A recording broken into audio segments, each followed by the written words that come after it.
Rudella into my body, and I hate that for me.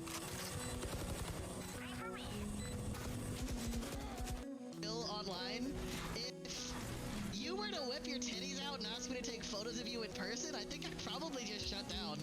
Like, full disclosure, I can do internet banter, and I can do like. I love you, bitch. Oh my god. I ain't gonna never stop loving you, bitch. I am, 100%, I am. I cannot do actual... Harley, you picked a real interesting one to raid. Hi everybody, my name is Music Kid, you can call me Mickey. I'm a trans, queer, Chinese streamer. I stream 5 days a week here on Twitch. Harley, you picked a real moment to raid. We're currently playing Danganronpa 2, and yeah, you really picked a moment to raid in here, bud. Like I said, hello everybody, hello. Hopefully you had a good stream, Harley. I'm gonna play a short raid.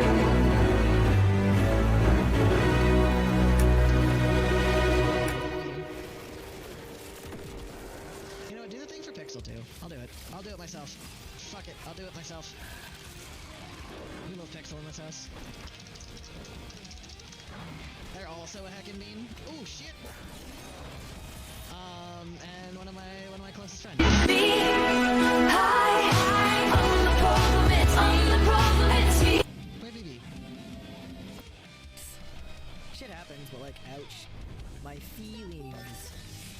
They hurt. Ouchie wouchie. I made a fucky wucky.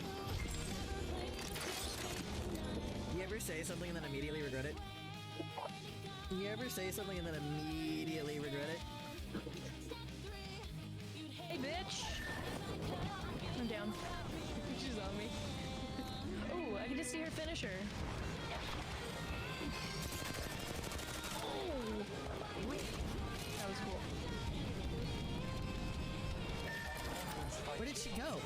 Hold on. No harm. Where did she go? It killed Not on my body? No. There. I was shooting at her while she was finishing you and she's not here anymore. Where did she go? Hello? But where? Everything you're...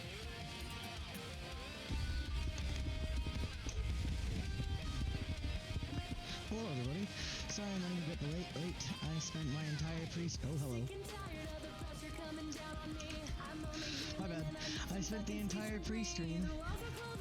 Listen, leave me alone. So can you guys find me bullets for my pistol? Yeah, every time that I have ever played this game, it is enemy chambers are fucking like immortal threes, and my chamber is staring in the corner, can't find his left click button, and is usually just fighting his personal demons. And I hate that for me. I do. I hate that for me. That happened nice with the tap patient back. Whopper, Junior, double, triple, Whopper, flame grill. I am no okay, Sager. Sam walks down the stairs with great precision. Breathe, man! Me almost killed him again. It's fine. Sam decides to hurl himself down the stairs, apparently too used to hurling money around. Me almost kill Sam. Me no mean kill. Me quickly remind himself to blink. You remember them? Thank God, like, I'm Mr. No, you're back, Sam! This is not the time to blow out your back, sir. We are on Twitch, that is a family-friendly... I'm not family-friendly, but Twitch is a family-friendly platform, so I can't blow out your back on... I'm gonna stop talking now.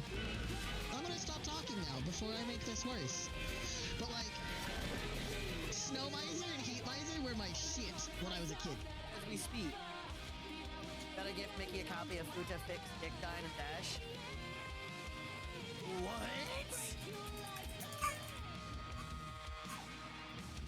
What did he say? Hentai is Mickey's favorite game. Why do you guys like this? Why do you guys hate me so much? I got pre-qualified instantly and had real terms personalized. Why are you such mean? Doesn't get much smoother than that. Well, I got to draw thousands of cards. All within my budget. Doesn't get much smoother than that. Doxing me when I was in high school. Seemed out of my rank, but I was able to add a cosigner and found my dream card. It doesn't get much. You should It's getting high. It's getting delivered tomorrow. Please remember, I was raised by white people. Download the app to get today. Yeah, I'm a dummy. I was missing triggers all night last night. I forgot about Righteous Valkyrie's second triggered ability. When you have at least 7 life, more than your starting life total, creatures you control get +2/+2.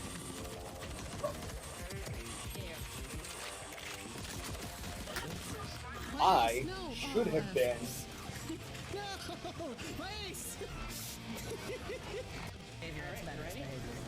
Like, honestly, if that Kyle's co-signing on a behavior, that's just menace behavior. Hello, everybody. Good evening, good afternoon, good time zone to you all. Hello, hello, hello. Welcome on in. Happy to see everybody. Yeah, Frank, just shoot me a text. We'll see what we end up getting into tomorrow. Hello, I gotta start the timer.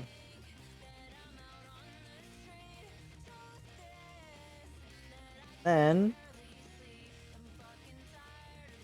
we replay this. And that adds the time.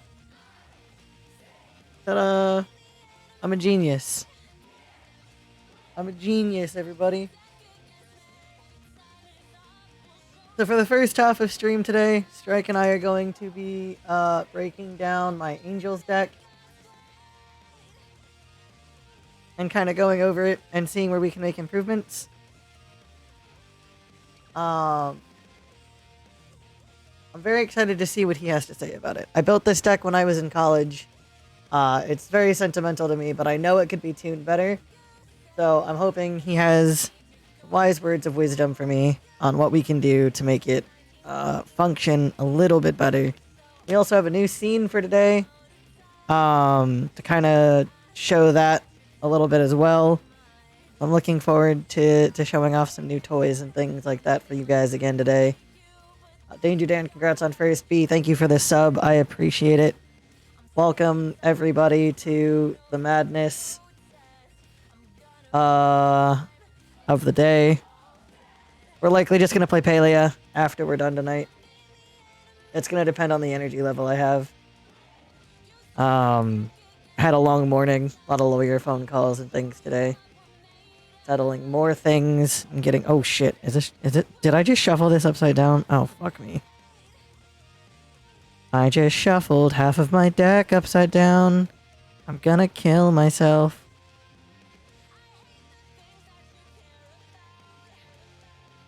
Oh my god! Oh my god! Half of these are upside down now. Fuck. Anyway, I think Strike's already in the Discord. I can kind of hear him, but I have Discord muted right now. So we will unmute Strike and get going here. See what he has to say about the deck. Hello there, sir. Hello, how you doing? Doing alright. Had a long morning, but I'm doing alright. That happens sometimes. Yeah, well, you know how things go. I do have to know how things go. However, I feel like we've got some options here, and I'm looking forward to messing with deck stuff. Me too. So I got this scene here for you guys so you can see the cards that we're talking about, as well as see the adjustments we're thinking of making to the deck. The people about your deck? Do you want to jump right into it? What you thinking? The point of the deck is it's angels that do angel things. A lot of it overall is angel themed, but not all of it is angel themed, which is a bit of what we're going to address today. Hopefully. But I'm trying to just tune it a little bit better. Angels that do angel things and angel stuff. Yeah, exactly. It's so it's piloted by Mael. I should probably pull her out. Which is, oh god, hold on. Shifting. There we go. Which is really handy in the sense that, no, hello. Oh, there we go. In the sense that it's mostly for the sake of the subtext ability on my L, because my Angels deck runs a lot of really big Angels. Danger Dan, what the fuck? You want to see them Pokemon? Yeah, we'll do. Okay, so we'll do the Pokemon after we do this. We'll do Pokemon after this. When Strike and I wrap up tonight, we will do the Pokemon. Thank you so much, Dan. I appreciate that a lot. That's our housing application right there. That payment right there is our housing application. So thank you. That means a lot to me. We were just discussing when we were going to send in the application to the house that we want. So thank you, Dan. That means a lot to me. You are an endlessly wonderful, amazing person and just a wonderful friend. And I'm so glad that we met. And, you know, you're such a cool guy. Here's to us seeing Taylor Swift together next year in Chicago, Dan. Here's to us going to see Taylor Swift together in Chicago. So I have 14 cards that I am comfortable cutting from the deck. Realistically. I looked at the deck and went, these 14 cards could go. However, when I was looking at them, I can make the argument for 6 of them to stay. Okay. I don't need them to stay, but realistically, my brain looks at them and goes, but what if we need that effect? Well, so the first thing that we really want to do is figure out what parameters you want to operate the deck. Because that is fundamentally where we'll start. Because I keep different rules than, say, other people. That just does need a new house, and I appreciate you, Danger Dan. Thank you so much. In regards to what cards are allowed in a deck, what cards are not allowed in a deck, and that kind of thing. And so it becomes a question of, okay, well, what do you want to do as far as rules go? So I'd like it to... I set out to make this deck Angel Tribal. And so I'd like to keep it mostly Angel Tribal. The big exception I'm willing to make is Mael, as we talked about last night, because her ability hits pretty much every card in the deck. Sure. Pretty much every creature card I run, Mael can get. So it's just value to keep her over the deck and value for the deck itself. But some of the other humans and things like that I'm looking at, that I said I was willing to potentially pull, I can also make an argument for. Like Thalia's Lancers, for example. Pretty much every creature I run on the deck is a legendary. Thalia's is going to hit, regardless. I mean, Thalia's find legendary creatures regardless, and that's fair. The question really becomes, what...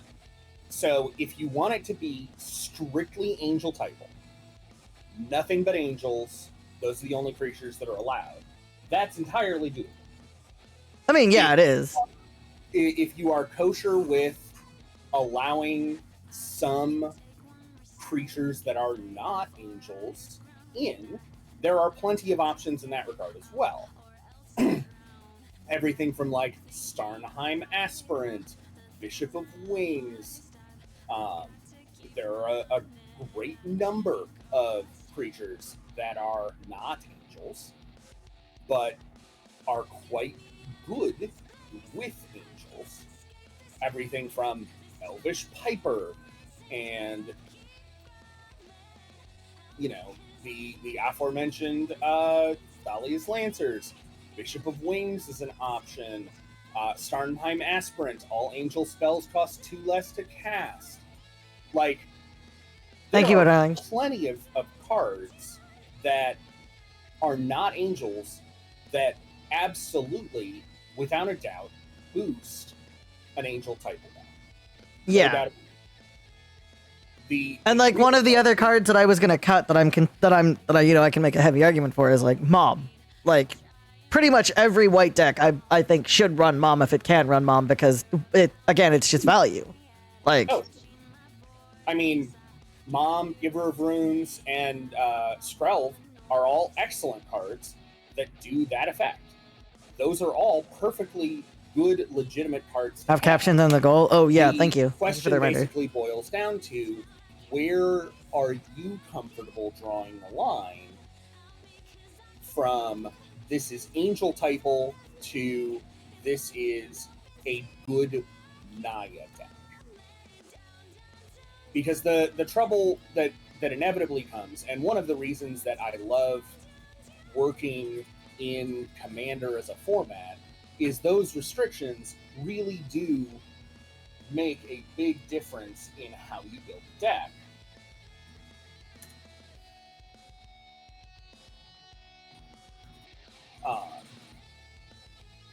I think Mickey is working on the captions and the goal. There we go. There's the goal.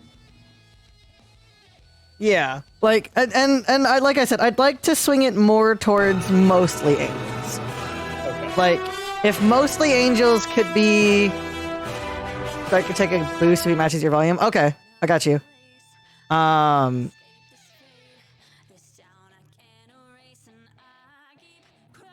If mostly angels could be the goal, that would be ideal. But I'm not afraid of, like, you know, keeping Mom, Thalia's Lancers, things that are going to increase the odds of me playing an angel or protect the angels once they're played. Okay. So, because I wholeheartedly understand that this deck is going to need help with keeping the angels on the field or getting them on the field. Because once people get into the understanding of what the deck's going to do, they're just going to start shutting down any angel that comes out. So I'd rather have a place of, let's keep the angels protected and let's let them do their thing, than all angels and oopsies, I only play an angel a turn and that angel's gone before my next turn comes around. Right. So one thing to remember when it comes to this sort of thing is it is a distinctly limited amount of removal that most decks play. And even though, yeah, you do have, you know, 3 opponents, and so ostensibly there are 3 times as much removal. I don't know why Strike's so soft Even for you then, guys. like, It's coming they've through really also got loud to for worry me. about everybody else's stuff too. So unless they have really cheap, repeatable removal, you're probably not going to run into the the issues of, you know, oh, here's Like a super bunch quiet to me too. of Okay, let me raise him in OBS. removal that's tossing. Give me out a second angels. here. Now that said, there's plenty of ways to disrupt Definitely more the quiet. deck. Okay. And we so will... we'll definitely want to have some stuff in there to help protect it. And We'll some do stuff that. in Let's see how there this sounds. to help. I raised make the sure Discord you're volume up to getting about around me. your angels out consistently and without a whole lot of disruption being a problem. Yeah. So, with that said, I have a couple of areas that I have suggestions for cards. Okay. So of the 14 cards that I was willing to cut, it sounds like we're on the same page about keeping at least 3 of them. 3 of them. It didn't change him at all, it sounds like. So okay, which hold of on. the 3 you're thinking of? Giver, Mother, and Thalia's Lancers? Yeah, give her Mother Thalia's Lancers.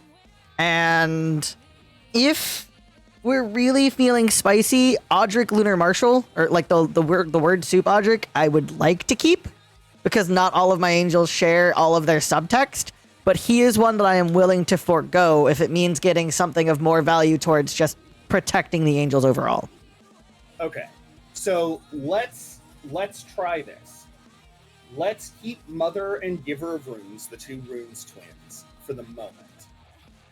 Put Thalia's Lancers off to the side, because I'm going to make the argument that Thalia's Lancers are actually not particularly helpful for you in this regard. And Okay. are worth cutting, in part because although many of your angels are indeed legendary, 5 mana for a 4/4 first strike is not great rate. It doesn't fly, it doesn't get any of the bonuses that we can give angels. Have I had my game down super low this whole time? No, it was on my end. I fussed with my mixer on my end, forgetting that it also fussed with what stream could hear. So. It's all good.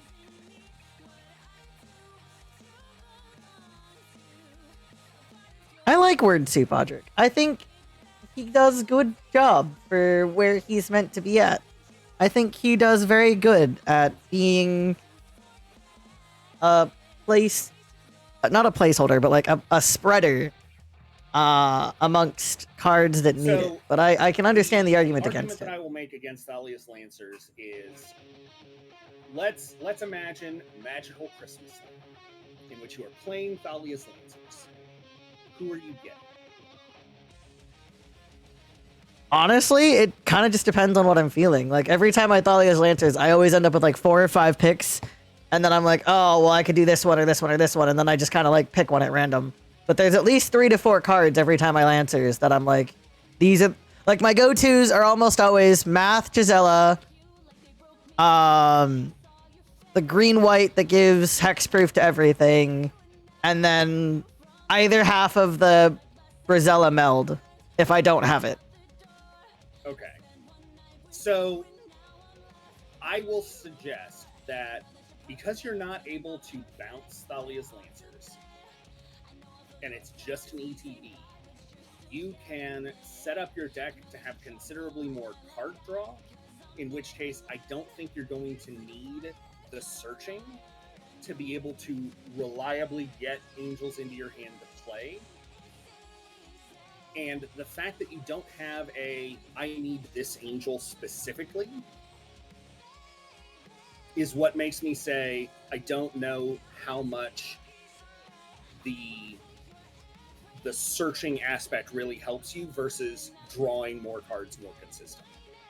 Because that is one thing I noticed when I was looking over the deck, is that it does not have a ton of card draw. So if your angels get shut off, for whatever reason, you are kind of... How's he sound now, by the way, guys? Yeah, and that's where a lot of the problem with this deck comes in, and why I wanted to talk to you about it, is the second this deck gets any sort of setback, I might as well just end the game there for myself. Right. There's very little recovery for this deck. Yeah. So that is definitely something that we can work on. So with that in mind, the first thing that I am going to suggest we do is take a look at some utility stuff that we can adjust in your deck to help you with card draw and help you with mana and help you with protection. Because there are a handful of things that I can think of off the top of my head, all of which are relatively cheap, just as a note, that I feel like would be good additions and worth making some adjustments for. And this will include taking out a number of your mana rocks in the artifact section, in part because most of the mana rocks you've got there are not great. And there are better 3-mana mana rocks to have that will do more for you. Okay. They were originally put in there because when this deck was built, it had an issue with hitting lands anyways. So the more rocks I could have, the more likely I was to hit the... Because this has an aggressively high curve.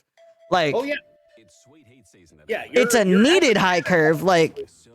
Almost 3.78 based on my calculations.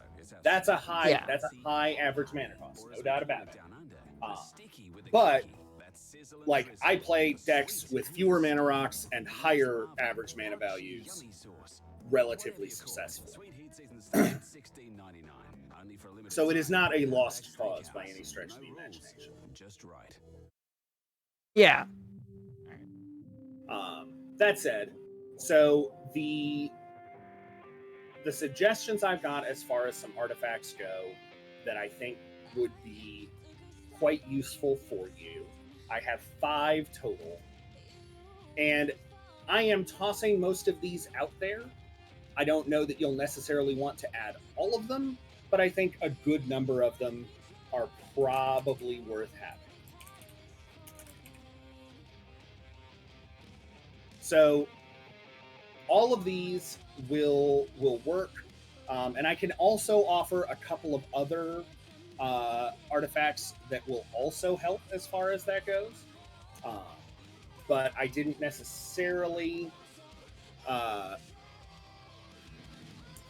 want to necessarily put them on the list, so to speak, because they're a little more obscure. Okay.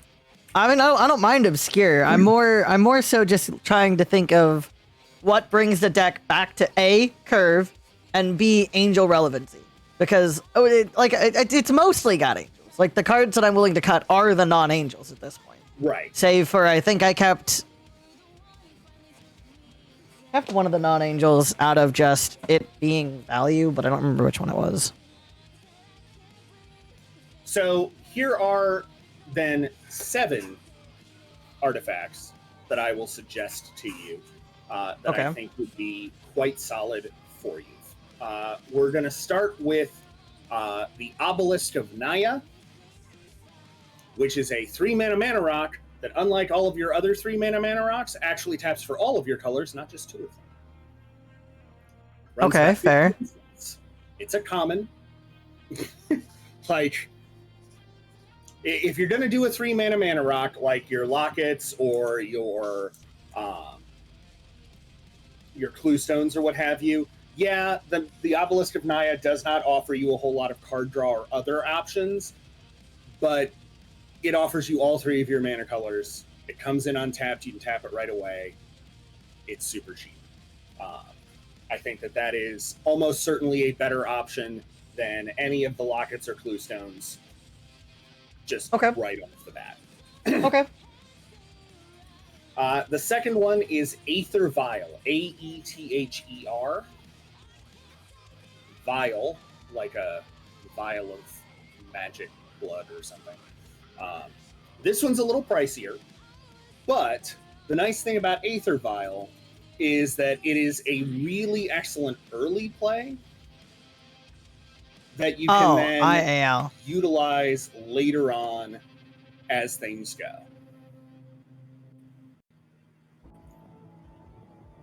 So it's 1-mana artifact.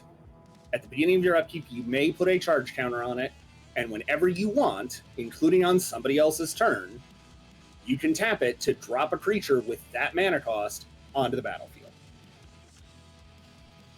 Okay. It is really handy. I run it in Giada, which doesn't have the mana problems you do. But this allows you to be working towards playing those high-cost creatures, or even keeping it around 5 or 6, just in case. You can use it to flash in creatures that normally can't be flashed in, which is definitely a help, because there's nothing quite like dropping, a big flashy angel into a combat where they weren't expecting it. Especially if that angel is boosting the other angels in some way or doing something else. Like, that will really wreck some math by somebody. Like, if you drop Gisela Math onto the field in the middle of combat. Flashy angel, Danny. Flashy. Like, that ruins everything. Not fleshy. Flashy. Flash. Like a flashbang. Thank you for shouting out Danny, by the way. Just for that, Danny, I'm shouting you out. All right. The next card that I would recommend is I would add in Swiftfoot Boots. Again, Protection of Angels. This one is a nice... Goodbye, darling. It has basically replaced Lightning Greaves in almost every way. It's not quite What'd you as do? good from a mana cost standpoint, because the Greaves don't cost anything to equip. This costs 1. But it gives Hexproof instead of Shroud, which often winds up being kind of helpful. That's very true. That's very, very true. Still gives haste. Green screen still gives shows your hexproof. hand. So... Oh, yeah. It's because the cat cam was covering up the thing behind me. And I believe Celine and I may have enough spare copies of Swiftfoot Boots to make actual boots out of. So I am reasonably certain we can fix it. that if needs be, we could send you several of them, just so that they're not in our house anymore. Fair enough. So many Swiftfoot Boots. It was one of the cards that was in the Brothers War retro artifact section, and We got so Exactly. We have 5, Thank you, 8, chat, Mudbot. 9, 10, 11, 12, 13, 14, 15 or 16 copies of Swiftfoot boots at the moment. God damn. It also comes in like almost every single pre-con, and we are swimming in boots. I have more boots than Louis Vuitton. Now, here's another one that's a little pricier, but I think slots in excellently instead of Black Blade Reforged. So with Angels, you're already swinging some pretty big, nasty creatures that are coming across. You probably don't need equipment that is just making them bigger without doing things like giving them trample or some other evasion of some sort. Sword of the Animist, on the other hand, does not give nearly as much of a bonus, but every time you attack, whether you do damage or not, you go get a basic land and put it on the field. Okay. It is excellent mana ramp, and because most of your angels I feel like the only way to get this back is to get him in the fields. Yeah, pretty much. Flying or otherwise evasive, it is not hard to find somebody at the table that is open, especially if you're swinging with like Giada or something smallish. Like, hey, I'm going to dink you for three points of damage. Nobody's going to hold a grudge over that. Well, some people will hold a grudge over that. But most rational people are going to go, okay, you hit me for 3. Right. And okay. as a result, you're ramping. And because you get to go for any basic land you need, like, it is really handy for mana fixing and all of that. Exactly. Yeah, okay. Okay. Now, the next 3 are all kind of in the same vein, but they work a little bit differently. Quicksilver Amulet is the first one on the list. This is an oldie from my high school days. Nobody look up when this card was originally printed and figure out the math on that. It has been reprinted a bunch of times. It is pretty darn cheap at this point. 4 mana, and then just like with Aether Vial, but in this case, it's 4 mana and tap it. Creature goes onto the battlefield. Okay. Yeah, I can see the value there. The nice thing on that one is, just like with the Aether Vial, you can do it at... Does he sound okay, by the way, now, guys? I think I finally fixed the problem. Etc., etc. And it does not have to... It costs considerably more mana, but it does not have the time investment that Aether Vial does. And unlike Aether Vial, you can't accidentally overshoot your mana value that you need and then have a bunch of creatures that you can't put out that way. Yeah, okay. The other 2 that are similar to this are Cryptic Gateway. Truly don't hear a difference. Uh-oh. Strike is Captain America. Belgi's Amazing. Portal. So Cryptic Gateway is the cheaper of the 2, and I think, honestly, the better of the 2. It just got a reprint in Dominaria Remastered. And unlike Quicksilver Amulet, doesn't require any mana once it's already hit. So if you've got a couple of angels out, you pay your 5 mana, and as long as they're untapped, even if they already have Summoning Sickness, Cryptic Gateway lets you get them out. Belby's Portal is Quicksilver Amulet, but only for a specific creature type. Which, like, that's not that big of a bother in a typo deck anyway. You just name the type and... Exactly.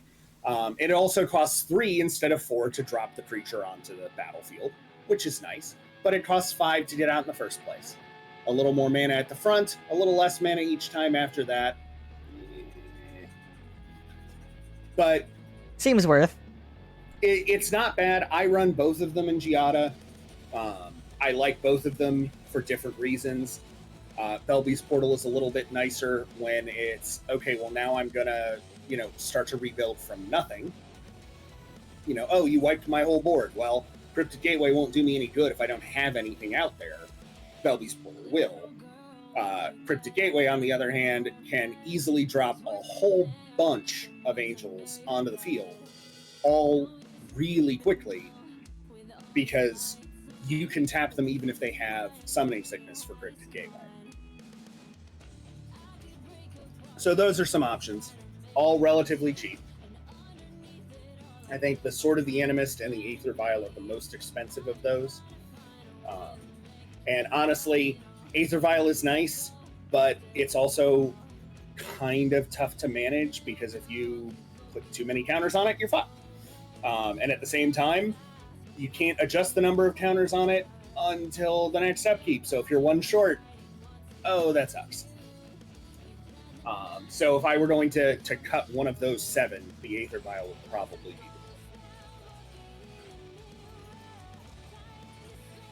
the next thing that I wanted to suggest was mana. Both mana ramp and mana fixing. And so this comes in a twofold thing. So for starters, in addition to getting rid of Steve, and don't get me wrong, Steve is a great card, but I think you can do better. Yeah, Steve was one of the ones I was arguing to keep, but was willing to let go of because he does his job, but like I don't have a way of bringing him back as often as I do in like Marin, so it's like, Right, like if you were able to recur him a bunch or do something like that, that's a whole different mathematical equation. In this deck, you're basically looking at him and you're getting him once, maybe twice if you're lucky. And that's just not a lot of great ramping. Yeah. So, I have 3 suggestions that are all the same mana value that will do something arguably better once we've also fixed the land base. So, these are a little more expensive, but they're almost certainly worth it. Okay. Into the North, Nature's Lore, and 3 Visits. All of these have relatively recent printings. I think Into the North is the only one that doesn't, although it's been reprinted on the list. It's not bad. All of these will do something notable in that they go and get a land that is not necessarily basic. Both Nature's Lore and 3 Visits let you go get a forest and put it onto the battlefield. And Into the North lets you get a snowland and put it onto the battlefield. Now, what is notable about that is that in no way does that have to be a basic forest.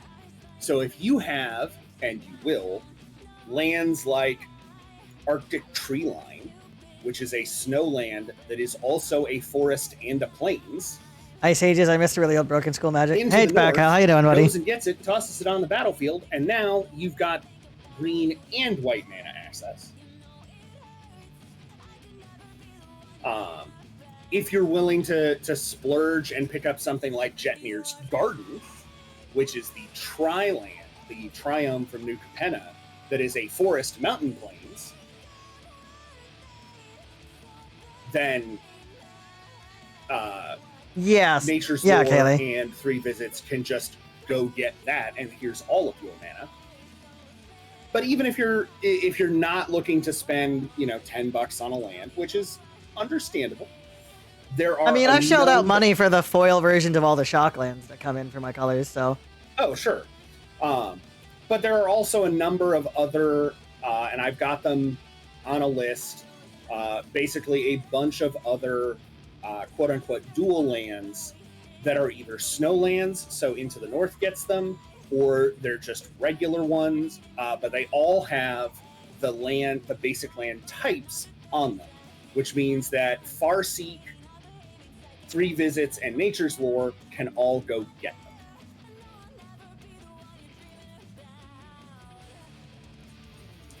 In the same way, hunting wilds will let you get 2 forest cards. So will Sky Shroud Plain. I believe I'm already running Sky Shroud, am I not? I didn't see Sky Shroud Plain in your list. It's the Dragons deck that runs Sky Shroud, that's what it is.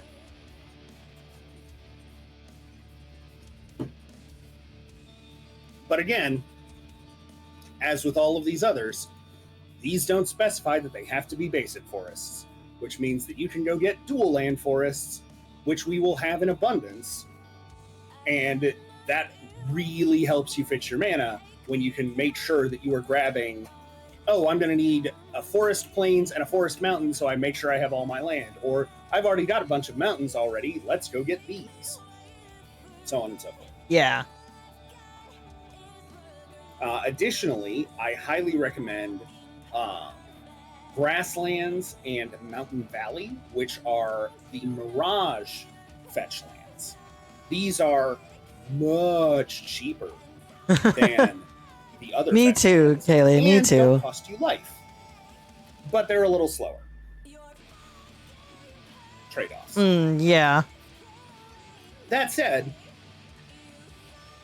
they're a nice option for fetching, especially because, like with the more expensive fetch lands, these don't specify basic. So, ish. I am now reading chat. Okay.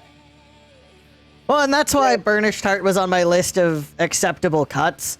Because while he does go get lands, he gets basics, and he's not an angel. So I'm willing to let go of that. Like that's right. And that isn't to say that getting basic lands is a bad thing by any stretch of the imagination. But at the same time, there are better ways to do it that do not require non-angels. I'm also going to recommend running both Terramorphic Expanse and Evolving Wilds, and possibly Shire Terrace, all of which are nice basic land fetching cards. They have been reprinted into the effing ground, so they should be, pennies on the dollar. I think they print a Terramorphic Expanse in every single precon these days. I think they give them out with boxes of Tide. Like, there's so many of these. I'm looking at a Terramorphic Expanse for like 7 cents, so yeah. Yeah, we have 3, 5, 10, 14, 15, 18 off the top of my head. Like, it's... Goddamn. Don't get me wrong. It's a good card. Like, it's cheap, but it does exactly what you kind of want it to do. And especially in a deck like Angels, where you're not going to necessarily be super explosive in the early turns, it isn't the worst thing in the world to have a land come into play tapped, essentially, at the get-go. Like, oh, on turn 1, I'm going to play Terramorphic Expanse and go get a land. Okay? Yeah. I will also recommend, as far as fetching lands go, the Naya Panorama.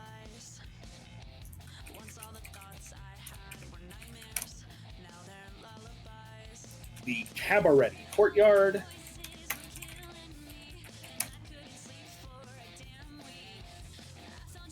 And something that is specific with your colors. Croson Verge. Cabaret Courtyard and Naya Panorama both basically do the same thing. Cabaret Courtyard just automatically does it. You don't have to pay anything. Naya Panorama does pop into play and can tap for colorless if you really need it to, and then you can go search later.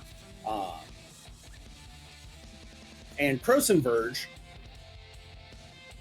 again, is another fetch land that doesn't specify the word basic anywhere on it. So getting a forest and a plains, neither of which are basic, both of which tap for at least one other color, can be darn handy. Yeah.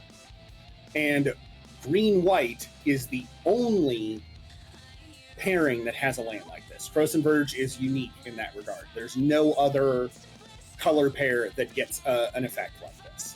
So I think I remember this card from the cat deck in 2019, 2020. yeah, it's been pretty, a few of the pre-coms. Because it's not a super expensive card. No, again, I'm looking at one for 19 cents. Like, yeah. The other one that I will recommend as far as mana color fixing goes is the Lair Rith's Grove. And I've typed it in because I may not enunciate properly. This is another one that's super cheap. You do have to bounce a non-layer land back to your hand when you play it, but otherwise it taps for all 3 of your colors. okay. And it comes in untapped, so while, yeah, you do have to bounce a land back to your hand, you can return a land that's already tapped for mana to do so. It does slow you down a little bit, but not as much as, say, Karoo or those style lands do, which demand an untapped land. Yeah, for sure. And then the other thing that I will recommend is, for the love of all that is holy, take Ghost Quarter out of the deck and replace it with at least, if not, a Demolition.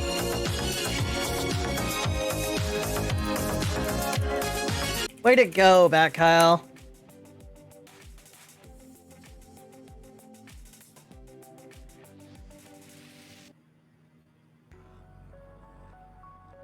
Okay. Both of those are strictly better than Ghost Quarter. Because unlike Ghost Quarter, these let you replace the land as well.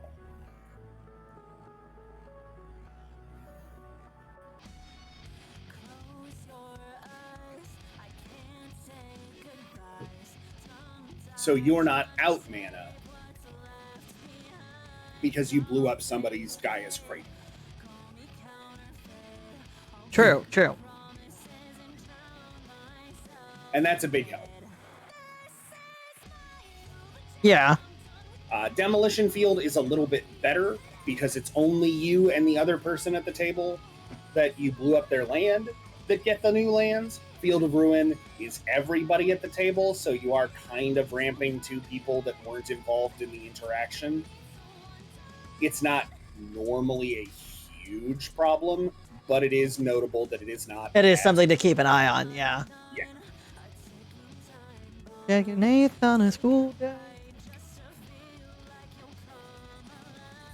So outside of that, I have a number of angels that I would suggest putting in,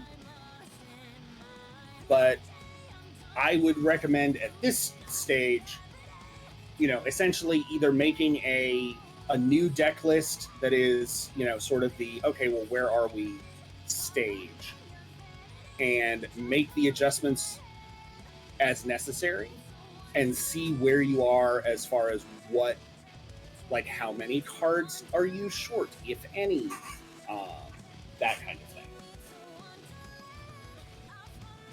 A banana. Thank you for making me a banana, Danger Dan. Yeah, hold on. I can pull the deck list up on this other computer and we can take a look at it. I mean, I've got the suggestions I've got in the middle, I've got the stream on the right, and I've got your original deck list on the left. So yeah, I'm all over the place as far as that goes. But yeah, I have a number of angels that might make the deck as far as that goes.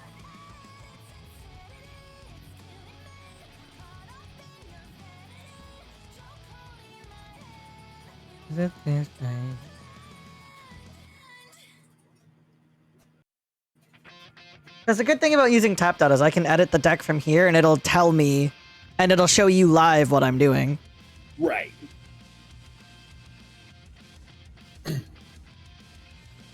Because yeah, there are a number of angels that you're not currently running that are arguably worth running, at least potentially. And then I've also got some suggestions as far as handling drawing and that sort of thing.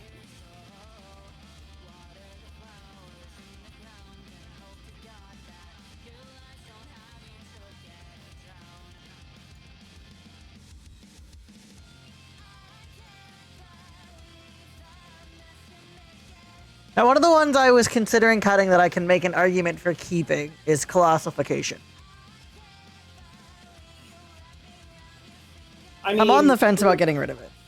So, I would argue that you are probably better off cutting it. Reasoning being that, again, I don't really think that you're going to run into a whole ton of situations where you're going to want, like, where that is not a win more card.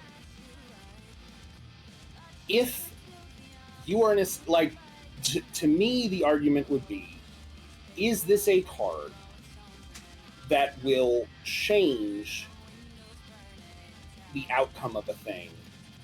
Or is this only going to make it such that you have that much more damage when you do swing? Because the thing is, most of your angels, they're not small.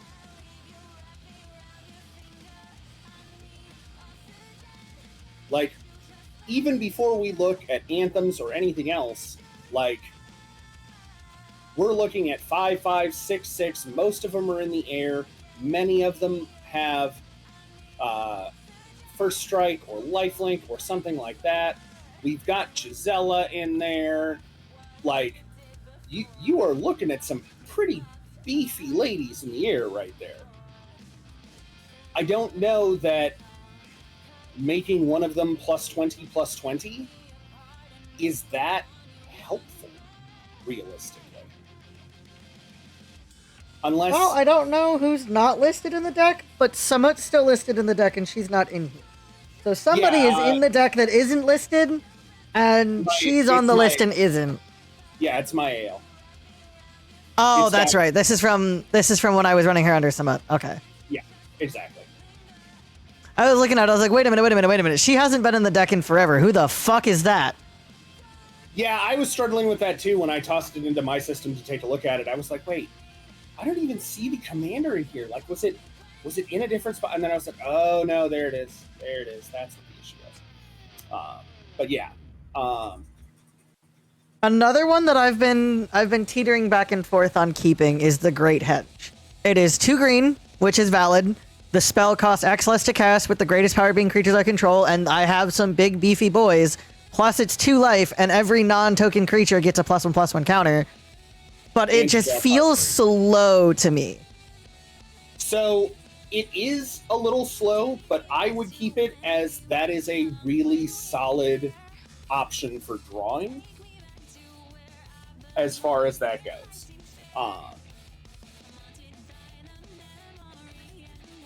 And once we add a couple of other angels, I feel like you'll start to see that coming down considerably soon. Okay. Yeah, I'd put it on my I'm okay with letting it go, but I can argue for it to stay list. Purely because looking at it, I was like, yeah, I mean, if I have to play it dry, it sucks. It sucks to play that card dry. But the odds of me playing it dry are very low. Yeah, I was going to say, like, the problem is that realistically, you're never going to be playing that dry. Like, at minimum, assuming that you have nothing else on the field, it is reasonable to assume that you've got your commander on the field. So, if nothing else, that is a 7-mana spell, not a 9-mana spell. Yeah. And then Grand Abolisher is another one that I've been on the fence about keeping or cutting. He feels really... He feels good in that if I'm playing against some aggressive decks, I have the time to get my angels out without anybody responding. But he also feels very Staxy, and I don't know how I feel about that. So, A, he's definitely Staxy. Like, no doubt whatsoever about the Grand Archivist or Grand Abolisher. There's no way to look at that isn't Staxy. If you want something similar to that effect, may I recommend the Angelic Arbiter, who is also an angel. Is considerably more expensive, no lie, mana-wise, I mean. But is a 5/6 flyer, and is Staxy in a slightly different way, but it's also an angel. I feel like I was running Arbiter at some point and got coerced into cutting her because of her cost. Because I know I own an Arbiter. And I could have swore it was in the deck already.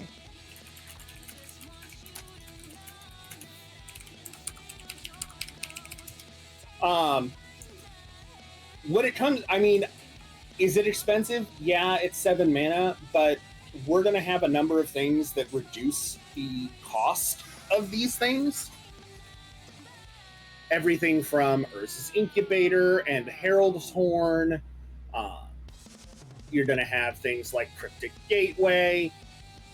I don't think that it's going to be nearly as rough doing I guess those I cut higher it. cost spells. Grand Arbiter's a jerk. Yeah. You could have spun some vinyl. You could have played a cassette tape. You could have And maybe that's me, but I do feel like, you know, and the thing is, I don't know that you need either one of them. I cut Angelic Arbiter. I cut Angelic Arbiter out of Giada. It just it felt nice to not have that Staxy element in it. So it was handy. That said, you know,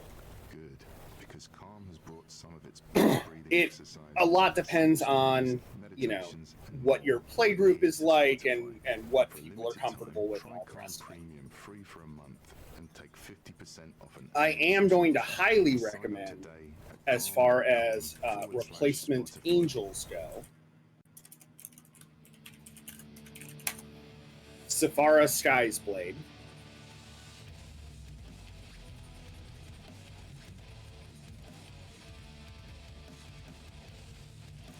Okay. Who was just reprinted in Commander Masters, and as a result is less than $1. But her ability is bonkers. So for starters, she's a 7/7 lifelink. So already, that's really good. You don't even have to pay her 7 mana cost. You can pay a single white mana and tap 4 creatures with flying. And bring her out that way. Which is not bad. And she makes all your other creatures with flying indestructible. Now, if there's one thing that kind of unifies the angel type, I feel like it has something to do with their wings, something they do with those. I'm sure it'll come to me at some point. Yeah. Is it as good as Avacyn Angel of Hope in that regard? No, of course not. But it's considerably cheaper. And, you know, having that extra bit of defense is never a bad exactly, Celine. Because maybe you don't get Avacyn, but you get Saphara. How are we vibing with Authority of the Consoles? Because that's another one that I had up in the air to cut or keep. So here's the thing. In most play groups that are fairly casual, I think Authority of the Consoles is going to be worse for you than Havoc. Okay. Because the problem with Authority of the Consoles is that if you are playing that early, like, say, turn 1 or 2, you are now the archenemy. Because you are screwing with everybody's game plan at that point. And as an enchantment, it's not the easiest thing to get rid of, which means that it's likely to stick around for a fair bit. And yeah, I will have gaining a drink, the Kayla. life Thank you very is much the for that. problem, but making everybody else's stuff come into play tapped. Ouch. For the hydrate. Yeah, for sure. And I think that it puts far more of a target on your back than it's worth. The thing is, I like Authority of the Consuls for either a deck that is super aggressive and super quick because you play it early and then you use those openings to get in more damage, or something that is super stacksy and is going to set up a nice, solid, no, fuck you, you don't get to play Magic, only I get to play Magic. And both of those have their place, but I don't think either of them is the deck you want to run.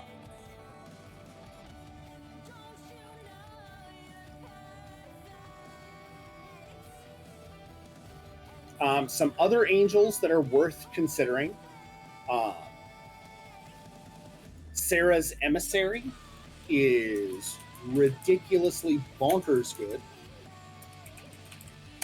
Like, I can't believe they printed that as a card good.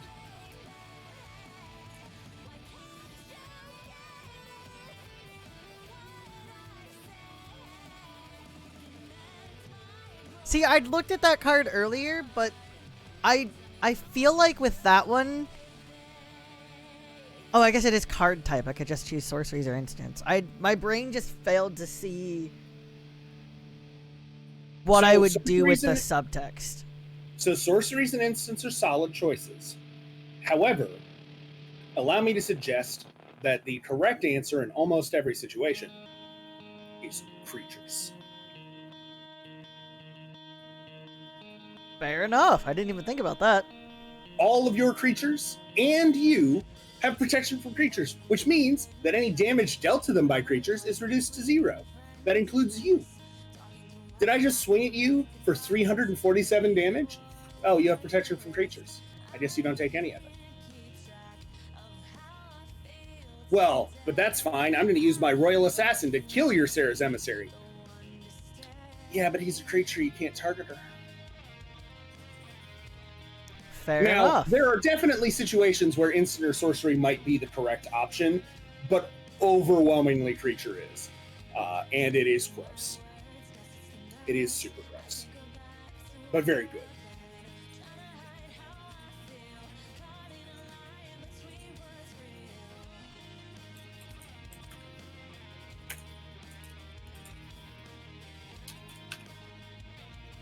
So I noticed that you have Lyra Dawnbringer in this deck.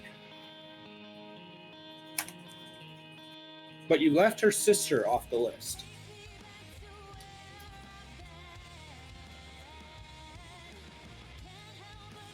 And I understand that her mana cost is kind of scary to look at.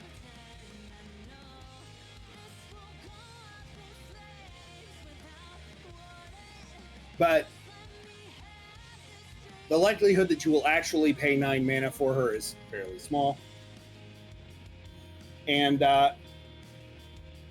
in the meanwhile, every turn you're bringing something that's dead back. Not to your hand. That's very true. Not value 3 or less. None of that stuff. Like, oh, did you kill my Saphara Sky's Blade because she wasn't indestructible? I'm bringing her back. Also, she may have the single most metal flavor text of any card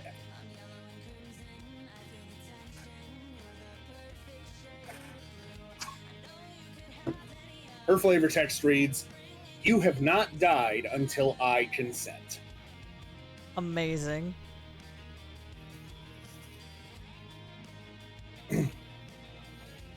The only other one that I will suggest for right this second, as far as angels go, although I do have a couple others. Actually, I lied. I'm going to give you 2.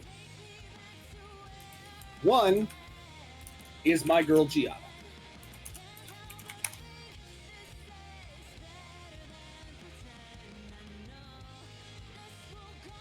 Giada is a mana dork and an angel buffer, and she's cheap, both in mana cost and in money.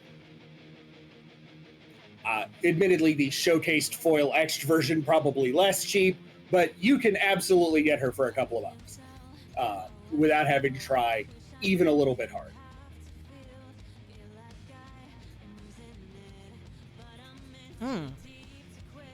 But Fancy. she's 2 mana, so she's coming out nice and early.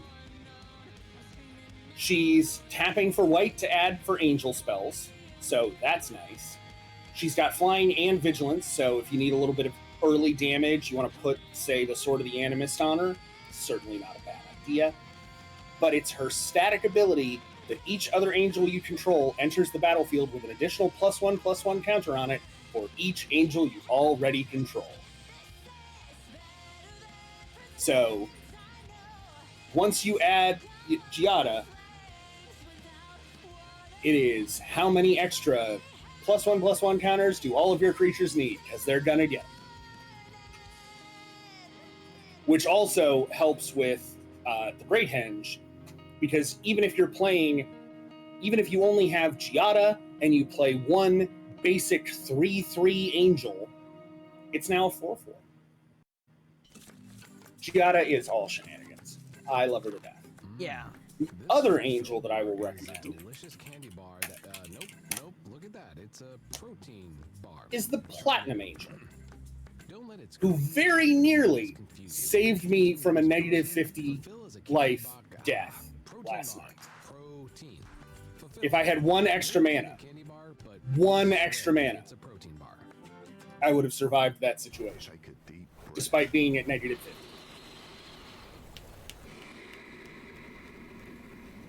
But you can get copies of it for a couple of bucks, and it's 4/4 flyer, which isn't amazing, but it's 7 mana of any color, so you don't have to worry about mana fixing to get to it. And you can't lose and your opponents can't win. That's pretty good. That is pretty good.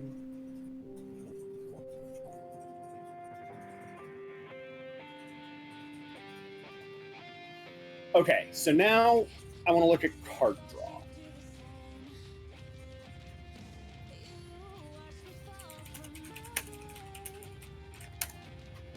So a lot of these are going to end up being artifacts, which is fine.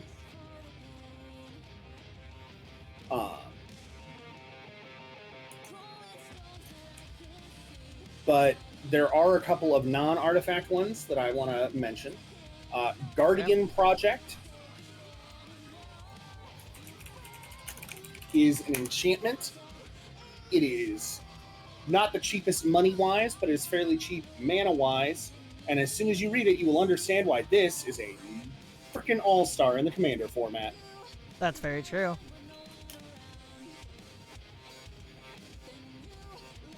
It may as well read in Commander, play a creature, draw a card. And it's not a cast trigger either. So if you use the Cryptic Gateway or the Aether Vial or whatever, it still counts. That makes for some excellent extra card draw because you're literally replacing your card each time. And if you've got a Great Henge out as well, now you're looking at 2 cards per creature that's entering play.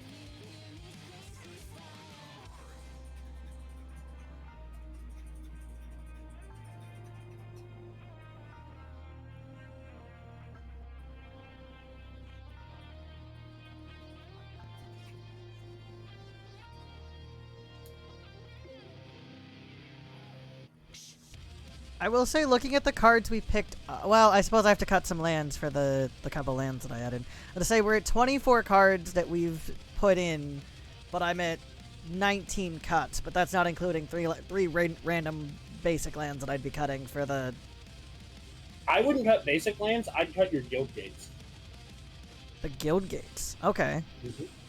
Because here's the thing. Guild Gates are dual lands that do not have the basic land types.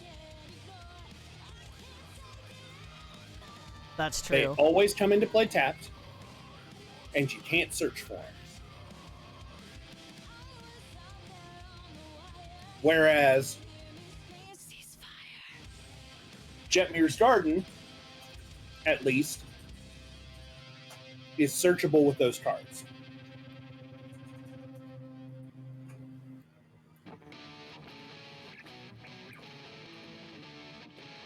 The snowlands like Alpine Meadow and Arctic Tree Line are searchable with those cards.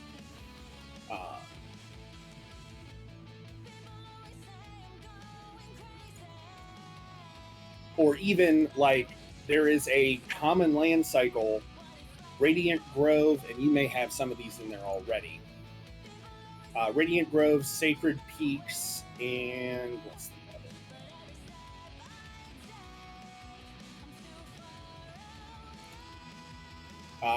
No, not Sacred Blade. Anyway, there are a bunch of lands that are available that are and Sheltered Thicket. Sheltered Thicket, Sacred Peaks, Radiant Grove, like there are a bunch of these that are also comes into play tapped, but at least they also have the land types and are searchable that way. To that effect, then, how do you feel about Jungle Shrine? It's all three, but it's untouchable because it's just Jungle its own Shrine thing. isn't bad. I would probably keep it just because it's not awful, and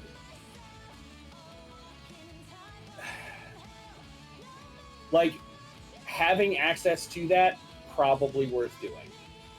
But on the other hand, I would absolutely cut Temple of Triumph,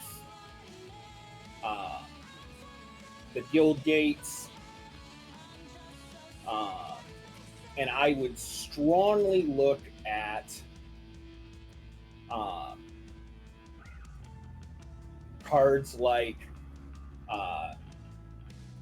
Tectonic Edge as probably not being great. Sunhome, Fortress of the Legion. I mean, it's nice to give something double strike, but that's fairly mana intensive, and it only taps for colorless. In a 3-color deck, it is rough. Also, why do you hate everything, Mickey? I'm counting like 5 board wipes in this thing. Like, what do you have against everyone's... Because if I can't play cards, then nobody gets to play cards until I have Angels back again, god damn it. Like, I can't help but notice that you have a whole lot of things that destroy everything, and a couple of things that make all of your stuff indestructible and not destroyed.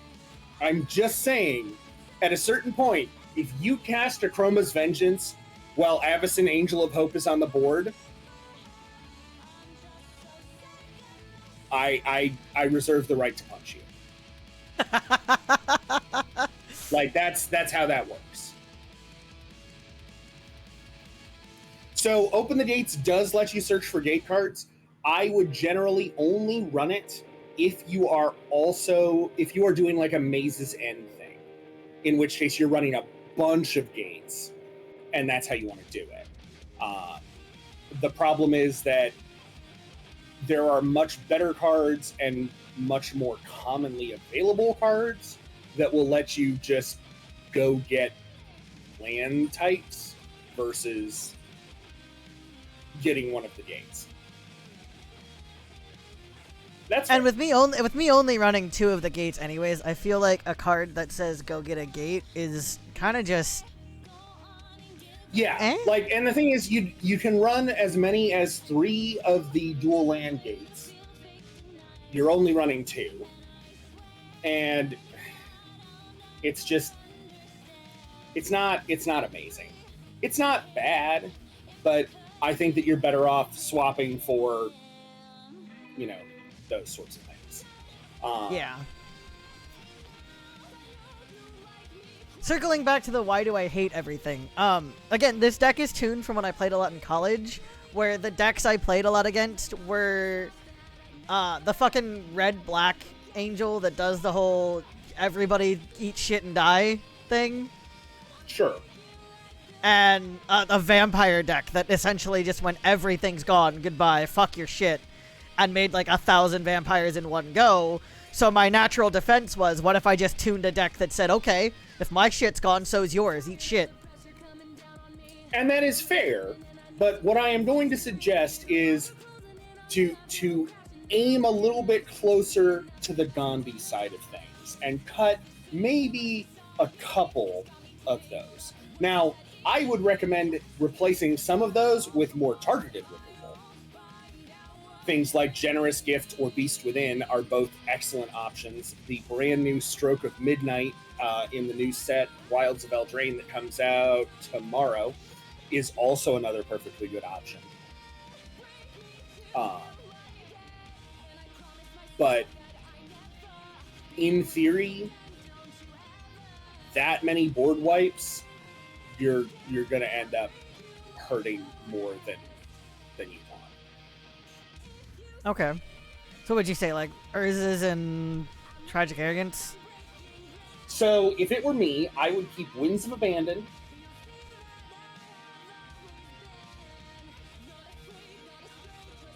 And I would probably either keep Akroma's Vengeance or more likely swap it for Austere Command, which is the same mana cost, but is modal and lets you aim a little bit. Akroma's Vengeance, the problem is you're killing everything. You are blowing up creatures, enchantments, and artifacts. Even if you have artifacts you really want to keep, or you have enchantments that you really want to keep, like, you're getting rid of all of it. Whereas with Austere Command, which has been reprinted into Oblivion these days, Austere Command allows you to be a little bit more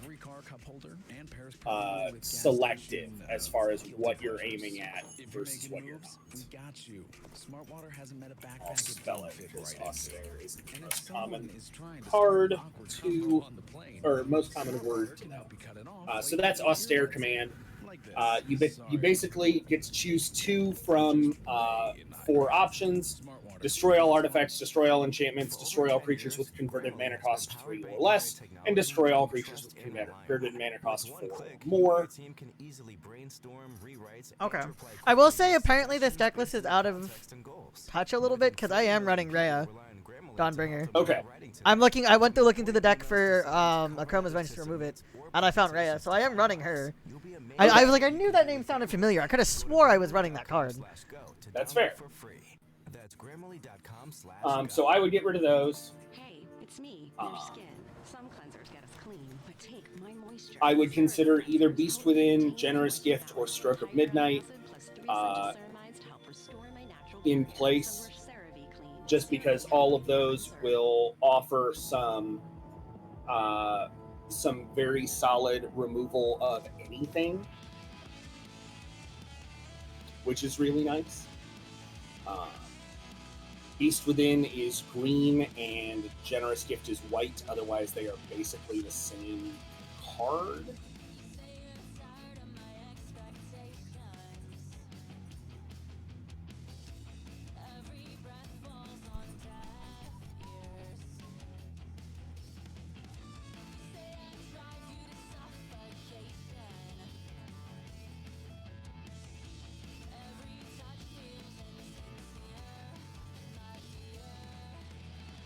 And then for card draw,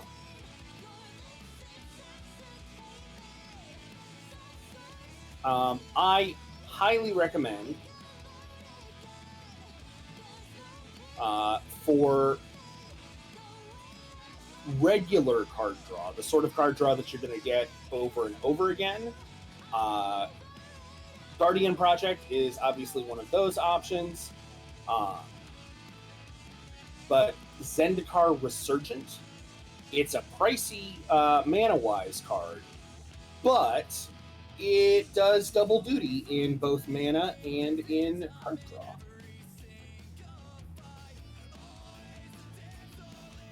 I think you can absolutely afford to cut one copy of Aether Vial, because if you run two of them, I think you're in trouble. Oh. And I think Vivian's Arc Bow is also cut. I don't think I'm still running Vivian's Arc Bow. I'm checking now. I'm not still running Arc Bow. I apparently didn't update this after I took Arc Bow out. Well, that's good. Arc Bow's not awful, but I wouldn't run it outside of like a Golgari list that is specifically trying to put stuff in the bin. Yeah. It's not bad, but it's not really doing what you want. Zendikar Resurgent is a 7-mana enchantment. Whenever you cast a creature spell, you get to draw a card. And whenever you tap a land for mana, add 1 extra mana to your mana pool of any type that land used. I run that in Dragons, I know for sure.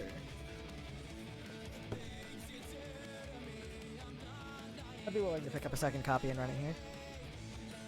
And then if you are looking for more burst card draw, I recommend Shamanic Revelation. Yeah, and Zendikar Resurgent isn't a pricey card in general.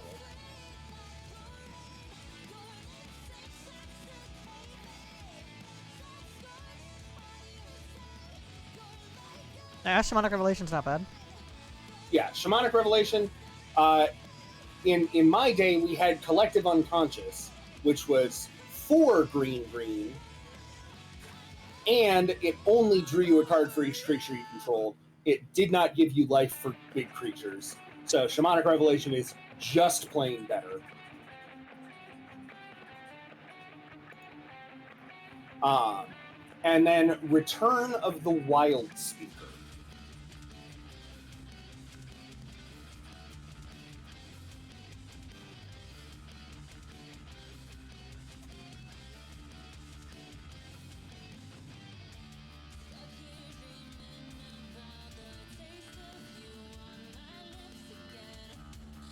AKA Thirsty Garrick.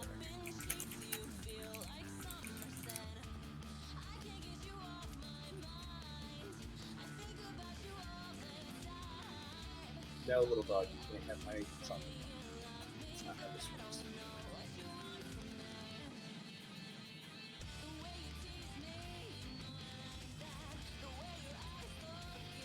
Okay, fair enough.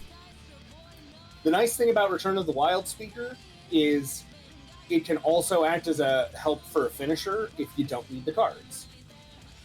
Because most of your cards, if not all of them, are not humans. That's very true. So being able to go, hey, I'm just going to give all my entire board +3/+3. Is that a nipple? It is a nipple, Danny. Oh yeah, Danny. Return of the Wild Speaker.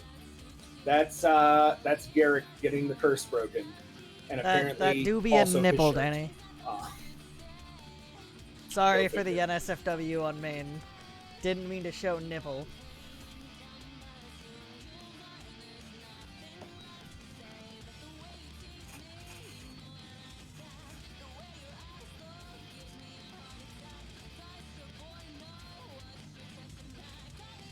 Alright, let me add these in here and see what we're sitting at as far as cards. Sounds good. Because, yeah, I have some more suggestions that we can do. Thursdays are for nipples, you're right.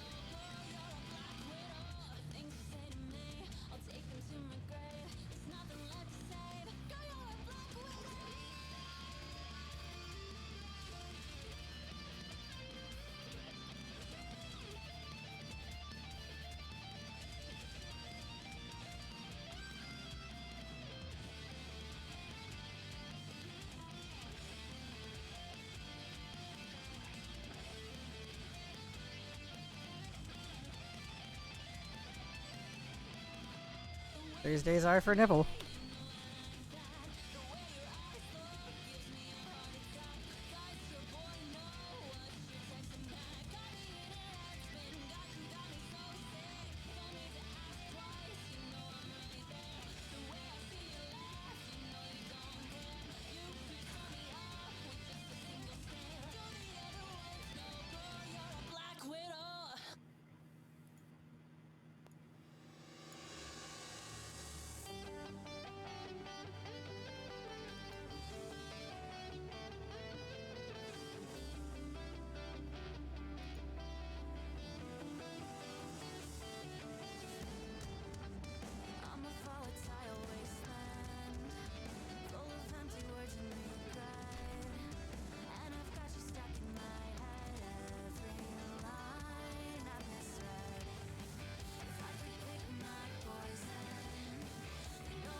is it?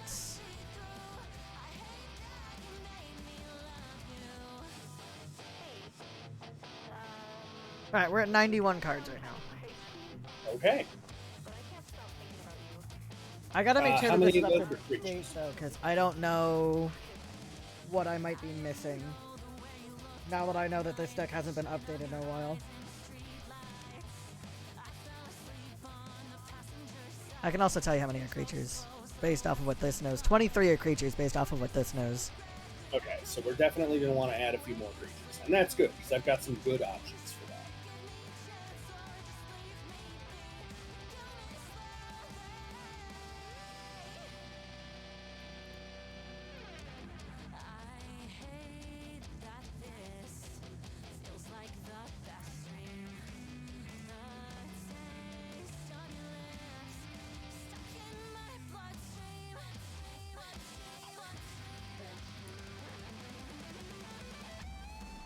I mean, Danny, we joke about some of the art in Magic cards, but let me tell you, when I was young, before the age of the internet, where you could just get porn whenever you wanted and it was all just available, we had to look at Magic cards and pretend that they were dirty, even though they were not. Like, it was a rough time back in the day. White Claw was born original. When you say something this iconic, you better dive in it. That fizz goes pop. Take a sip. But if you were a nerd back in the 90s, Quentin Hoover had your back. White Claw Hard Seltzer. The difference is clear. Please drink responsibly. Hard seltzer with flavors. White Claw Seltzer Works, Chicago, Illinois. You love listening to your favorite artists, and we love listening to you. So let's talk. Click now to take part in our short survey, and you could win a month of gloriously uninterrupted music with Spotify Premium. That means you can enjoy your favorite artists ad-free. Sound good? Then all you need to do is hit the banner now for your chance to win. Quentin Hoover did a lot of early The best snacks are made with Magic simple, wholesome cards. ingredients, like Bob's Red Mill bars, with 6 grams of protein from oats and peanut butter in 5 delicious flavors, including chocolate and PB and jelly. Okay, They're perfect there we for go. life on the go. Yeah, this is now officially up to date. I don't know, are you seeing the changes that I'm making as it's coming through? Because it said you're Let me supposed to be. refresh it. I haven't been refreshing the website, so that's probably part of why. This is still showing the old version. Alright, I saved the update. Try now. Thank you, chat my butt. There we go. This does have all of the cards that we already talked about adding in the list as well. Okay, good.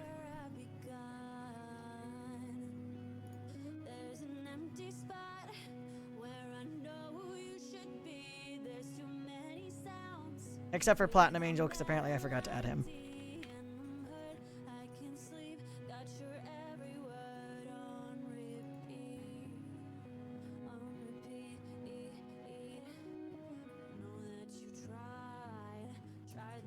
Okay, now we're at 20. With Platinum Angel included, we're at 25 creatures. Total is at 93 now. Okay, good. All right, so a couple of other creatures that I think are worth looking at adding. I'm going to recommend the Righteous Valkyrie.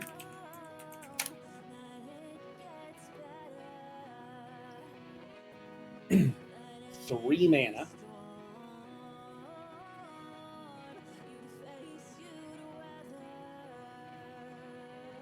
Okay. So she's a 2/4 like that. flyer for 3. That's nice. Whenever another angel enters the battlefield, you gain life equal to that creature's toughness. And if you get to 47 life, which, let's face it, not hard to do when you're dropping 5 and 6 toughness creatures, everybody gets +2/+2.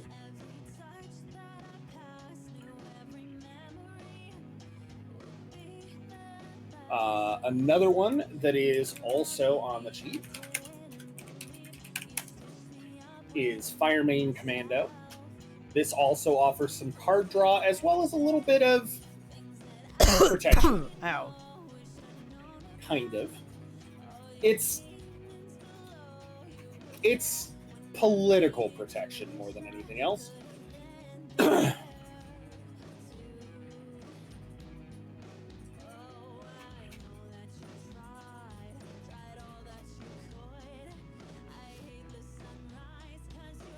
Okay. Because the Fire Main Commando, whenever you attack with 2 or more creatures, you get to draw a card. That's nice. But it also allows other people to draw cards, as long as they're swinging and not at you.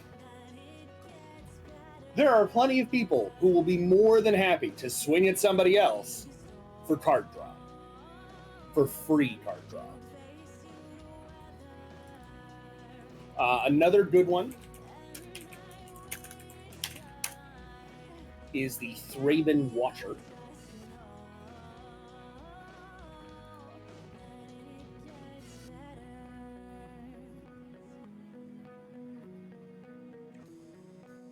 Okay.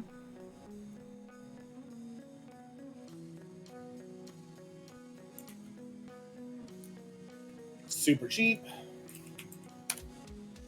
Gives everybody a buff, gives everybody vigilance.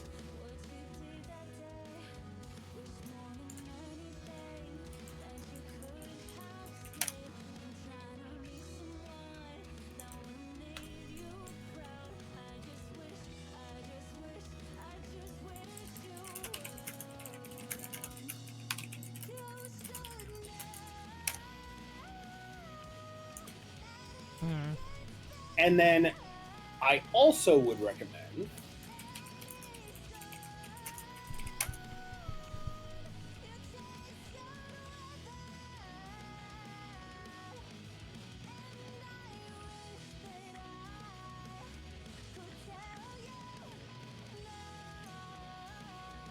Anya, Merciless Angel. A 4/4 flying for 5 isn't great, but a 7/7 flying indestructible when you've started to whittle somebody down, or when somebody else has whittled somebody down, is awfully nice. A 10/10 or 13/13 indestructible flyer for 5 is even better. And then in the slightly pricier mana-wise, I will recommend these two. The Valkyrie Harbinger is a very solid 4/5 flying lifelink for 6. And if you've gained 4 or more life that turn, which, I mean, it's a 4/5 lifelink, I don't know where you'd get 4 life from, but, you know, assuming you can figure out a way, she'll drop a 4/4 White Angel token with flying and vigilance onto the field for you.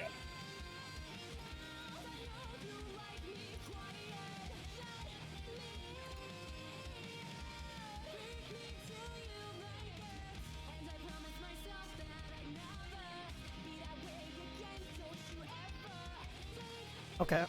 Okay, fair. And combined with the Righteous Valkyrie, you're likely going to gain a decent amount of life and drop a bunch of flying angels onto the field.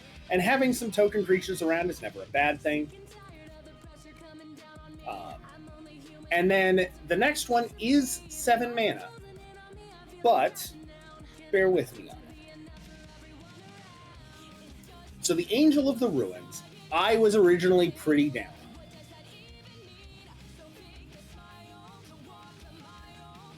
I did not think it was all that great. I have come around on it. And there are 2 big reasons for it.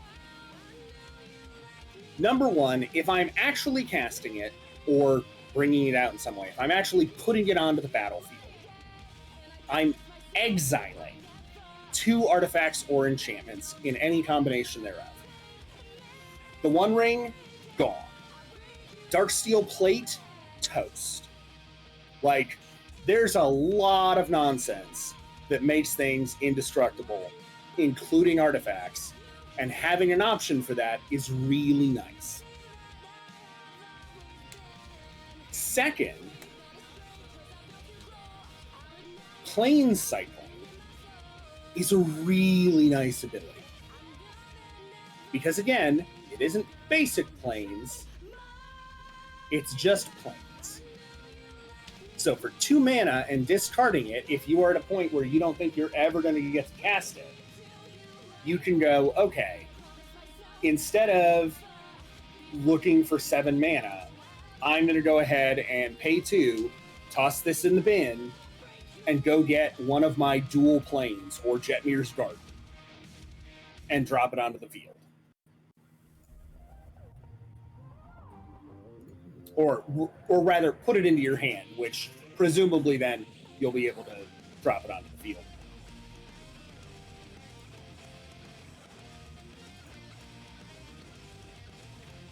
Yeah.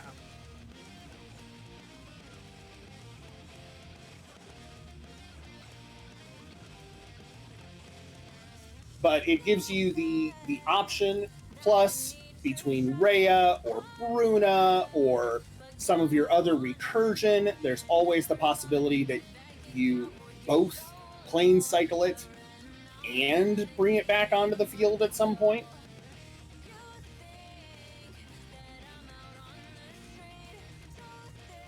So that's certainly never a bad thing. I will also note that you do not have an arcane signet in this list. That's very true. And if the reason you don't have one is because you don't own one, please, for the love of God, let me send you one. Or 3. Or 8. We may have a lot of them.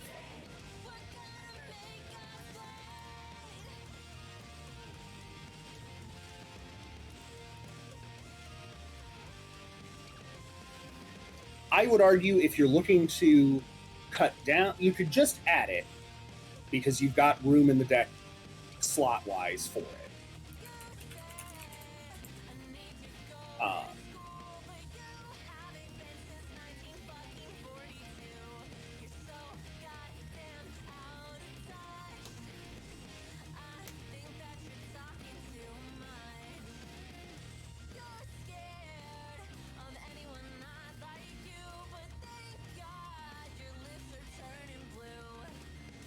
We have 40.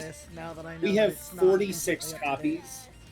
We have 46 copies of Arcane Signet in this house.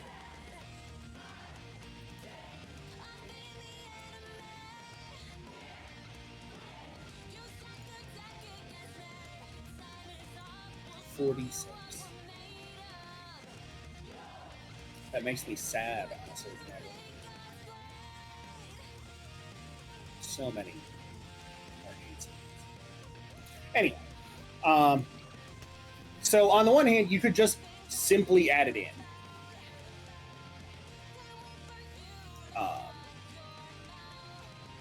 But if you wanted, you could also take the Commander Sphere out in exchange for it.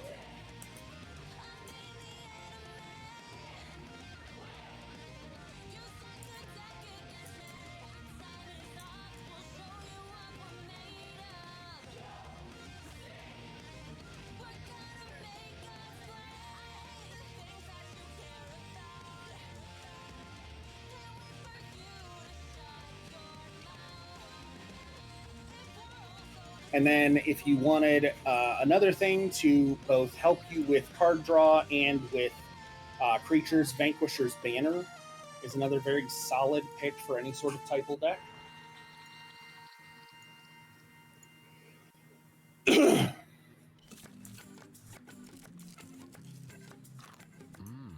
This fulfill bar is a delicious candy bar that Lily, thank you for the resub. I appreciate it. Welcome on in, homie. How have you been? How's moving been? Are you settled in at all? We're getting ready to move. I'm not looking forward to moving again. I'm really not. I'm not looking forward to moving at all, dude. I hope your move went well, though. I miss you. How you been, homie? It may look like a candy bar, but we swear it's a protein bar. Completely settled? Hell yeah. purposeful and sacred, especially your morning coffee. You guys going just up the street? Balance with natural bliss brown. Odds are the place that we're applying to tonight is like a block up the street. So we're not going far, and it's not gonna be like the worst, but I hate packing because I always worry I'm gonna forget something. Because I am an over worrier like that. Selling your Carta Carbana is as easy as pie. Moving over the weekend.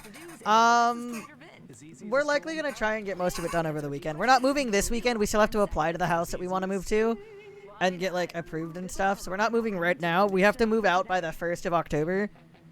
But we're not moving like today, at least.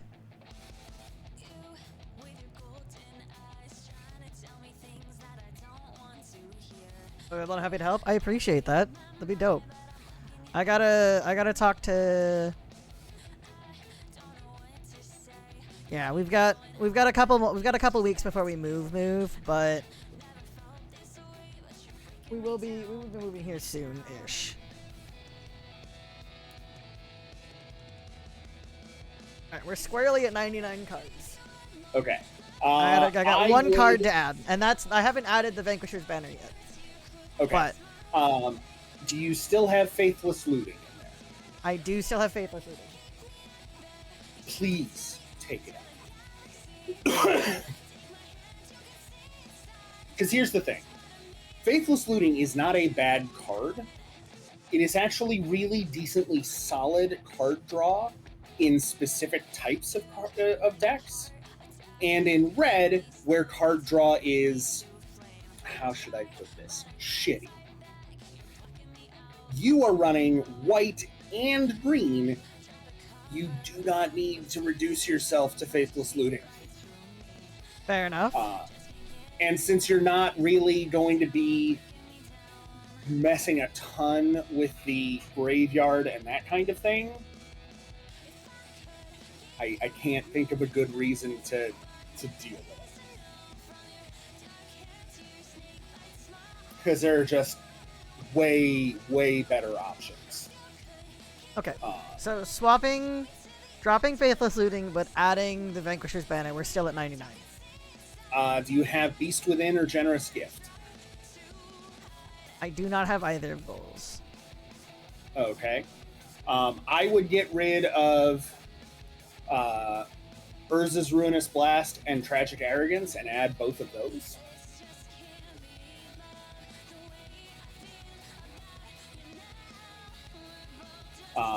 Urza's Ruinous Blast in particular, because A, it's not going to get rid of commanders or a number of other things that you probably want to get rid of, and even if you've got an Acroma or an Avacyn out, doesn't save your stuff.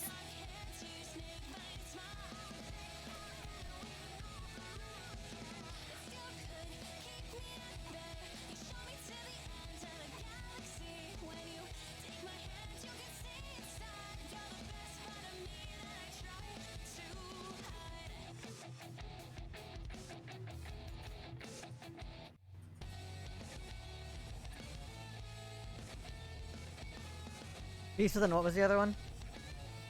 Generous Gift. Generous Gift, which destroyed my Platinum Angel and killed me last night.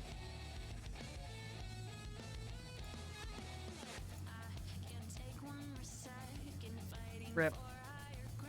Yeah. Unlucky.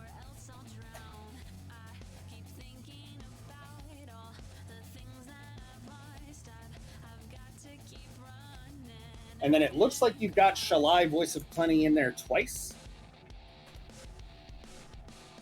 Oh, do I?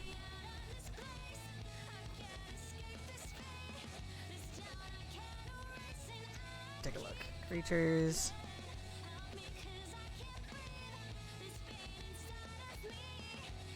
I do.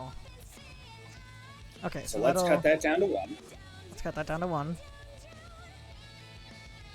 That's got us at 98. Okay. How many creatures are we looking at? 30? Okay. 30 creatures, that is plenty of creatures.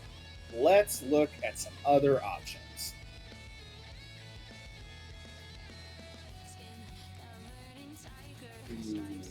Take that, Platinum Angel. I'm thinking yeah, fair card enough. draw might be the way to go. Because I feel like you've got fairly reasonable amounts of removal.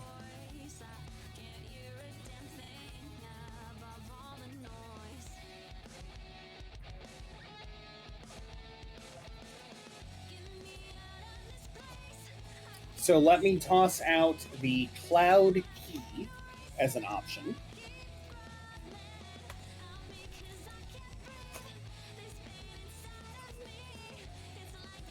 Okay.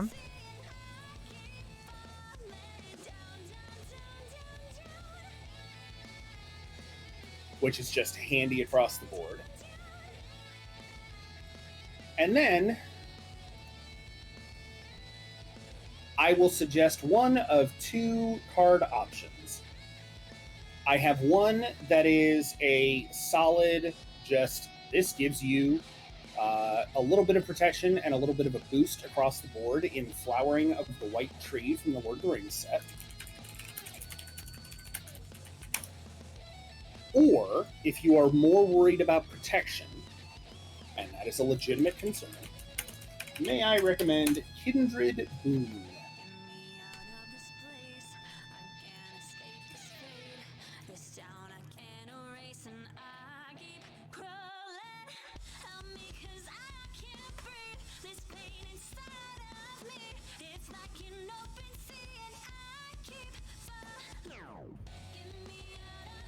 No, Balder. Buddy, you don't understand the stack. You can't play Magic. I'm sorry. We've talked about this. Kindred Boon doesn't seem bad. Kindred Boon is excellent. I run it in my Angel. Being able to basically, at any time, pay 2 mana and go, yeah, it's indestructible, is awfully nice. And while Flowering of the White Tree does offer your legendary creatures Ward 1, like, it's not bad, and I run it as well, but I really run it for the cheap Anthem more than I do for the Ward.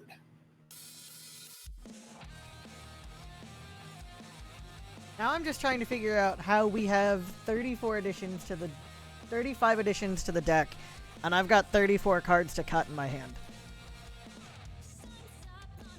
I'm trying to figure out where the disparaging number is coming from here. You said 34 cards in hand to cut and 34 to add? Doesn't that match? I've got 34 cards to cut, 32 in hand. Oh, 32 in hand. I've got 32 in hand to cut, 35 to add in. My guess is that you probably had some differences as far as what the system thought you had versus what you actually had.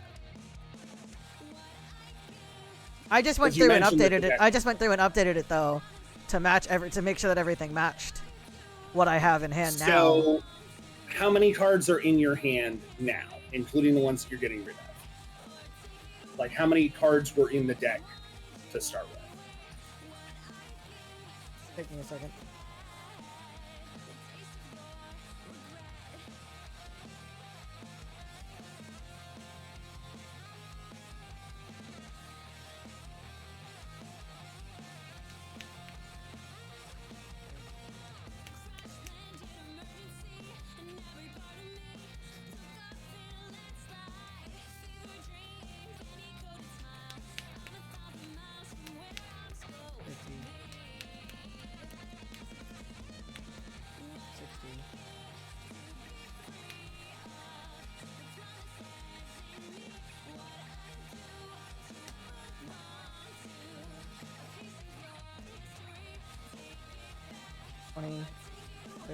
Nobody.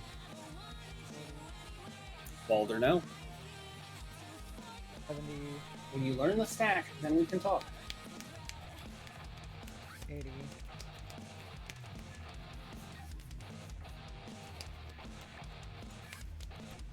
99 for some reason. Oh, right, because the commander makes 100. So yeah, commander makes 100. That tracks to the right number. Now I'm trying to figure out where the differential is. Me too. Like, I'm actually incredibly confused as to where we got the difference in 35 cards to add, but I'm holding 32 in hand. Well, so if you're holding 32 in hand, but you're adding 35, then there must be 3 other cards that you haven't pulled out. Have you saved the list? I just did. Okay, let me refresh it and take a look.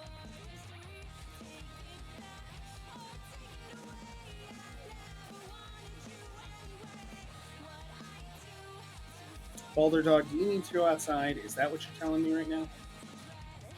Are you saying, Dad, I shouldn't have eaten all that queso?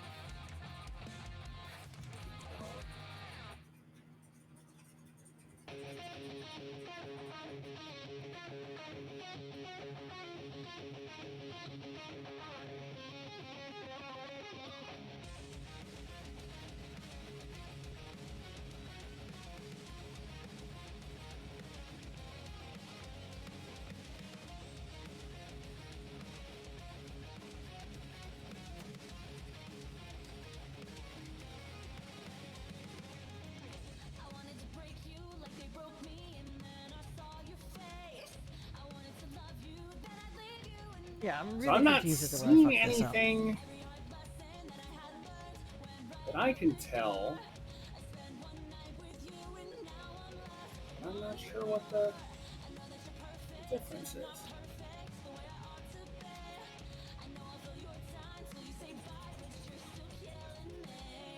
Yeah, I got nothing. I also have nothing.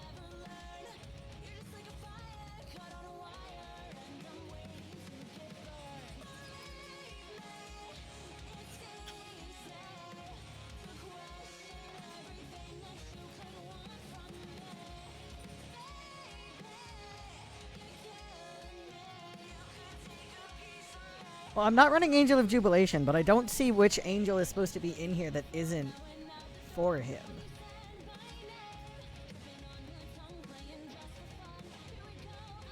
Rhea's not on here. Oh, okay, so that's the swap there.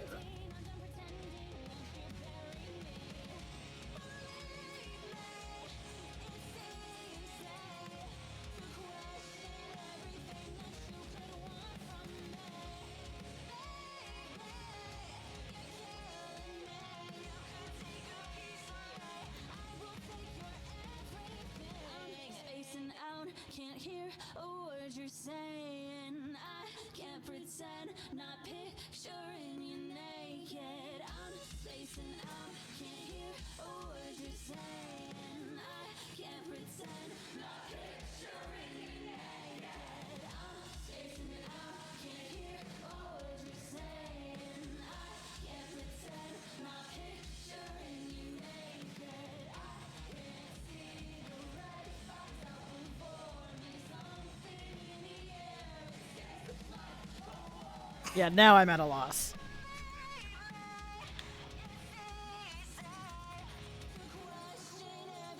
Wait, hold on. No, okay, it does have both of those in there.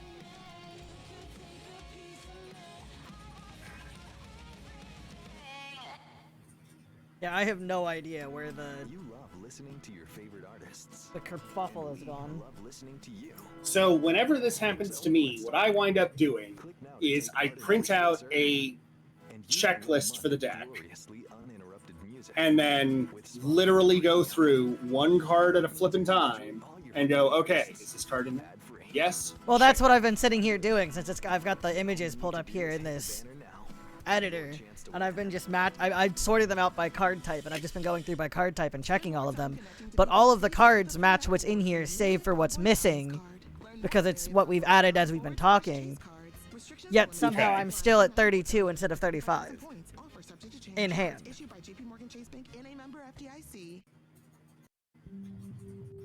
So you've got 32 that you have taken out of the deck. Okay, well, but so Angel of Jubilation was never in there, but Rhea was. So that's a card that is missing, that is cut but didn't have to be pulled. So that's one differential. True. So are the others basically like that, where this was not a card that was still in there? Like, because you mentioned that you weren't running some things. Yeah, but where there should still be extra cards here to pull out to make up for those 35 we're putting in, is what I'm saying. Physically, I have more cards than what the record shows. Otherwise, I would be missing cards from the deck overall, and it wouldn't be a legal deck to play. Or I'd have the amount of cards to pull that we're putting in. I mean, like ignoring what tapped out says. What I've been adding everything to TCG Player's inventory shopping cart, and that says that I am holding 35 cards right now. All right. Are there any cards in TCG shopping cart that are not in the listing that we're looking at? Let's do that. Angel of Ruins is there. Okay, we got that. Swiftfoot Boots. Let's see. Artifacts. The boots didn't get added. That's what it is. Okay. Swiftfoot Boots isn't in here. So I'm gonna... I can cut Commander Sphere for that. Yeah, I would.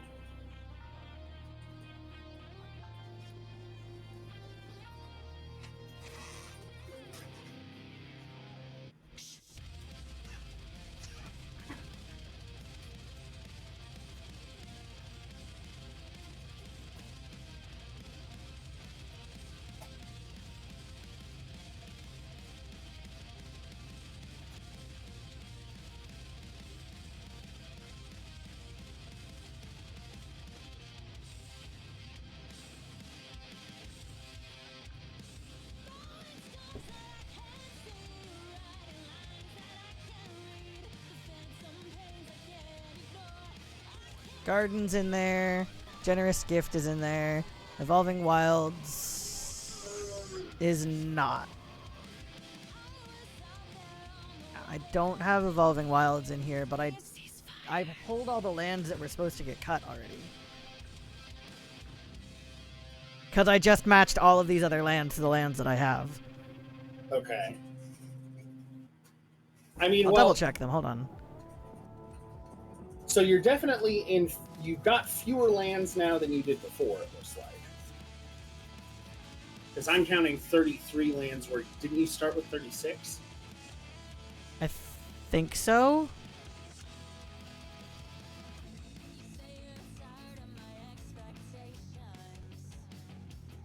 So what I would suggest in that case would be adding in the Evolving Wilds and cutting Thought Vessel. Okay. Because the thing is, a deck like this is not going to be running a ton of cards in hand on a regular basis. Like, if you have more than 7 cards in hand long enough for Thought Vessel to matter, either something has gone horribly wrong and you're not able to play anything, or you just cast a gigantic Return of the Wild Speaker to draw 18 cards or something like that, in which case, you know what? You're going to have to discard a few, and that's just the price of drawing 18 cards.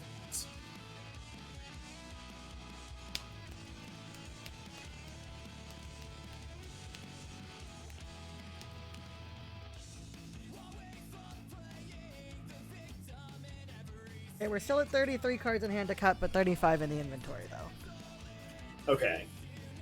Well, one of those we determined was Angel of Jubilation versus Ray of Dawn. Right. So that's one. So we have one card differentiate. And the Cryptic Gateway never got added. There we go.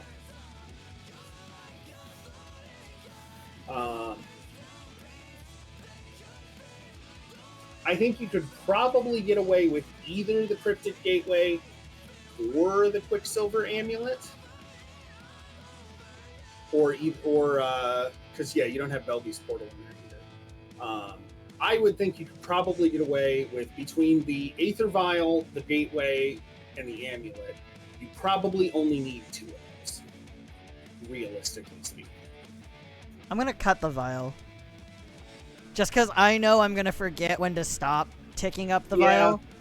Well, and it's tough, especially in a deck like this where it's not as simple as I need to get my vial to X, and that's what I want it to be on. Like, it'll depend on what cards you draw. Like, some of the games you play, you're going to want, 4 or 5 on there. Some you're going to want 7 on there.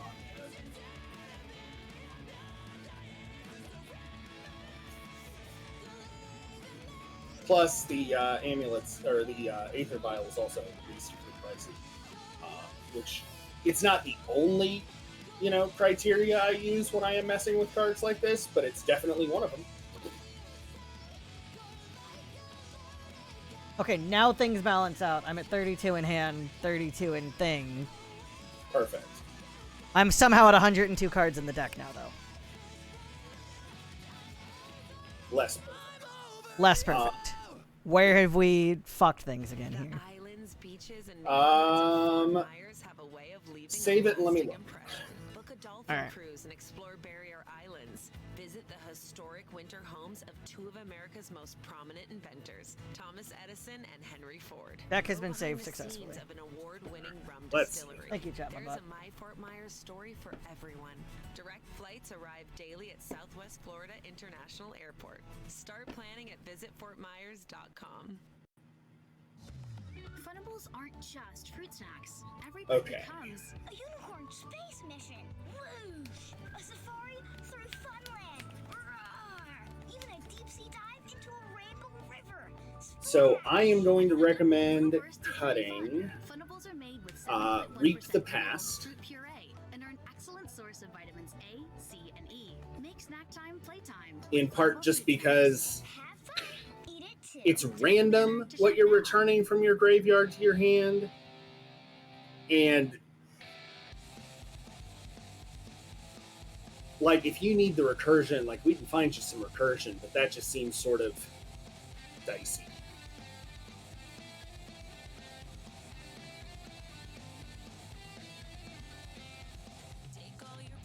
Okay. And then the other thing I would cut.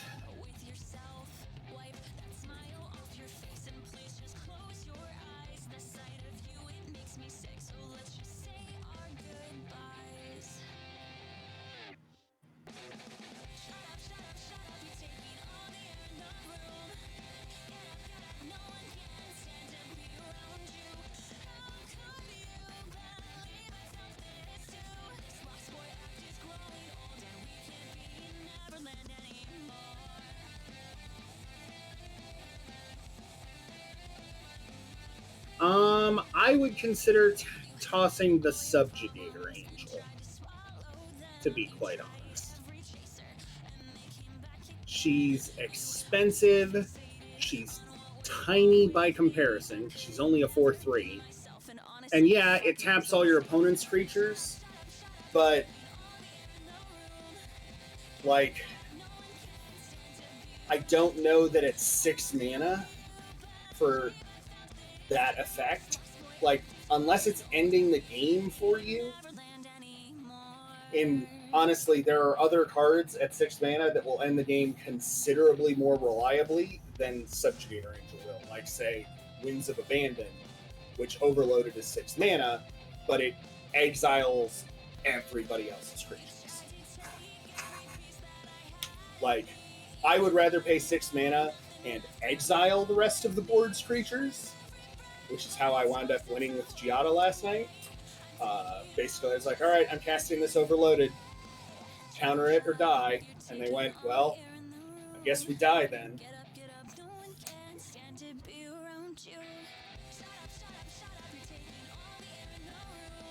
I don't know how I fucked this up so badly, but now I've got 35 cards in hand to cut and 32 in the inventory to pull.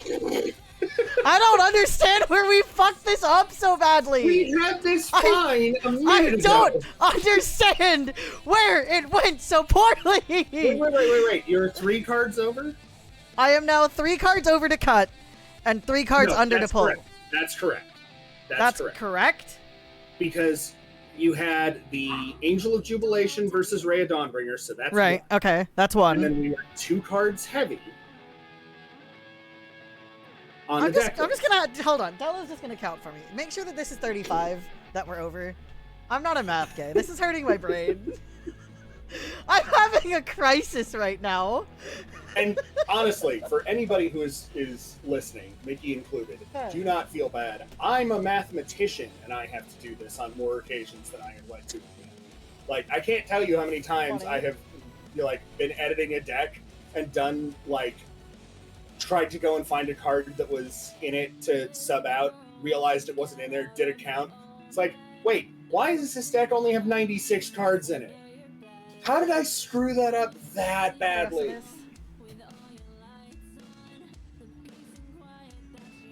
He's counting the deck. It's all good. It is a Della hand you're seeing, Daddy.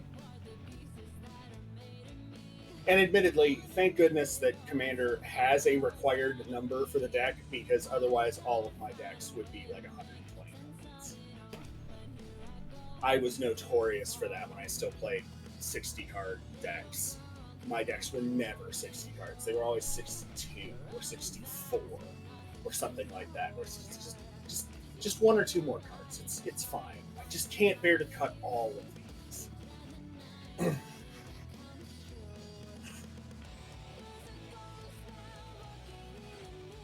I don't understand where we've gone so far from God.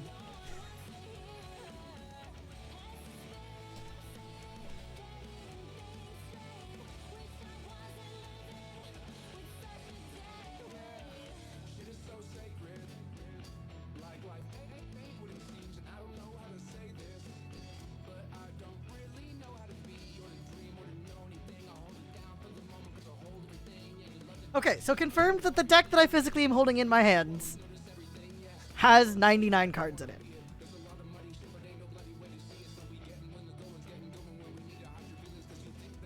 Okay. So we are correct. There are 35 cards that are getting pulled for cuts. Why does the damn inventory puller say there's 32 to pull then? So, I don't know. Where have we strayed so far from God? You did have at least a couple of instances in which you had duplicate cards in there somewhere. So yeah, in the deck itself, not in the shopping cart, because I've just been hitting add once to the shopping cart to keep track of everything that you said you want me to try to pull.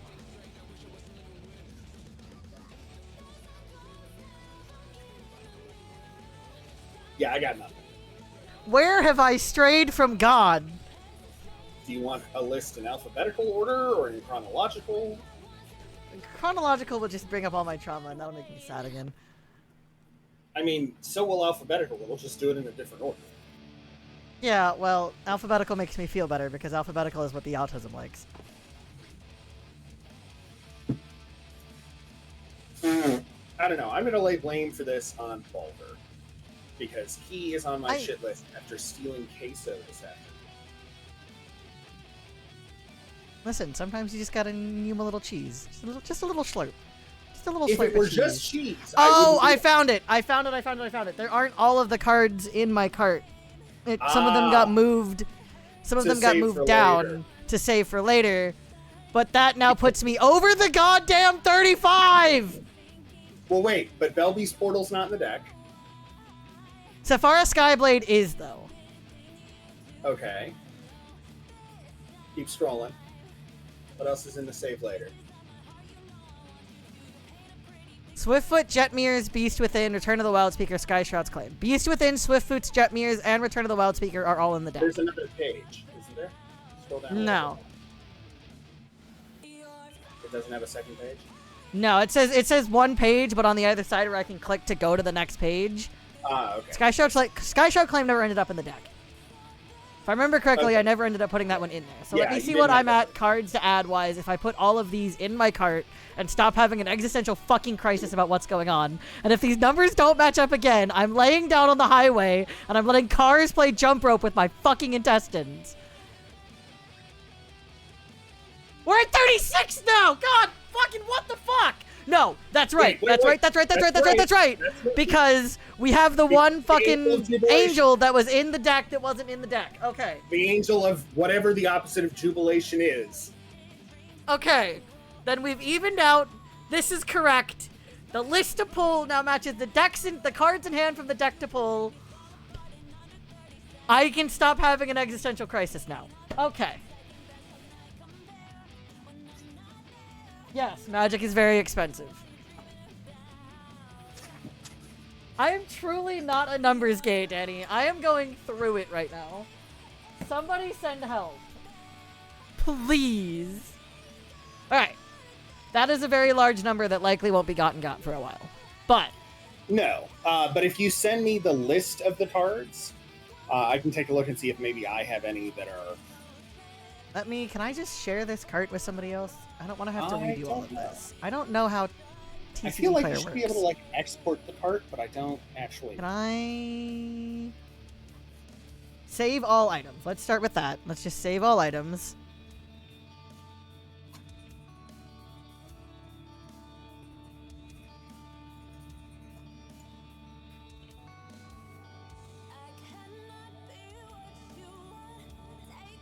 Sign in. Guess I should make an account. What do we call it? Exactly, because I'm dumb.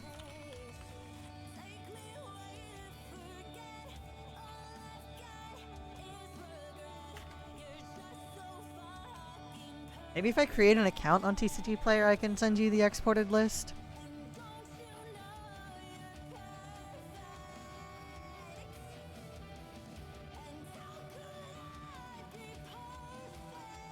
I was like seconds away from having a full existential crisis about where all those cards were going, dude. I was fully about to just absolutely lose it. No, I get it. I totally get it.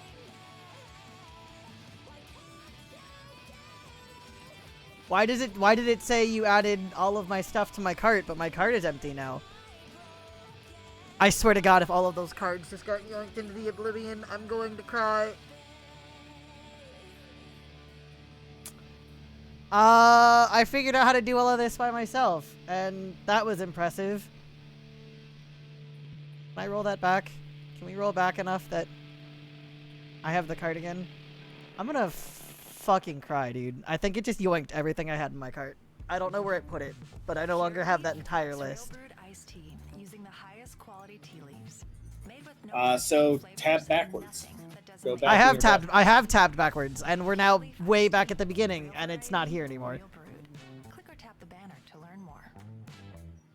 Because I hit add to shopping cart, and then it just said it added to the shopping cart, but my shopping cart is empty. Life is all about balance. With Natural Bliss brown sugar flavored oat creamer, you can create your perfect cup. Although I suppose this is easier to do, because now I can just go through and any cards that are in my inventory on tapped out that I don't actually own, I can just add back to the cart. That'll be easier to backtrack. It's not just coffee. No, she finally got her green pearl. Click or tap the banner to learn more. Yeah, and if you pull that up and shoot me that list, then I can take a look, because we might very well have some or all of those cards. Alright, I'm gonna DM you on Discord all of the ones that I know I don't own. Okay. Spatula slides a freshly grilled patty on top. You go to add Heinz ketchup, and it's not there. It's not summer without Heinz.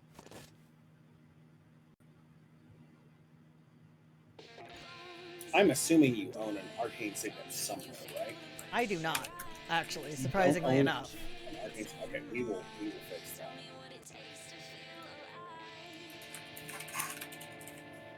There's so many flipping arcane signets.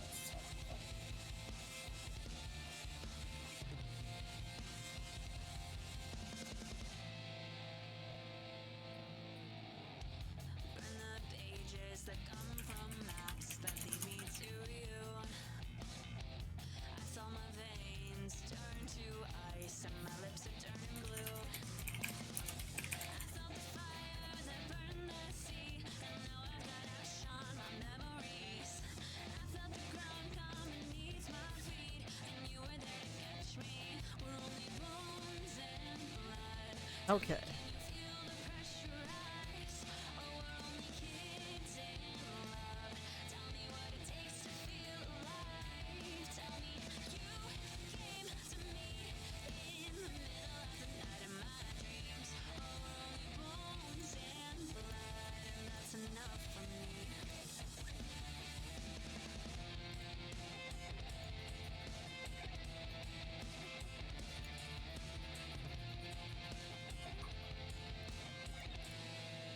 I mean, at least you got yours, Danny.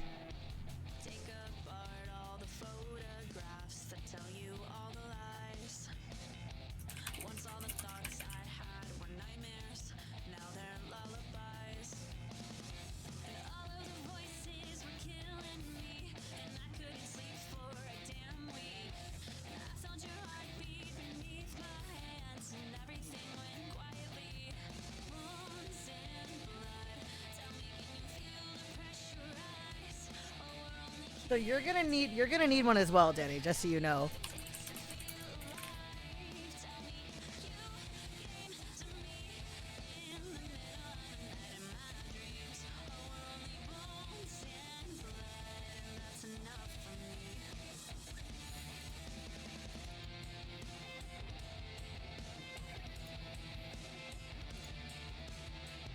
You need that for your bundle, Danny, if you care at all about doing the bundles.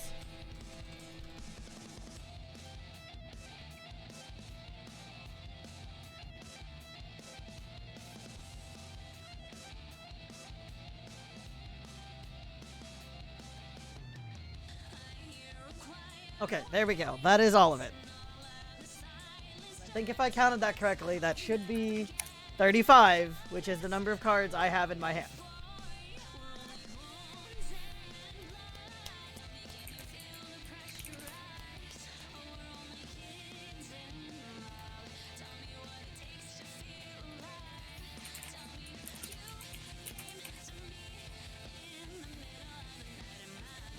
Okay. I looked over and saw Della's name. Yeah, she got her green pearl early this morning. Whoops, Caps. No, you're fine, dude. I don't care. Screaming, Caps. It's all good.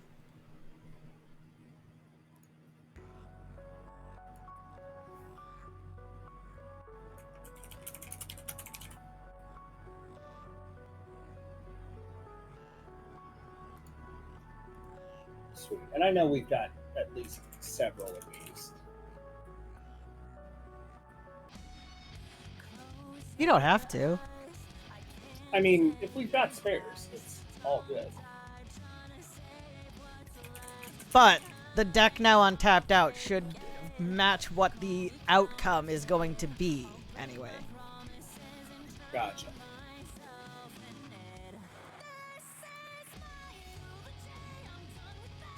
Which is the important part.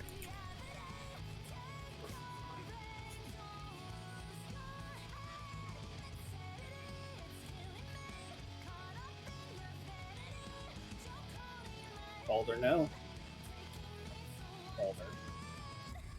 This deck is worth more than I thought it was. I'm looking at the deck pricing on tapped out, and it's got it priced around $546. Yeah, it's a reasonable.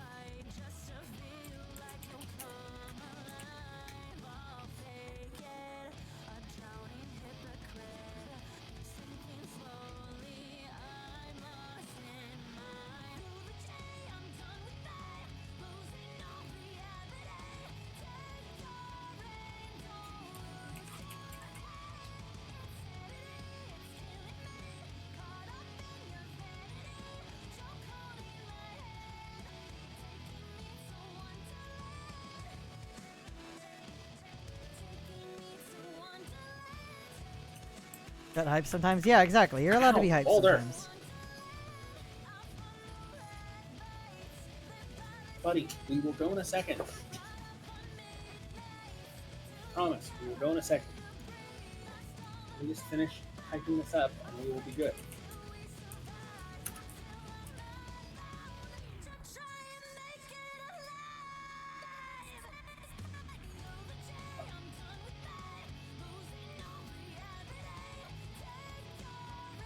Okay, there we go. All right, that looks good. I'm happy with what we came up with. I think this will fix a lot of the problems I've felt with the deck. I think so too. I think that it's going to give you a much more consistent experience as far as all that goes.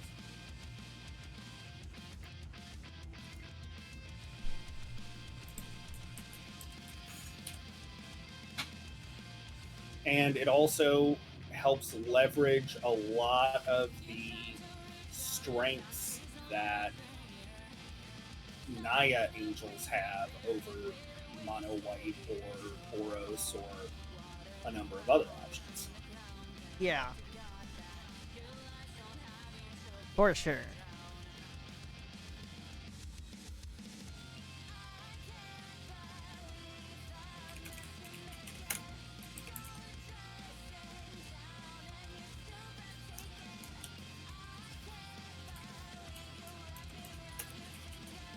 Yeah, okay.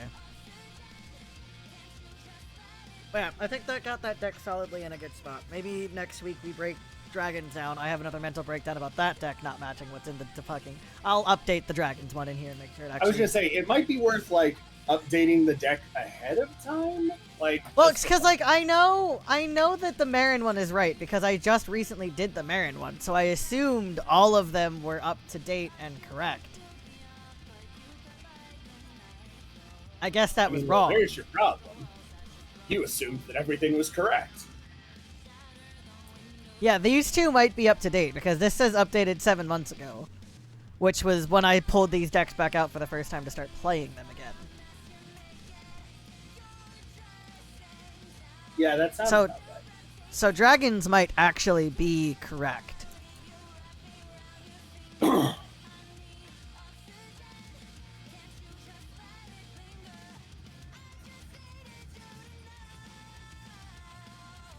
But that's another one that feels good when it can go right, but it never actually goes right.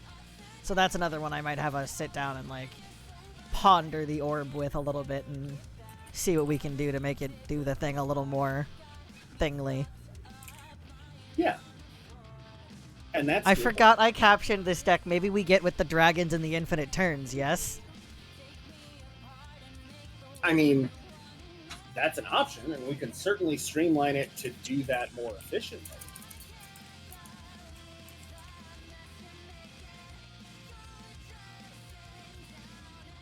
That one I built drunk, so that one being all over the place makes sense to me. That one I built while I was incredibly drunk and went, this should work, right? And it kinda works. I mean, and a lot depends on, you know, what it is you're trying to do. Like, one of the things that is so interesting when it comes to commander decks is, you know, what is your goal for it? Like, what do you want the deck to do?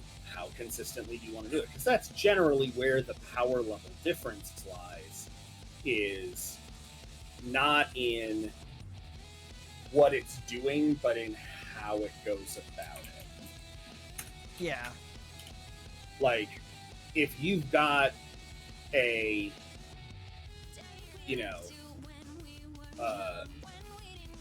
an infinite combo, you know, infinite turns or whatever, but it's 2 cards in the entire deck, and you might get them both, or you might not, but you're not playing tutors, you're not playing a bunch of card draw, like, all of those things, like,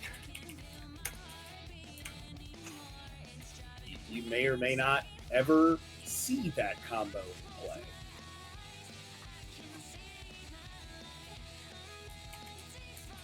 Yeah. Whereas if you build the deck with a bunch of tutors and a bunch of, you know, copies of the effect and that kind of thing, where, you know, you're much more likely to get that combo and put it together,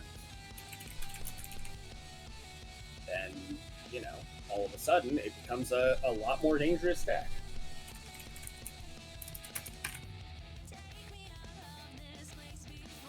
It's just gonna be one of those things where, and I'll eventually get to adding those decks that I bought off my buddy to there as well. And I don't think those need looked at, honestly, because I know how he builds his decks and I trust that those ones are fine. But maybe over the next month or so, we start breaking down some of the ones that I've built, and we just kind of look at them and go, oh, honey, you live like this? I mean, we certainly can, and we can also take a look at some of my decks if that's something that, you know, you want to do as a comparison or that sort of thing. You know, I'm happy to go through why I've put together that and what choices I've made, and you may have some suggestions for me. Highly likely not. I barely understand what I'm doing. I mean, the only real advantage I have is a large amount of cards stuck in my brain from years and years and years of playing and consuming content and that kind of thing. I don't really have any super amazing insights. It's just that in a lot of these Eternal formats, I have a whole lot of old cards that are still in my head and that kind of thing, that it's like, oh, did you not know that that was an option for your deck? I've never heard of that card. Like, I love Wrath, dude. He's so cute. That is really where my advantage is. And when it comes to piloting decks, similarly, I have the advantage of knowing a lot of the cards, so I have a pretty good idea of, you know, okay, if you're holding this many cards in hand and this much mana, and you played this, but you didn't play on this turn or whatever, like,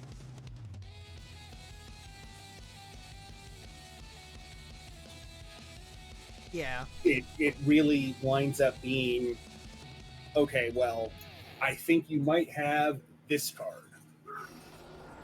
And if that's the case, Special K knows life moves fast. You hustle. Then, you know, I have an idea of how to play around that, or what to do, or that sort of thing. But, you know, even then, a lot of times, one of the things that I learned early on in my Magic career, I was reading a Scry magazine back when magazines were still a thing. And there was a great puzzle that was using like one of the Pro Tour like championship games, and the solution was basically, you know, you play these things and see if they've got the answer, and if they do, then they've got it, and if they don't, then you win. And they were interviewing, I think it was Randy Bueller, who was one of the old pros from when I first started playing. And they were like, how did you know he didn't have a Wrath of God to just wipe out your board? And he's like, I didn't. But I just simply didn't. I didn't have an option. Like, it was either play these creatures and put him on a 2-turn clock, or don't play these creatures and he's on a 6-turn clock. I looked at it and went, Thank you, chat, my bud. I appreciate you. Nope. 2-turn clock and make him beat. And that's all you can do sometimes. You know, last night I absolutely played an overloaded Winds of Abandon and looked at the rest of the table and went, either you've got something to deal with this or I win. So you tell me, what are we doing? And that's how that You were goes. mad faces. Me too, Celine. I run Winds of Abandon. I feel that. But at the same time, you know, I had at least one player who was playing blue, so he could have countered it, but he used his counter on Celine's commander earlier, so go top hat. Very fair, very fair. Want to stick around while I very poorly draw Pokemon because I've never heard of Pokemon before? I mean, I'm definitely going to be in chat at the very least, but Won the first game, so that's fair. That's suspect true. I need to take a certain somebody outside because a certain somebody got into the queso, which has a bunch of spicy peppers and onions in it, which are not for puppies. Oh, poor Balder. The poor No, baby. No. This is not a poor Balder Poor moment. This is a baby. Balder fucked around and now he's finding out. And by finding out, I mean I'm having to run outside like every couple of hours while he shits Whittle. himself. He's Whittle. I walked away from my desk for 15 seconds to toss a cup of No, I'm just soda gonna do it that with was my mouse, empty out. darling. I don't feel like All getting I the was tablet looking out. for. I'm just gonna do it with my mouse. Go and get another Coke, come back in, he is on top of the desk, nose deep in the queso spilled all over the desk, all over my phone, all over his nose.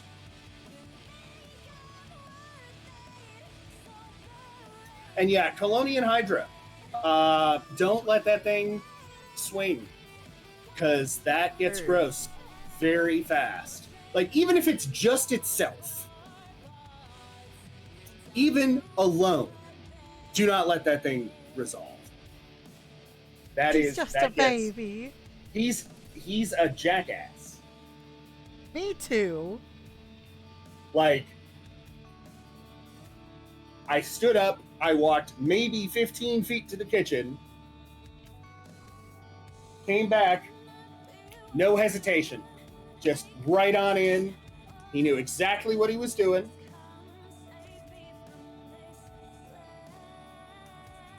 And now his tummy is upset because for some reason, this dog has the most sensitive stomach of anyone, of any species I have ever known. But does that stop him from putting everything into his mouth as though it were food? No, it does not. It doesn't stop him for a half a second. He looks at something, he goes, is this food? I don't know, but I'd better eat it just in case. What if goes in mouth? Yeah, we are talking about you, floofy jackass. On the plus side, at least he goes into the groomer tomorrow morning because the floofening is real. Oh, whoa? He's blowing his coat. So there is just balder fur everywhere.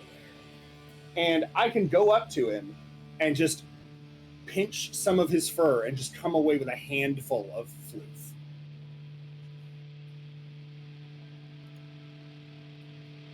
Okay, cool. So this is working. Perfect. Right. So much floof, it's not even fun.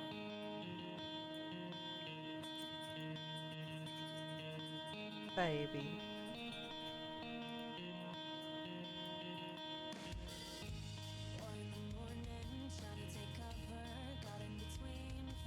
Well, go take him out. Take the baby to go do his thing. Yep, I'm going to do that, and I will be here in chat while you draw some Pokemon. I personally think that you should start with my favorite Pokemon for this sort of challenge, Sudowoodo. I do know what Sudowoodo looks like. If you want to change your answer because I know what that one looks like, feel free. But as a bonus, though, I think that in addition to just drawing them, you should try and tell us some Pokemon facts about them. Like, what type is it? That kind of thing. Because that will also be hilarious. Sudowoodo. I think I spelled that right.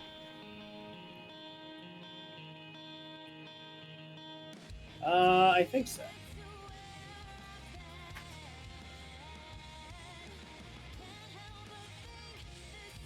Alright, I'm going to take him, and I will be in chat.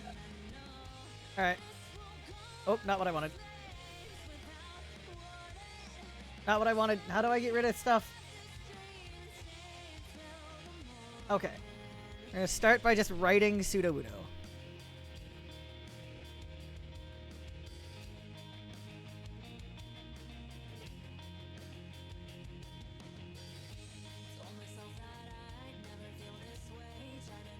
How do I use this program? I don't want to install Illustrator on the work PC, but I may end up installing Illustrator. I'm going to install Illustrator on the work PC.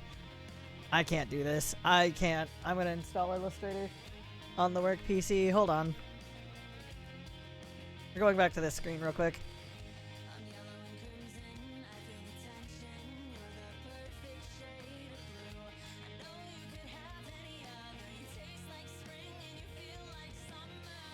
Where is it? Where is it? Apps.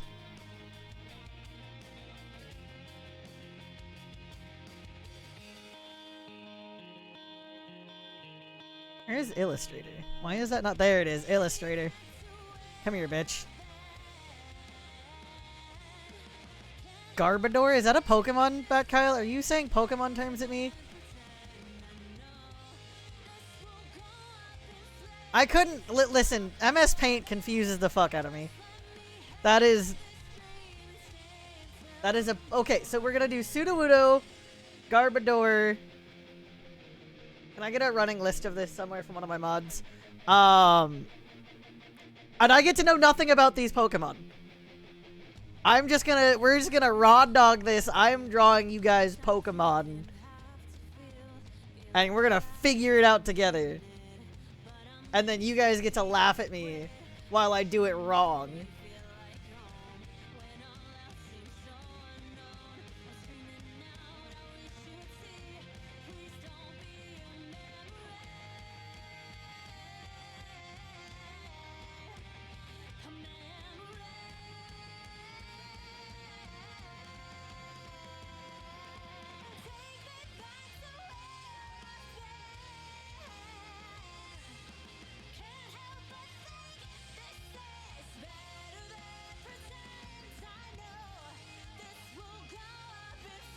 On Twitter.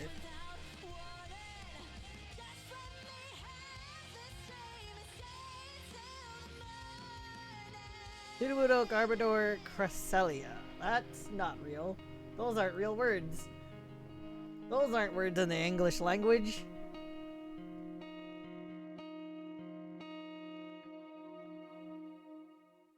Regigigas. That's... These aren't words. You guys aren't saying words at me. The sun is shining. There's a cold drink in your hand. Someone. Alright, we'll start with those. We'll start with those 4, and we'll see how long that takes me. This might take me a while. I'm very bad at art.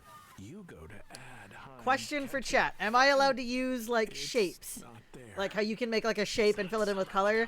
Am I allowed to use those as like the base of the Pokemon, or do I have to do it all by hand? You guys get to decide. Get a discount and rewards. Book a tour. Use rewards. Move up tiers. Oh, free breakfast. Earn rewards. Use rewards. Earn rewards. Use rewards. Join One Key for travel rewards you can earn and use across. Do shapes, that's how art works? Okay. I just wanted to make sure. Some people might want to see me suffer and do them raw. I just wanted to make sure. You have an idea? Oh no, Daddy. What's up? Shapes are fine? Cool. Shapes.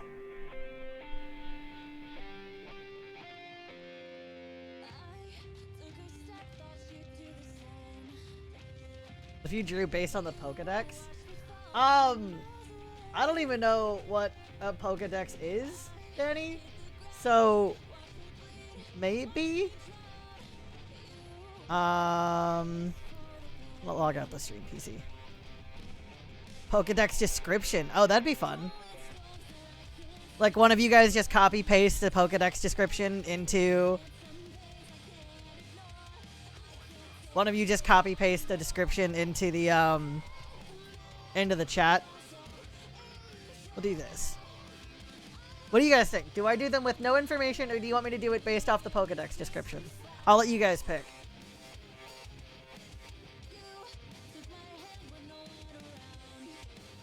It's up to you guys. I can do them without any explanation at all, or we can do them with a little bit of explanation. It's up to you guys.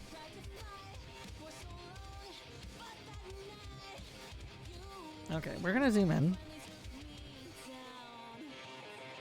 We're gonna do Sudowoodo over here in the corner. Pokedex is fine? Cool.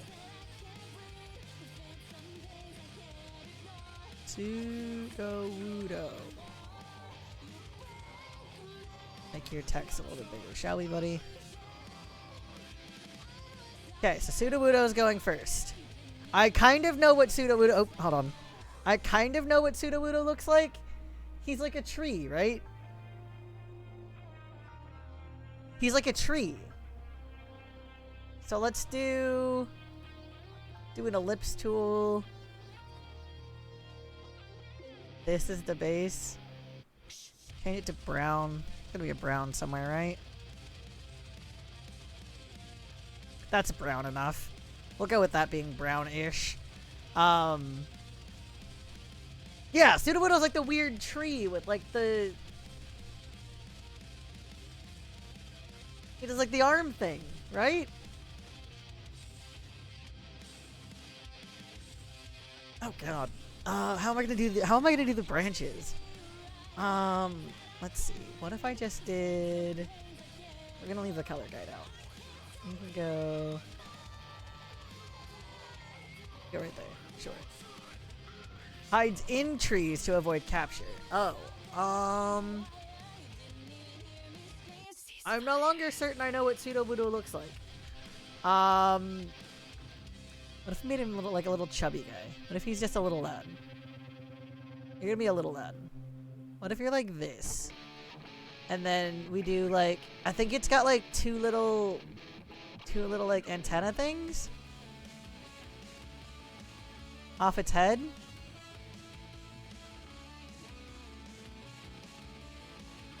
No, do the arching thing. Come on. There. Nope. Nope. Yeah, it's got like little antenna things coming off of its head into like little green orbs. Excuse me, I said little green orbs. Why is the line not green?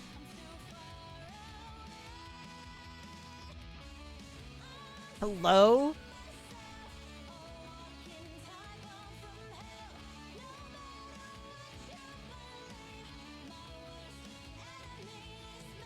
Yeah, he's got like little green orbs at the end of his antennas. He's a Earth type. That's a type of Pokemon, right? He's an Earth Pokemon. Yeah. Ground. That's the word. He's a ground Pokemon. His trees come out of the ground.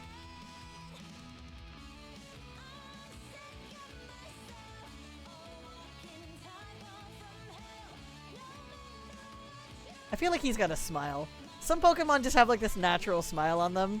Please post these boys to Twitter with their type, I'm begging you. Okay. Okay. And then he's got like little leggies. He's got little leggies. Like little leggies. This looks like a potato. I've drawn a fucking potato. I've drawn a potato. What I've done is draw a potato. This doesn't look like a tree at all. I'm gonna kill myself. I'm a potato. Thank you for making me a potato, Danger Dan, while I'm drawing a potato.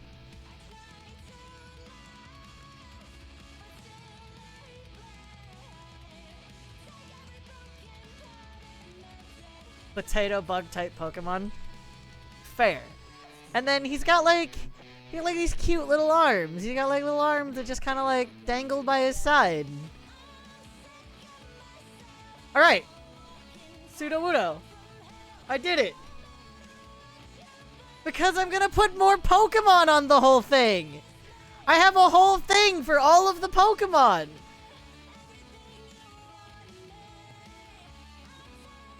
I have a whole page for Pokemon. P is for Pokemon. It's a Pokemon party.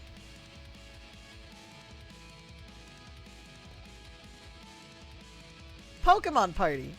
I'm not doing a page per Pokemon. They're all going on the same page.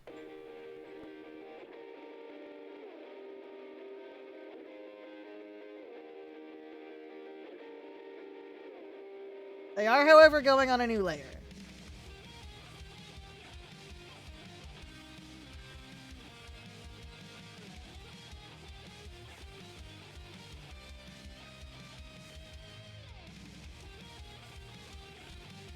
Garbodor. It clenches opponents with its left arm and finishes them off with a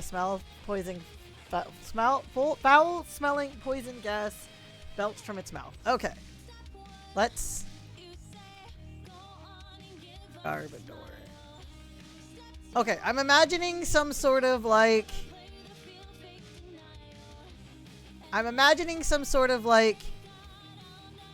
big buff Jigglypuff kind of thing where it's like jacked. Right? So we're gonna do like, let's do, it also feels like it's gray. Dabba dee dabba die. Let's go with like Where are the fucking grays on this color spectrum? Hello?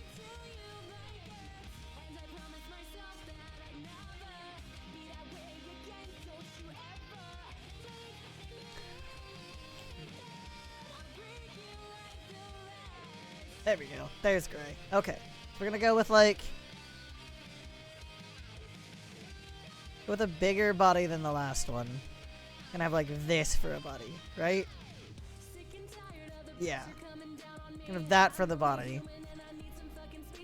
And like a teeny tiny head. No, if he's got poison gas coming out of his mouth, he's probably got a decent sized head. So let's do like that for the head. Yeah, I'm happy with that. And then let's get the poison gas going. Gas is always like green.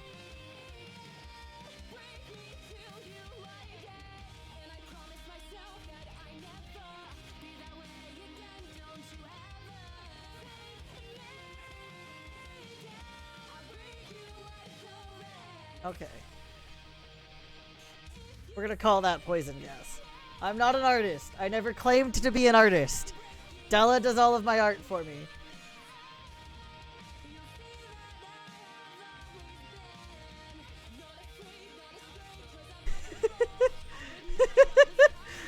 Okay, and then we gotta draw the mouth on him, so let's do that in black, I suppose. Thank you for clipping my mistakes. Why are you not Greek? Why are you not black?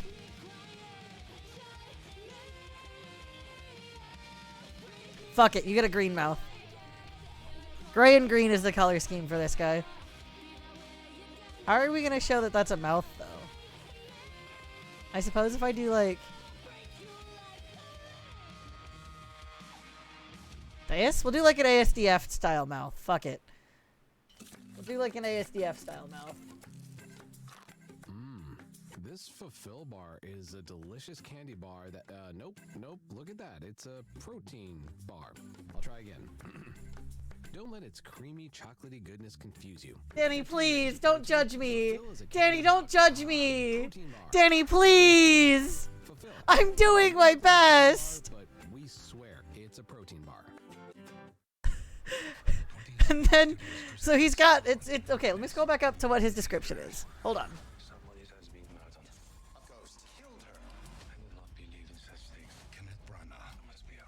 Punches its opponent with its left arm and finishes them off with a foul pulling gas. Okay. Okay. So we've got the...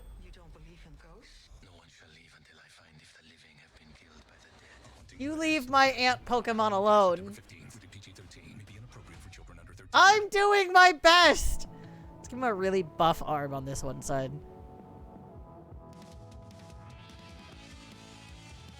Thrown up on by some inconsiderate drunkard. Hey now!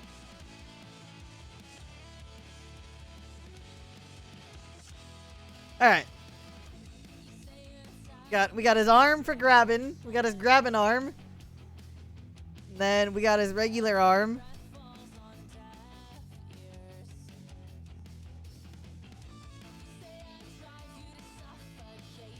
That's not a foot!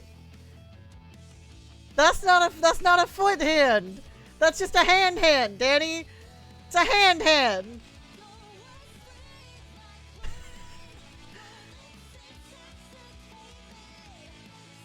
Hi, Serena! Welcome to this. Those are not foot hands! Those are hand hands! Hey, Dora. Forgot the TTS. It's alright. I know you're here and I love you. Thank you for the resub. I appreciate it. 21 months. Can you believe it's almost been 2 years that we've known each other, Serena? That feels wild. I'm drawing Pokemon really poorly. If you like Pokemon, please avert your eyes. Or sit and watch the... whatever this is. This is content. This is content, Danger Dad. Thank you. He doesn't have eyes. Let's give him eyes.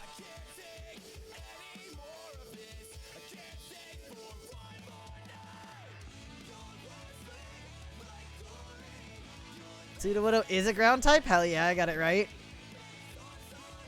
Garbodor, poison. Obviously poison. He's got the poison breath thing going. I'm going to make the poison breath a little more obvious.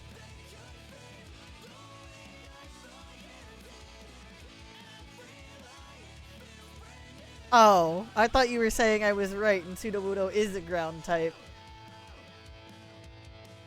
I'm sad now. Yay! I got it right! Alright, that's my Garbodor. I wish I were really high, Serena. This would probably be better. Okay, so I did this is so far we've got a Sudowoodo. We've got a Sudowoodo. Sudowoodo's good. Look at him. He's a little guy. Congratulations on getting the keys to your apartment. I'm really, really happy that you guys are getting somewhere safe. I am so glad to hear that you guys got that worked out. I love you guys immensely. If there's anything I can do to help you guys, please let me know. I can be in Chicago in a heartbeat to help you guys out. Like, say the word and I am there to help you in any way that my dumbass can. I don't have a knee, but I can help. Cresselia is reminiscent of the crescent moon. It leaves a brilliant line of light in its wake as it flies across the night sky. I dare say it resembles the heavenly maiden who created the Milky Way. Okay, so it's giving moon, which means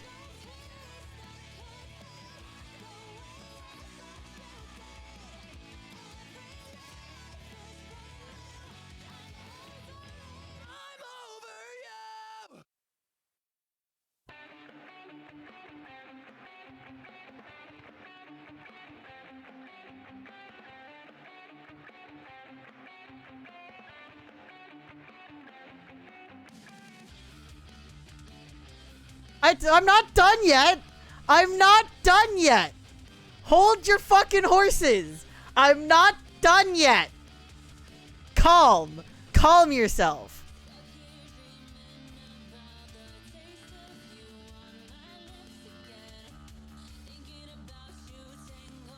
Calm yourself. We're not done yet.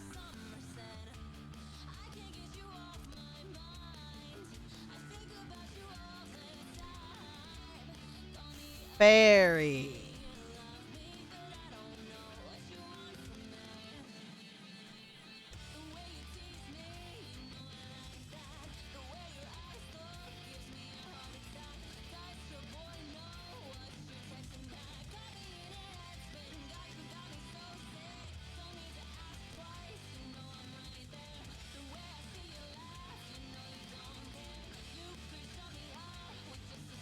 Oops, I didn't put this on a new... We're gonna put Cresselia on a new layer.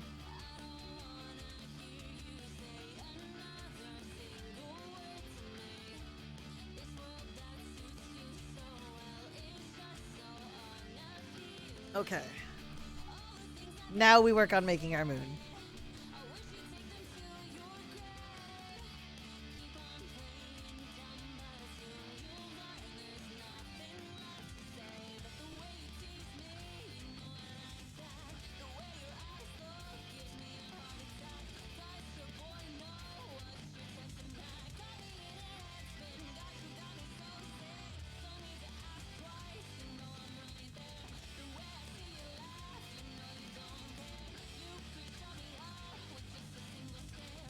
There we go. Now we've got a crescent moon.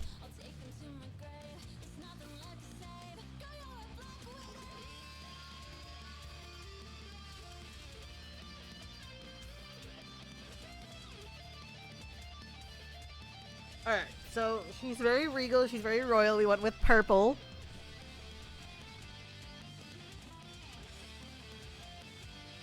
And then we're gonna give her... Go with dark purple eyes. Why is it still green?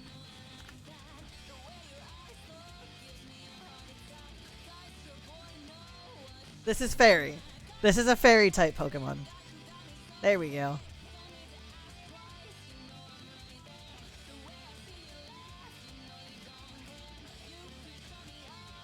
We gotta tell the world that this is a woman Pokemon, so she's gotta have booba, obviously. She's gotta have booba. Top 5 things How else will the world know that this is a female Pokemon if no Booba? It was not, in fact, a fairy. Damn it! 3. The Parade of Classics with more than 150 Auburns, Cords, and Duesenbergs. 4. Sweet Cars Fast and Fabulous Exotic Car Show. 5. Yeah, she's gotta have Booba because obviously women Pokemon have to have Booba. Enthusiast or just along for the ride. You're sure to have a great time in Auburn, Indiana Labor Day weekend. Thank you for clipping my misery. And then we'll give her like a really big smile. We are the University of Cincinnati, a diverse Cresselia! embedded in the heart of our city. Here, you have the power to innovate, create, and find out what truly defines you. And with the #4 cooperative education program in the country, we have what you need to succeed in any career. Oh, was I supposed to draw after Cresselia? More about UC.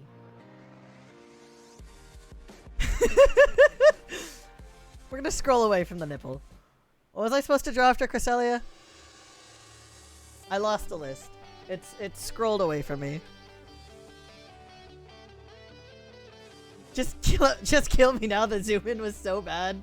Leave me alone, Danger Dan.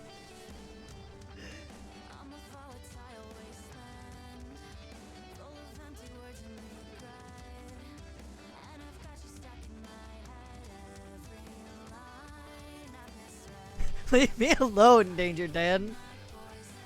I know Danny said Typhlosion, but I can't remember if there's one in between Typhlosion. Regigigas. Okay. I very vaguely know Regigigas. Regigigas is an electric type Pokemon.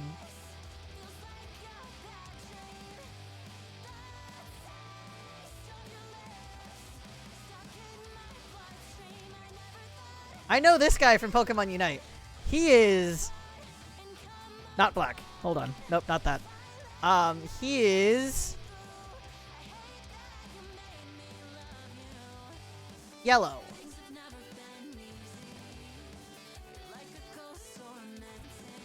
Why are you still black?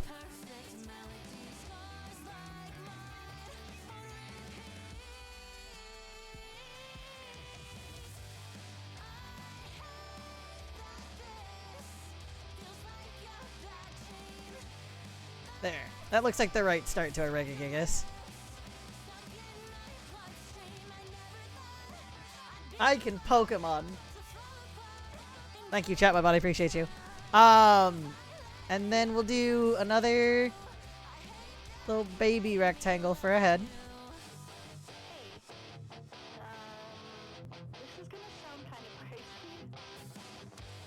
Milotic. Okay, I'll do Milotic after I do, because it's this, then Typhlosion, and then I'll do Milotic.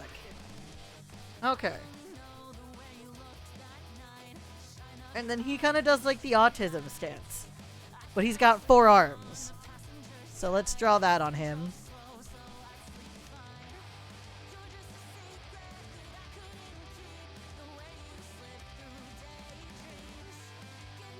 I've drawn a spider. What I've done is draw a rectangular spider. Is this yellow as hideous for you guys to look at as it is for me? Because this is the only yellow I can see.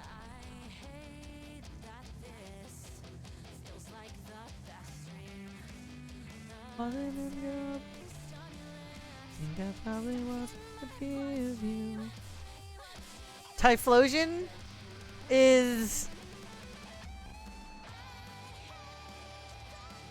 Typhlosion is...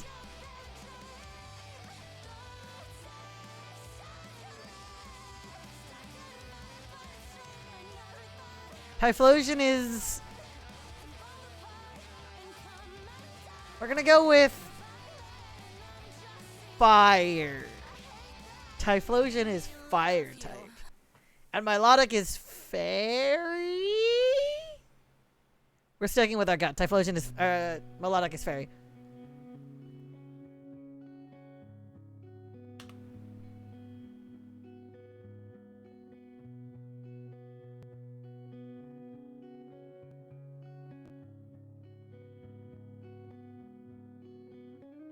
I hear your voice like a ghost in my head. I'm breaking promises that I've come to Someday it will be correct.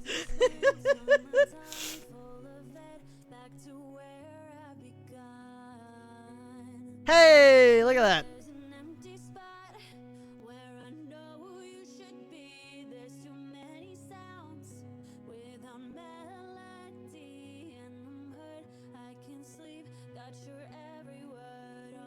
I feel like Regigigas is worth something.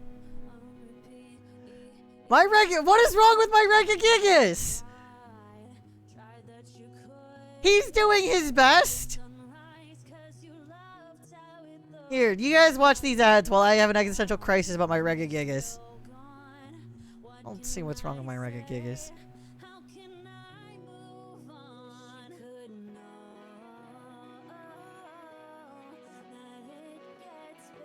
Use mod pyres to tell a story about guessing things. Do it. Do it. He's got like a red battery thing, like on his chest. Like a red vest. Why is that not red? Oh, because I didn't make the line red.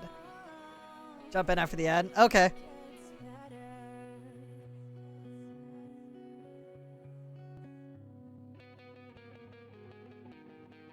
Yeah, he's got like a red, like electric looking vest on.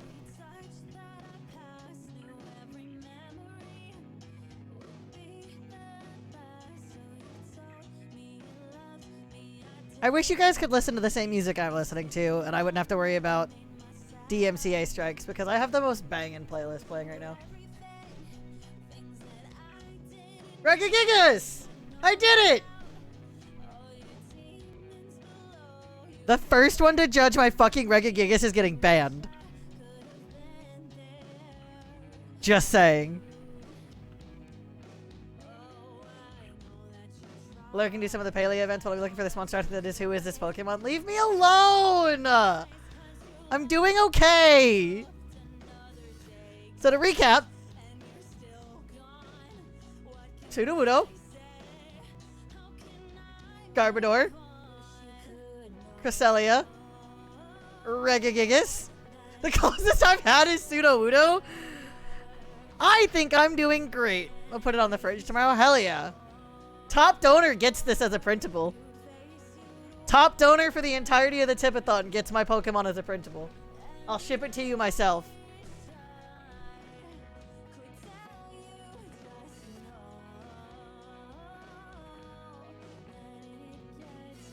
So far, it's going to Danger Dan. Please tweet that out with the image. I will tweet that out with the image. Alright, so I gotta draw Typhlosion now. Let's scroll over a bit. Ignore the monstrosities I've created so far.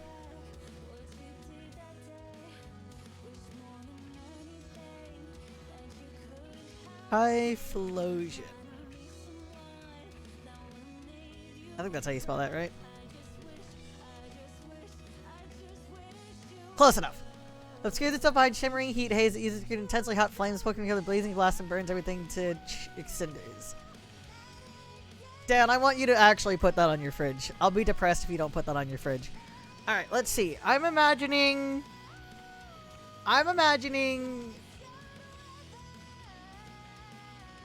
And I think this is probably wrong, but I'm imagining, like... I mean, I've been wrong every fucking Pokemon so far, but I am imagining a round boy.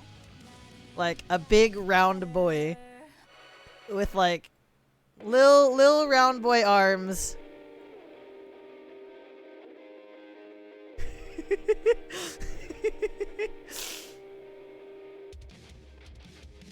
little round boy arms. We're going Kirby with this. This is just like Pokemon Kirby.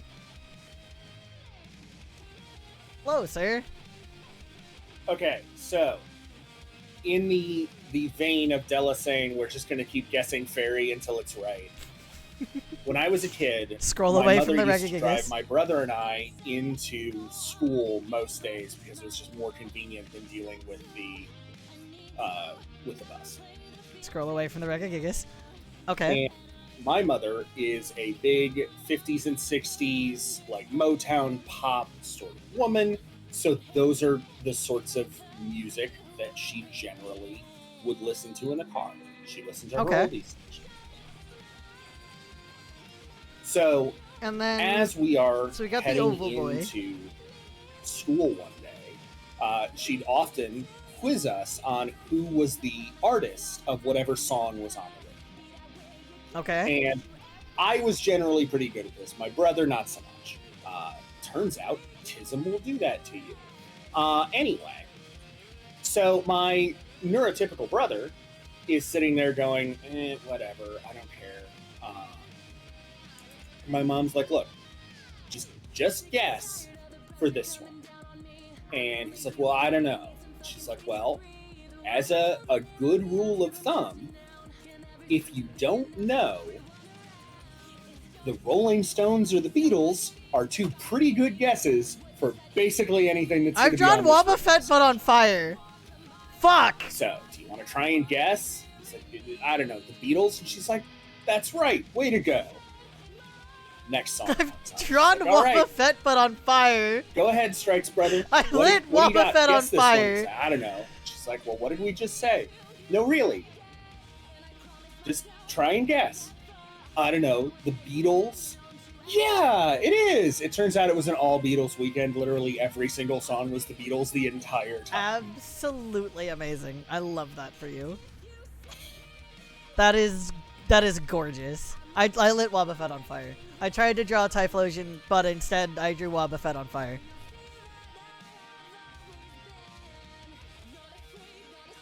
I drew Wobba Fett on fire. We're sticking with it. That's what Typhlosion looks like. Typhlosion looks like Wobba Fett on fire. Fuck it.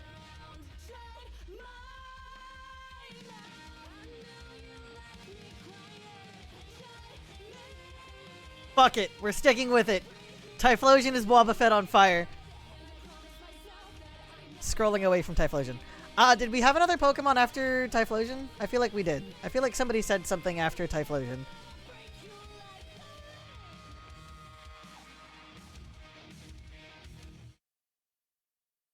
Maybe like an evil Ditto. Melodic. Right, melodic. Okay. Thank you to my mods for keeping me on track. Milotic.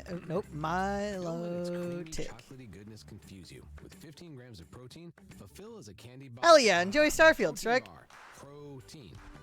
Jealous that you get to play. I didn't get to play. It's okay. I'll play later. Alright. Now, I think I remember what Melodic looks like. I have seen Melodic several times. I am pretty sure I know what Melodic is. I'm fairly confident I know what Melodic is.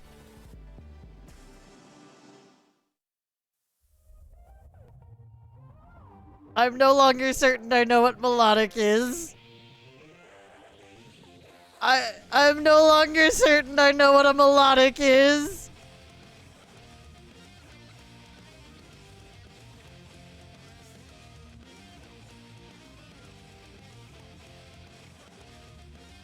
I'm no longer certain I understand the assignment.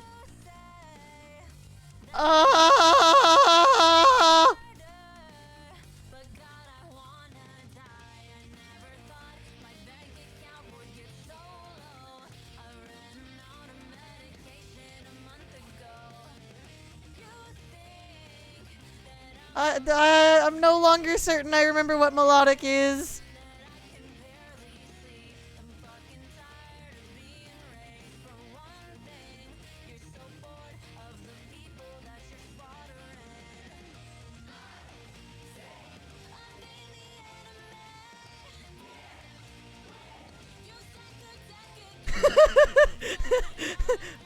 No? Maybe?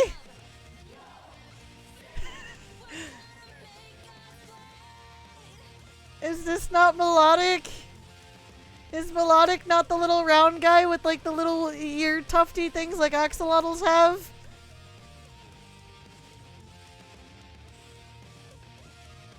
I'm no longer confident I know what a Melodic is. longer confident.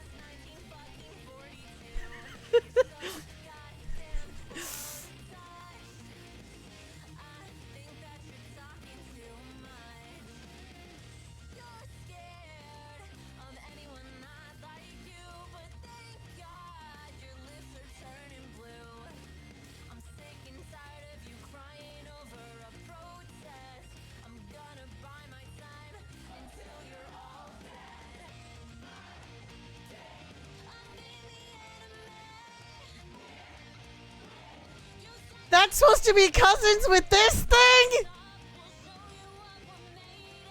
I have strayed very far from God.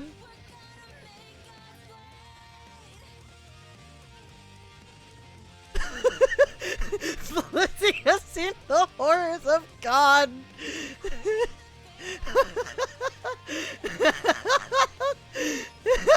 I have strayed so far from God.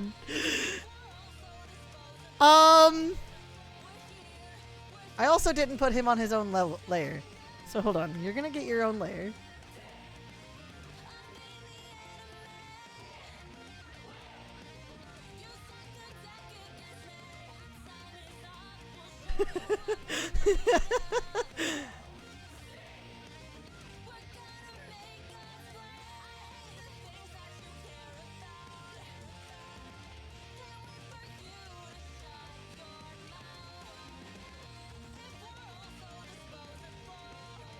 We have melodic at home, honey. The melodic at home.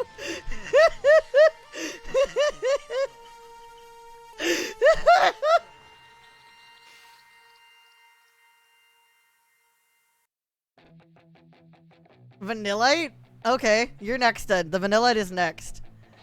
The deep underground basement that happens to reside here. Ow. I was very confident that I knew what melodic was. I was very confident that I understood what melodic was. I was so fucking concretely sure that I understood what melodic was, bro. I want to say I'm confident I know what Vanillite is, but now I'm not sure I am.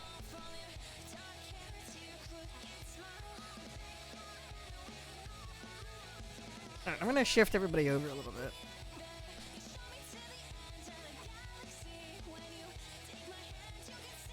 Pokemon, we pay you to play it.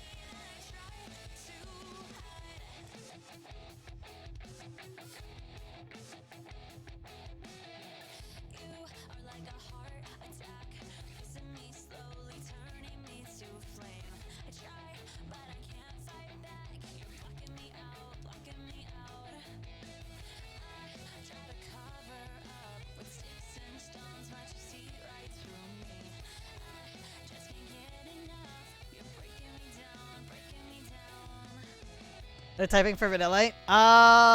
Is Ice a type? Is Ice a type of Pokemon? I'm gonna go with Ice.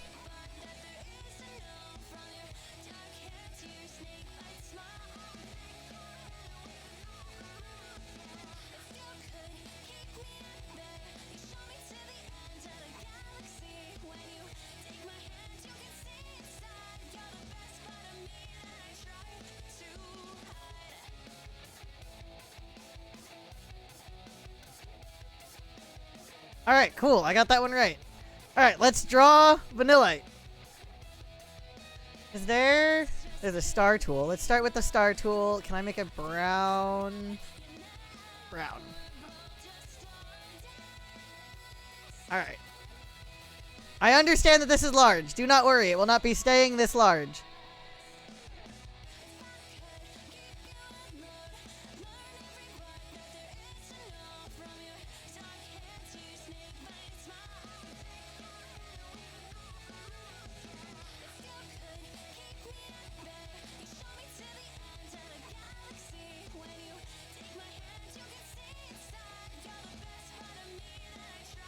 It sounds like an ice. Is this not the one that's an ice cream cone?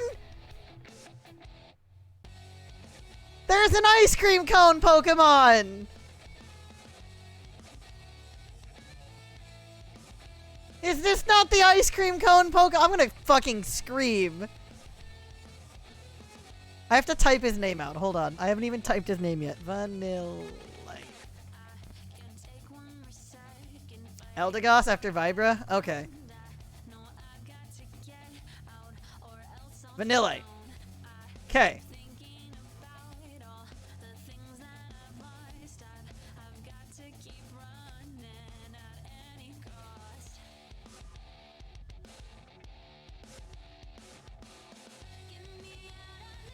God, why is Boy with a Uke so good?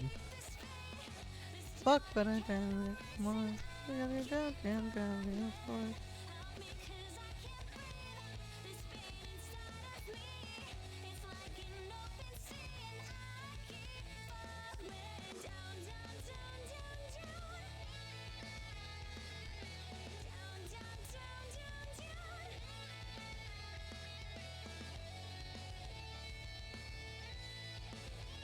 What, Danny? What is wrong with my Pokemon?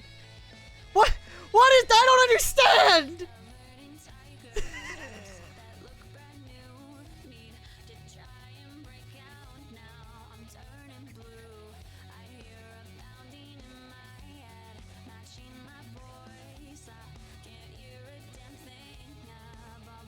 Add some icicles.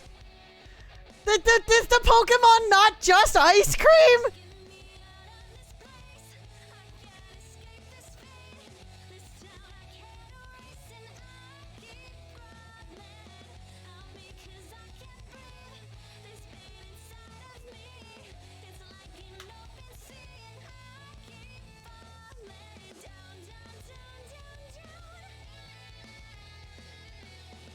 Vanillite.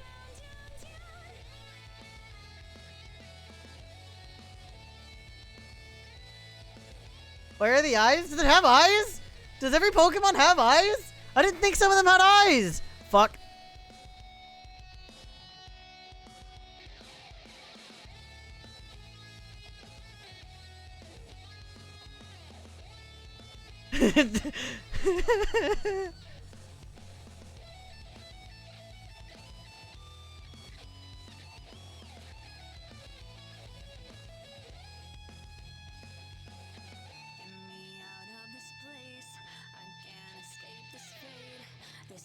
I'm doing my best. Typhlosion lit Wobba Fett on fire. This is technically closer. I'm doing my best.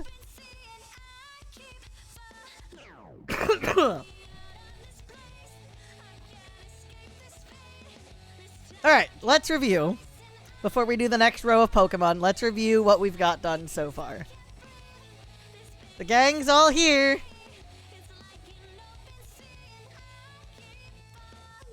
Got Sudowoodo, Garbodor, Cresselia, Regigigas, Typhlosion, Melodic, and Vanillite. I think I did pretty good.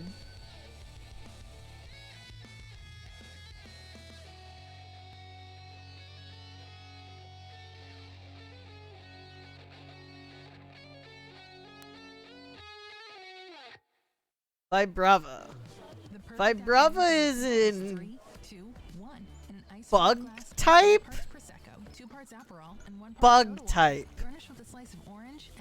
It sounds like larva, which is a bug thing. So we're gonna go with bug type. Please enjoy responsibly. Top 5 things to do at the Auburn. I'm doing my best, you guys. 1. The classic car auction at Worldwide Auctions. 2. The Friday night 800 Alright, car Vibrate. We're gonna go with like classics with more than 150 Auburn's, Cords, and Duesenbergs. 4. Sweet Cars, Fast and Fabulous green Exotic again? Car Show. 5. 3 automotive museums just minutes away. So whether you're a car enthusiast or just along for the ride, you're sure to have a great time in Auburn, Indiana Labor Day weekend. No. Find even more at I think it's funnier if I just never find out. I think it's funnier if I just never get to know. I should probably write this one's name. Hold on. Vibra. Nope. Vibrava.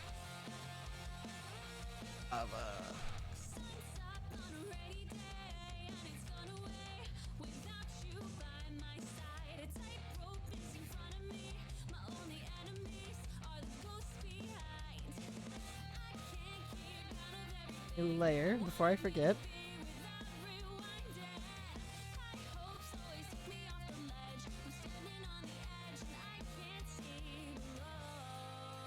I don't know how to draw wings.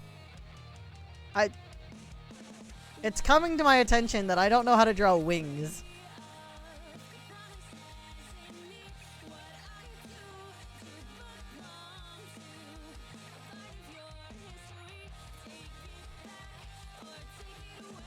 There. Wings! I'm killing it! I'm doing great!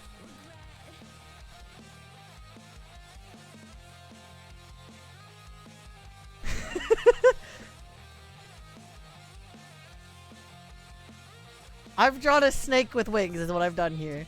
I don't know if a snake with wings is correct. I thought... who's this fucking was next? Also, please don't make me draw Clefairy. I don't know if I can handle Mavis coming out of the woodworks to beat my ass when I draw Clefairy wrong. Yes. Oh, Eldegoss is easy. I can do that. Eldegoss is easy. I've got Eldegoss. Hold on. Eldegoss. Don't fuck with me. I can draw Eldegoss. But, like, Mavis is busy, and I know somehow if they could even feel it in the universe that I was drawing Clefairy, they'd show up with a chancla and beat my ass.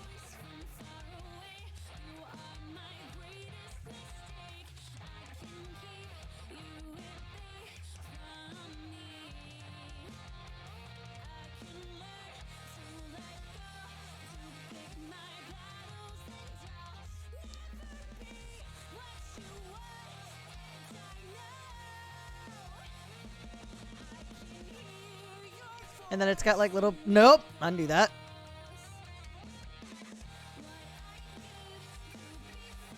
It's got like little flecks all over it.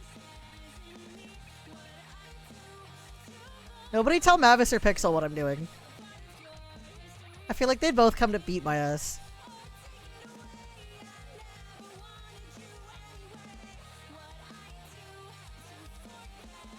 Eldegoss is a grass type Pokemon. Please no! Danny, please!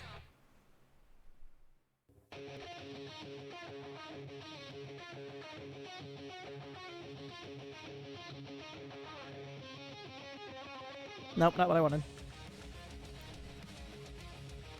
I wanna wake up feeling fine.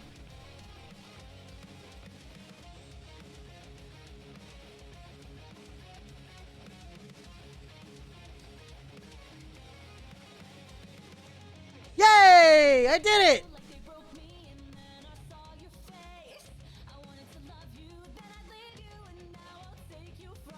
Nope. I went too far.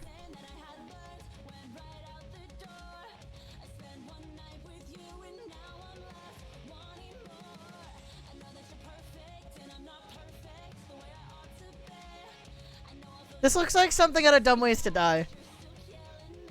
This just looks like something out of Dumb Ways to Die.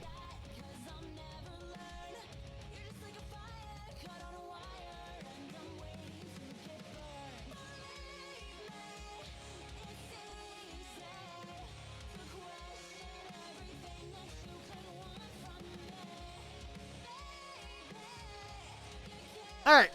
Eldegoss is done. I did Eldegoss. We did it. We vibed Eldegoss. Alright, Clefairy. Here's to hoping Mavis doesn't beat me with a shoe. Clefairy. I definitely know what Clefairy looks like. I 1000% know what a Clefairy looks like. 1000%.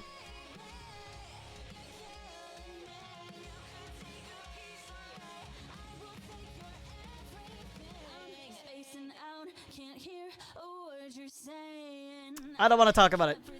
Clefairy's type is Clefairy?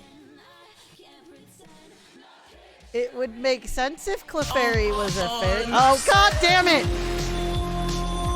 Alright, we draw Clefairy blind. Fuck it. We draw Clefairy blind.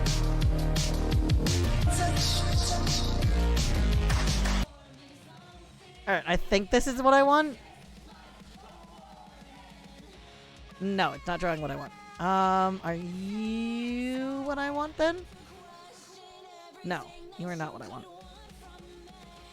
Oh, clicked on the wrong thing. Are you what I want? You are. Alright, bet. Okay, so Clefairy is a circle. With like a little... Got like a little thing on the top of its head. I'll read chat as soon as I can see again, guys. I promise I'll keep up with it. And it's got like... It's got the Kirby... It's got the Kirby look going on. Click or tap the banner to learn more. Okay. Oh god. Babbitt is gonna kill me.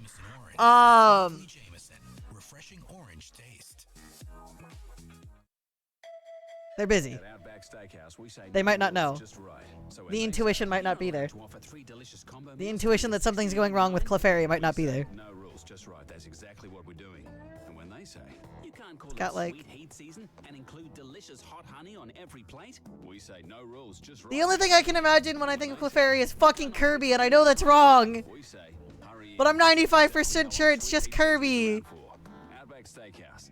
No rules, just right. Got like wings, I think. I've drawn it. What I've drawn is an abomination. I can't even tell if what I've drawn looks remotely close to a comprehensible shape.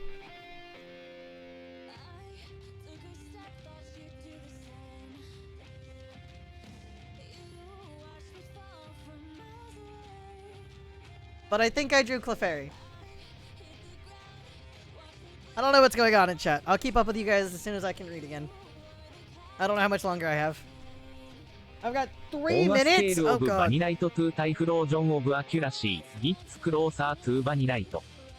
can't understand the TTS. Oh god. This is bad. I can't see it in my eyes either. Like, unironically, my eyes are watering really badly right now. And then it's got like a little halo thing, doesn't it? Yeah, it's got like a little halo thing. Got like...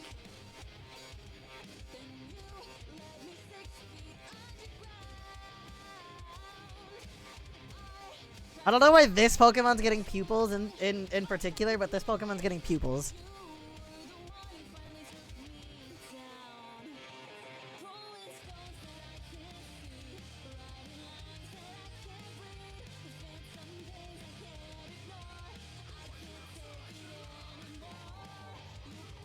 Okay.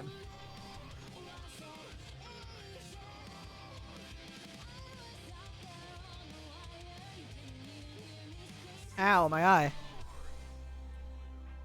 I wish I could see. Like, not with my glasses, but like, I wish my eye wasn't watering. And then...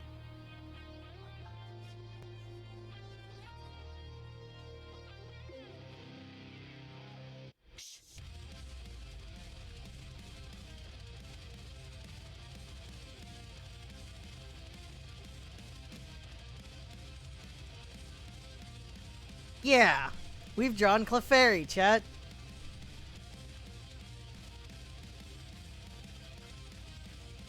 Can someone TTS me what the next Pokemon is? I'll get started and then we can scroll back to Clefairy's probable demon state. Ow, ow, ow. Hold on. Nope.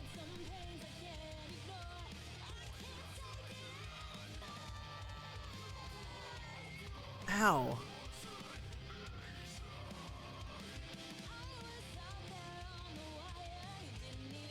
Got something in my eye. Hold on, chat.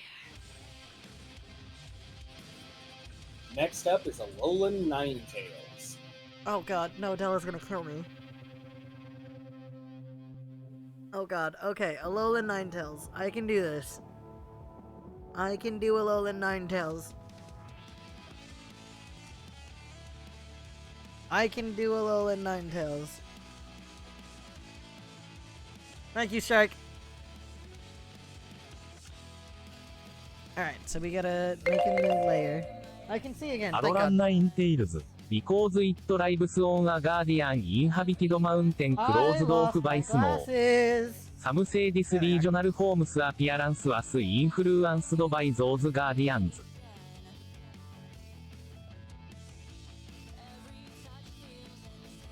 Ow. Ow, ow, ow. Holy shit. I got something in my eyes, guys. Hold on. This is gonna have to take a second to fix whatever's going on. Ow.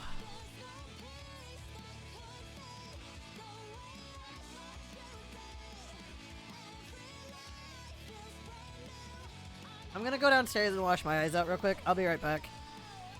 This hurts way too much for me to not do that.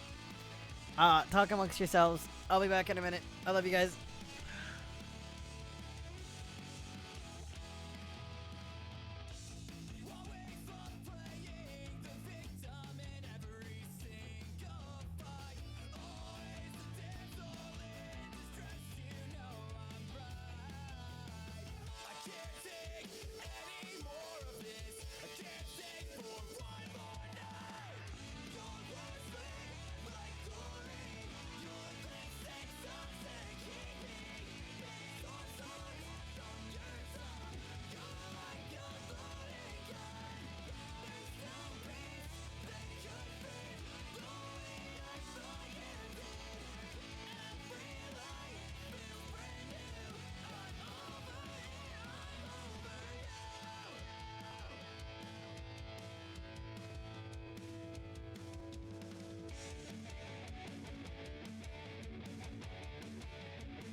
Take all your pretty pictures off their perfect shelves. Take all of your white lies and bury them with yourself. Wipe that smile off your face and please just close your eyes. The sight of you, it makes me sick, so let's just say our goodbyes. Shut up, shut up, shut up, you're taking all the air in the room. Get up, no one can stand to be around you. How could you believe I felt this too? This lost boy act is growing old and we can't be in Neverland anymore.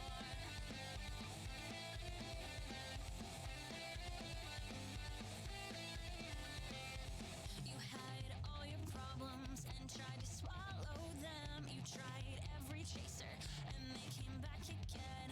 You were so fixated on what was wrong with me. I could never be myself, and honestly, you're fucking exhausting. Shut up, shut up, shut up, you're taking all the air in the room.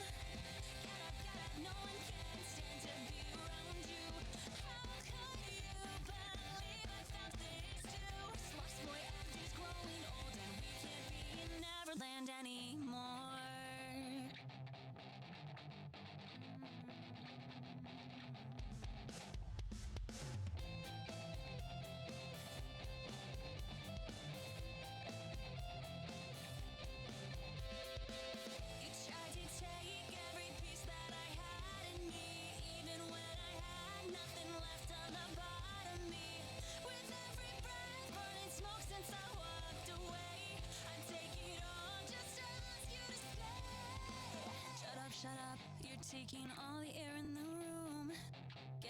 up, no one can stand to be around you.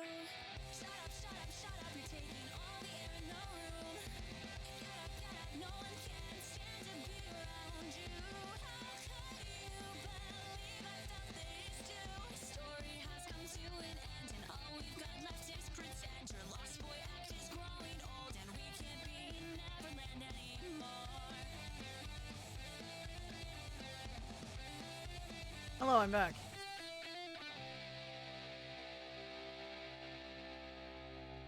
I don't know what to do.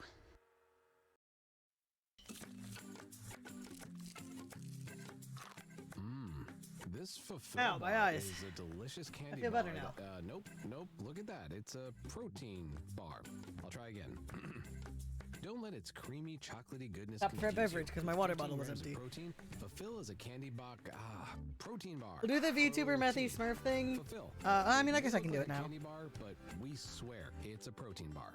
Reconnect the VTuber because it disconnected while I was gone. Autistic, or maybe you or a loved one has recently been diagnosed and now you're seeking to understand autism. My name is Kristen Hovitt and I'm the autistic host of the Other Autism podcast. The Other Autism explores the world of late autism diagnosis and the latest in VTuber autism on. research. If you're autistic Methy or Smurf wondering if you on. might be, I'm hoping So we this got the podcast VTuber helps Methy you to Smurf. feel more informed and less alone. I will Find do- the Other Autism podcast wherever you get your podcasts. To keep up with modern life, The you need to know beans. what's going on in the world of tech. For I'll do the latest beans in later. technology news and trends, tune into The WAN Show on Spotify.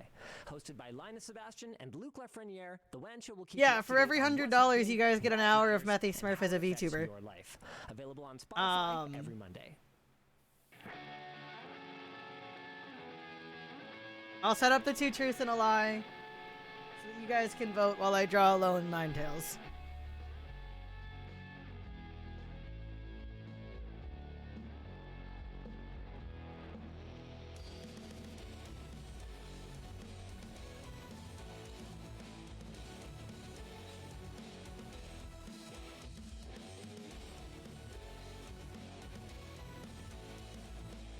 Alolan Ninetales is a fire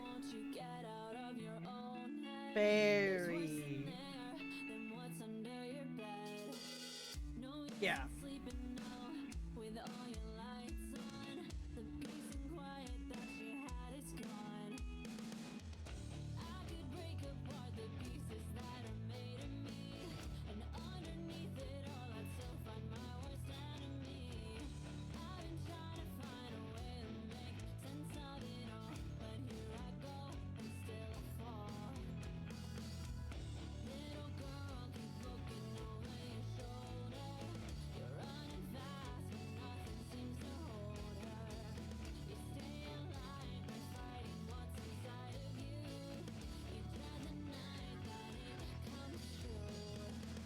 I'm trying to think of what my 2 truths and a lie could be.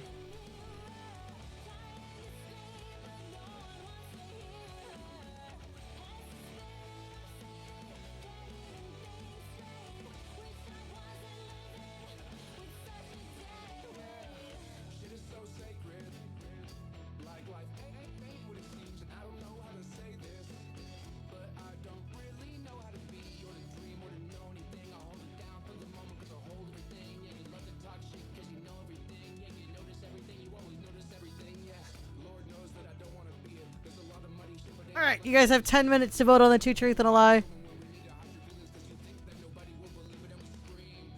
I went with a poll because I didn't know how else to do it.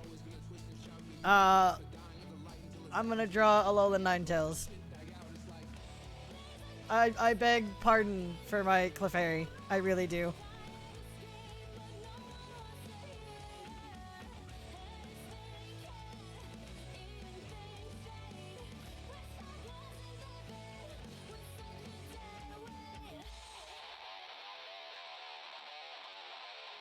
Alolan Ninetales. Let's see. Danger Dan, text me what you want me to tweet for you. Or DM it to me. Or put it in the tweets to go out. I think we still have the tweets to go out. We do. Put it in the tweets for me in the mod section. What you want me to tweet for you, since you get another tweet for tipping again. While I draw a Alolan Ninetales.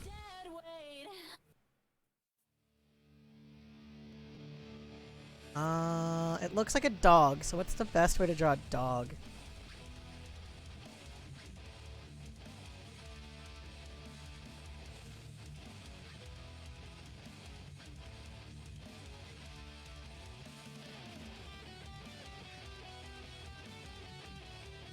Do this for the body.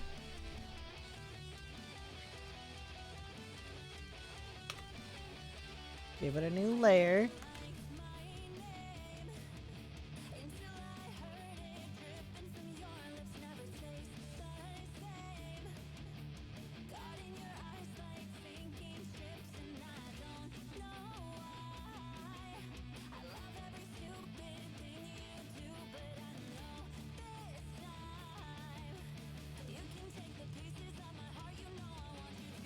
Only two of you have gotten this right so far.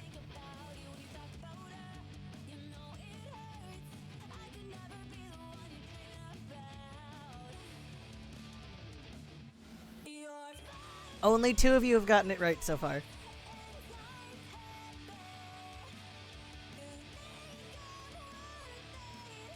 And then it's got like... Well, it's got 9 tails, so let's draw those. 1, 2, 3, 4, 5, 6, 7, 8, 9. We got 9 tails. Looks kind of like a turkey. I may have inadvertently drawn a turkey.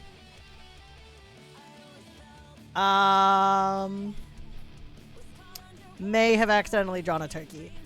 Let's see. Give it some leggies. It's a dog, so it's got 4 leggies.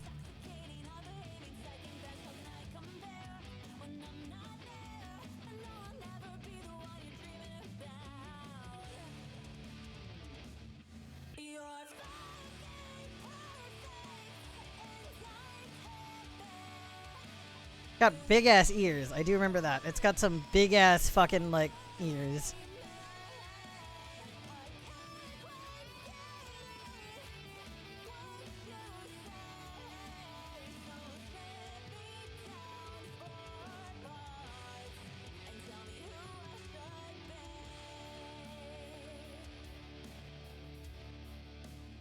Alright!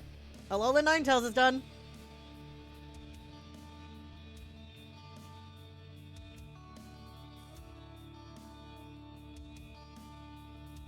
What do we want to do next?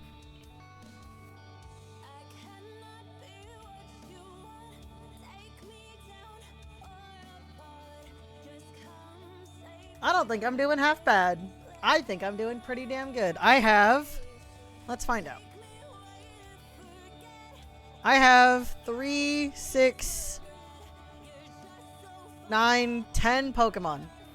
I've got 10 Pokemon drawn.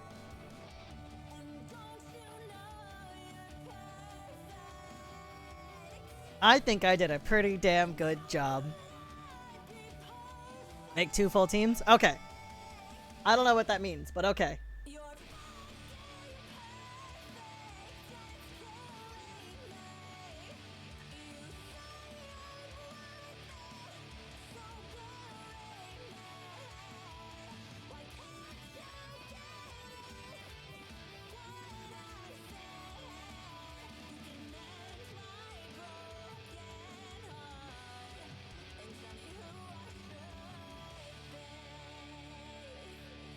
Puku Muku? That's not a word. I refuse to believe that that is a word.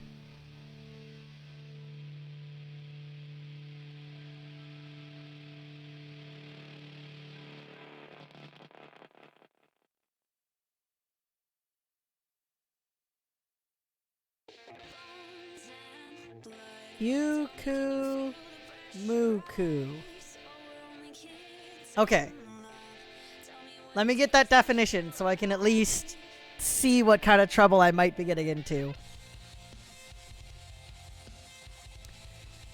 It's covered in slime that keeps its skin moist, allowing it to stay on land for days without drying up. Okay.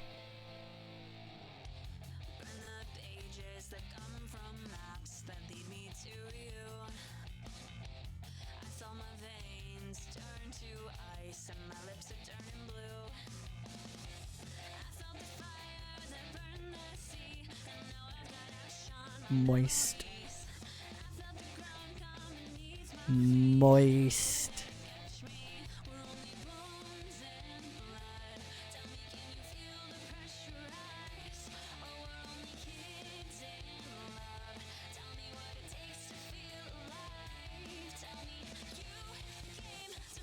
This one is also poison. Yeah. This one is also poison.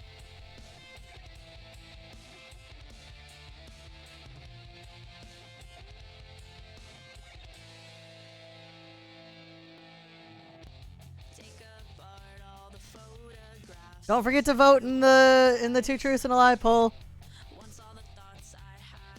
Don't forget.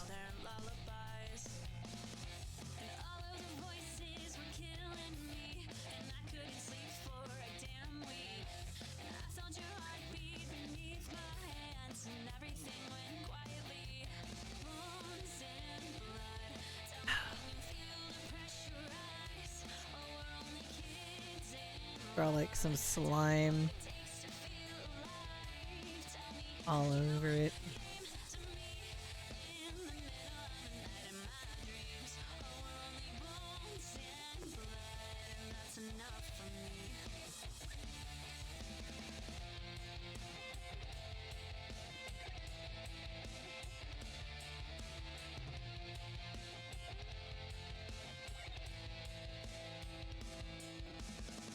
Alright. Slime covered Pokemon, keeping it dry and allowing it to stay on land for days.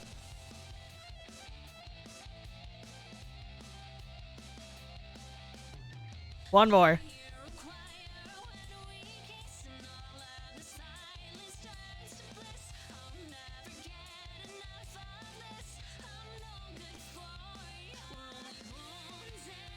Como O.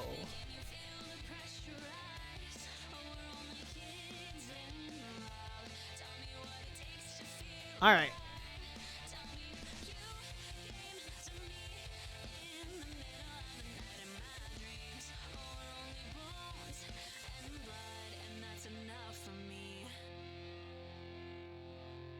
Okay, so this is like a dragon thing. Cool. Long body.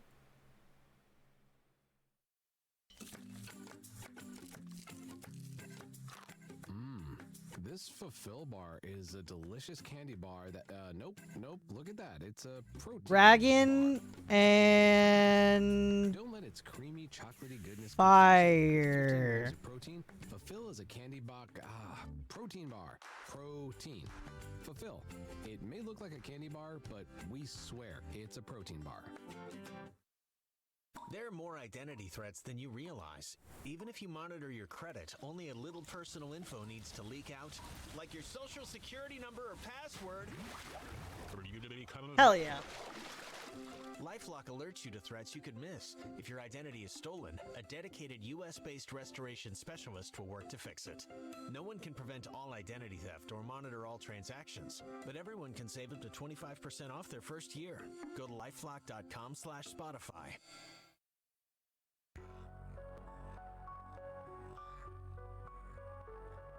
Alright, whoever voted for the one that I have 7 siblings, you are correct. That was the lie.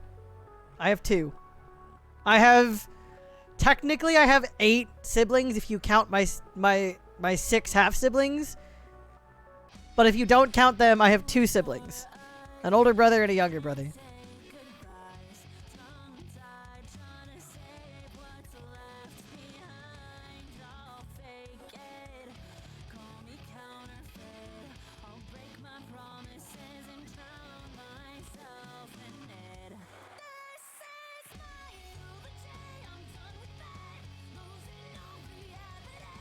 I've met a Hamilton cast member. My family knows Philippa Sue. And I can play 52 instruments. So congratulations to everybody who picked the right answer.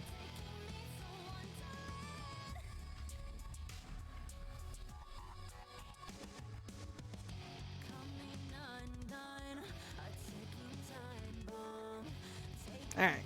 Let's give this poor guy some eyes.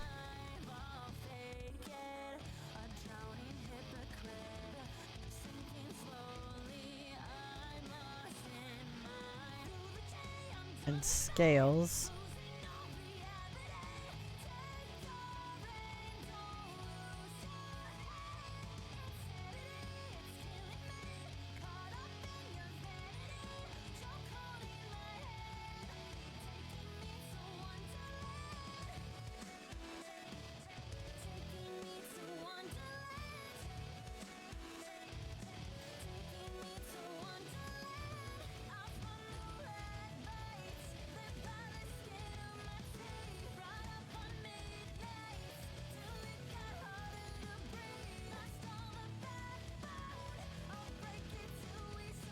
Alright. Homo-o. Dragon with scales.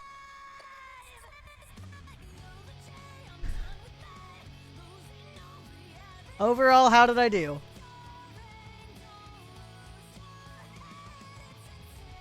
How did I do, chat?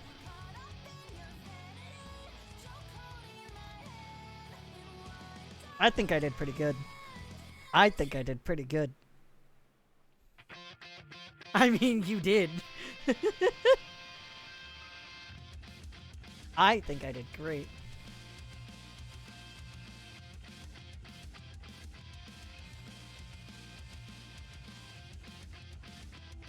Oh, I gotta sign it. I gotta sign it. Hold on.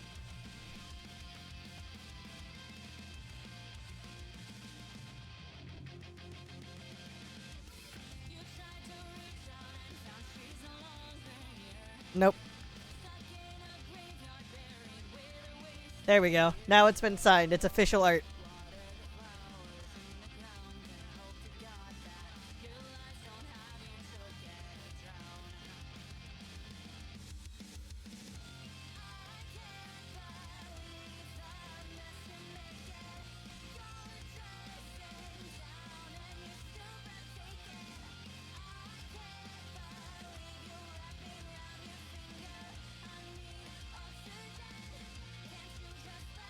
I can't tweet it till after the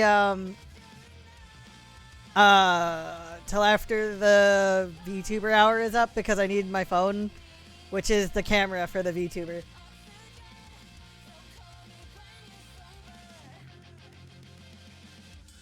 But I think I did pretty good.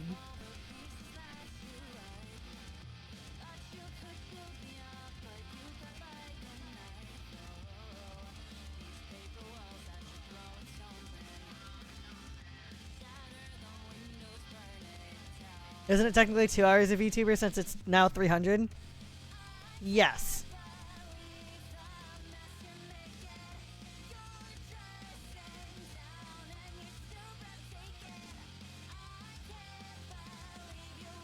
So yeah, I can't tweet this image until it's been till the VTuber 2 hours is up.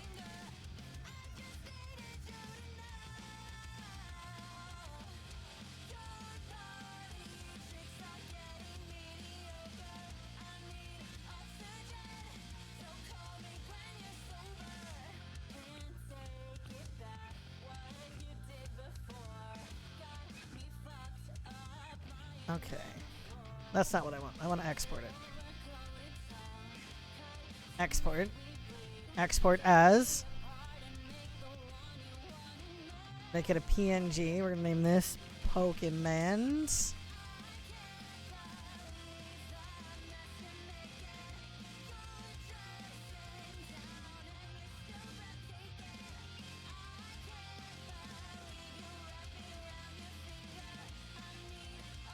There we go.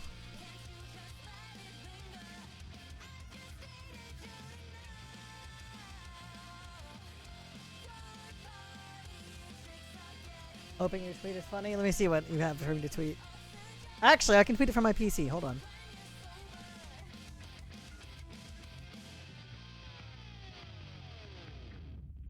I love it, Danger Dan.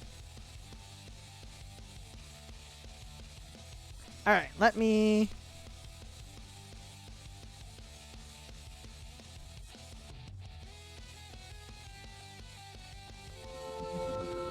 Let me open Opera. And then we will tweet.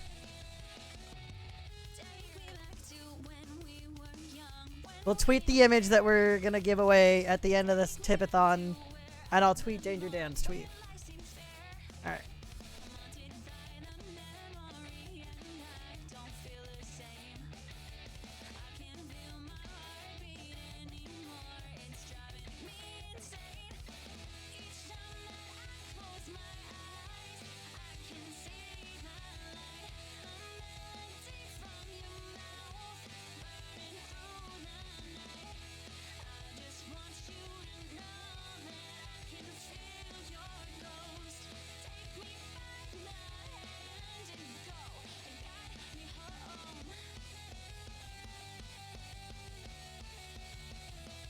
There we go.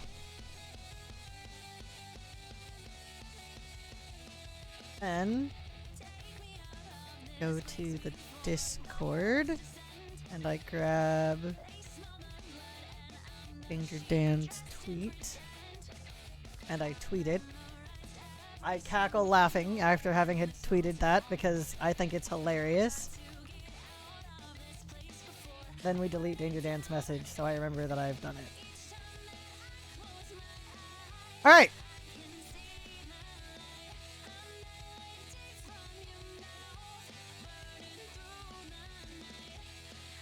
Okay, chat, what do we want to do for the rest of the night? We've now done everything that was on the docket for the day. What are we feeling like doing?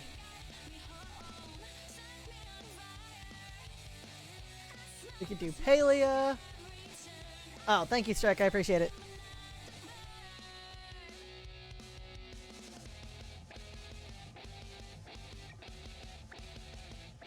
We could do Palia, we could do Valorant. Thank you for the tip for the correct types, Pokemon.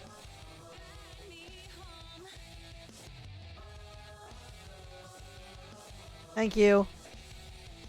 We're almost at tarot readings. We are. Tarot readings is at 300. Or is it 350? I know my own incentives.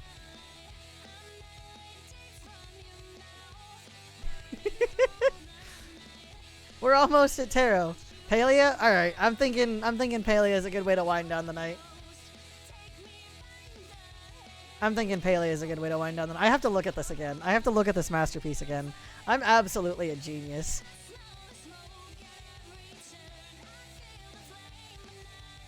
I'm absolutely a genius.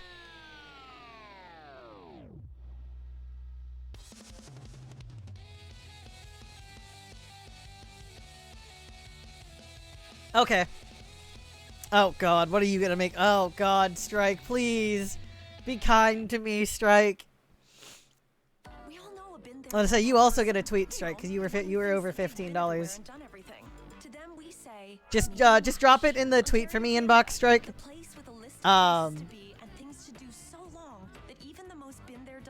He did it on purpose, Strike. He doesn't want his Twitter account attached to his Twitch page. He did it on purpose. I promise. Alright, let's open up Palia. We know how much you hate your glasses and contacts. We also know how much you love your furry Let's friends. open up That's Palia. why Stall Vision is proud to announce our Dog Days of Summer LASIK event. When you come Change in the for your game free category for the consultation last before time for the September night. 30th, you will save an incredible $1,200 on LASIK. Plus, for every LASIK procedure performed through October, we will make a $100 donation to the top voted local rescues. Go to stallvision.com to schedule your free LASIK consultation, 937-643-2020, or visit stallvision.com. Some restrictions apply.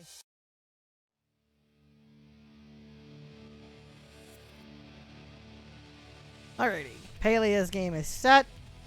I mean, the end of the stream for the night, the last 2 hours of stream tonight are just going to be Methy Smurf VTuber.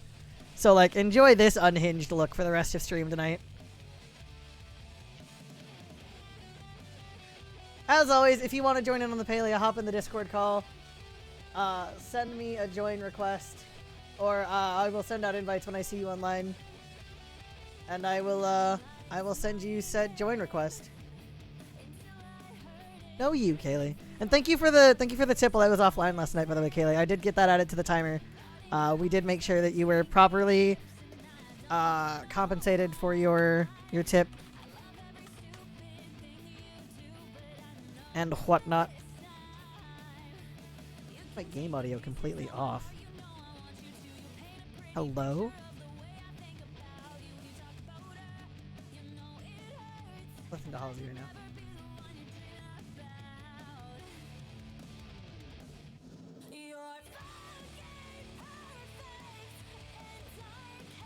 Palia time.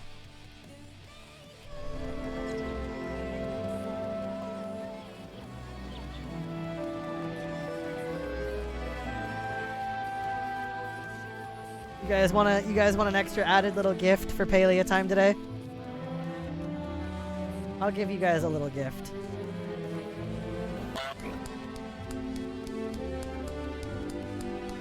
I installed the Goose plugin that allows the naughty goose to roam my screen. Eventually, turning the goose on and off will be a channel point redeem and a reward for tips. But for now, I'm just gonna toggle him on and off whenever I feel like. And honestly, while I play Palia, it sounds like a good time. So enjoy your goose, guys.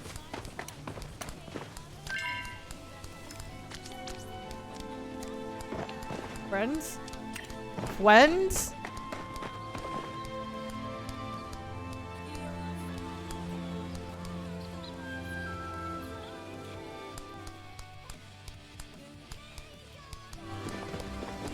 Thank you, chat, my butt. I appreciate you.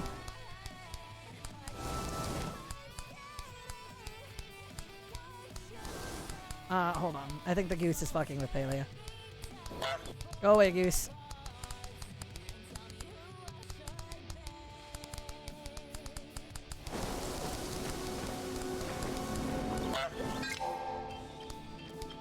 Let me change how Palia is.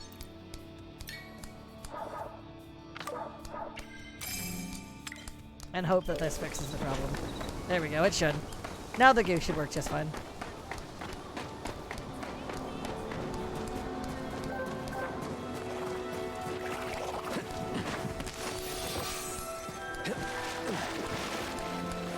He's just vibing. He's just a little guy.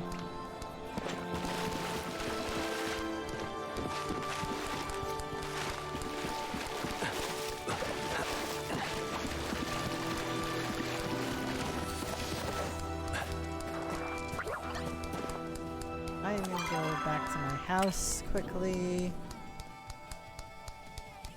Think about where we're going. I never felt like this before.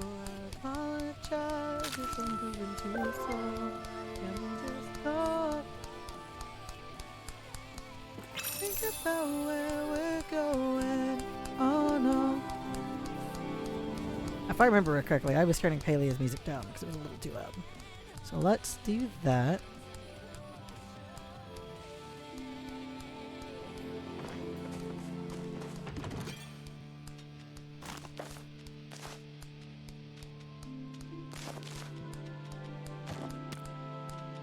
We go lay down. Okay, darling. Hope you feel better soon. I love you.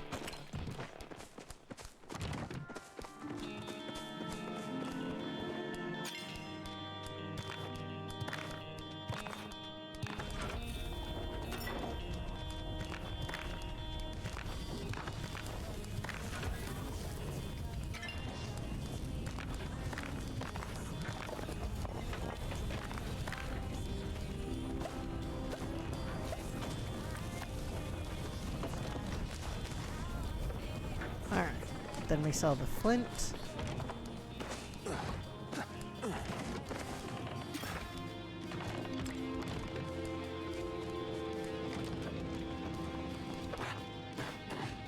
Oh, Goose, don't bring me a meme. Goose, no! Not the meme, Goose! Goose, I don't have time for your memes!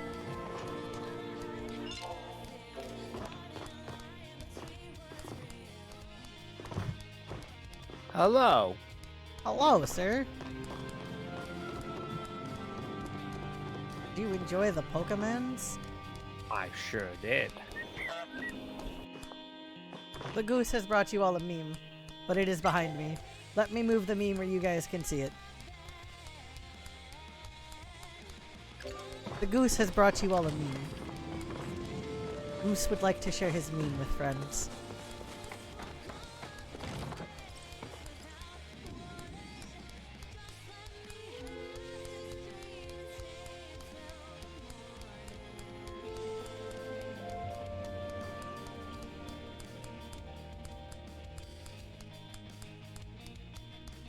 He's just a harmless little guy.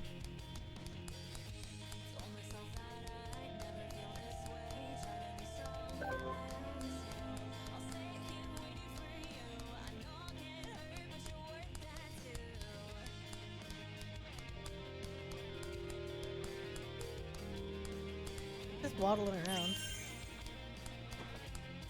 Goodbye, Goose. Alright, we're gonna close the Goose's meme.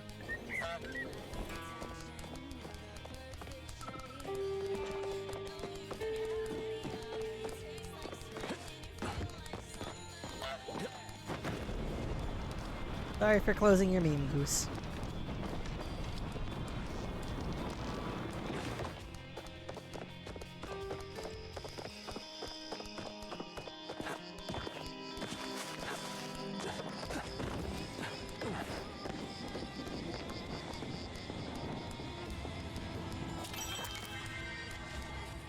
I already missed the market. Okay, so we're gonna buy...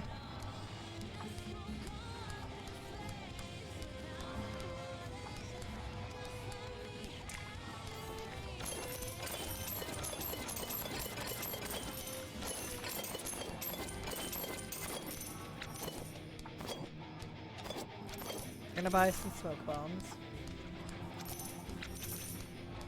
Then we're gonna buy... That's it. That's all we're gonna buy. We're not gonna go check out our night market. I can't afford anything in the night market, but we are gonna go check out our night market. Fuck it, we ball.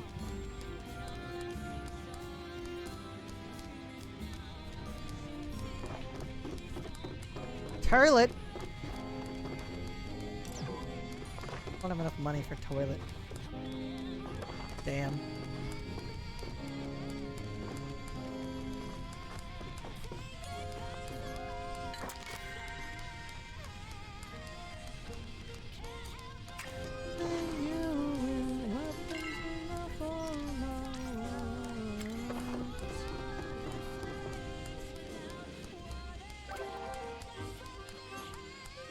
Alright.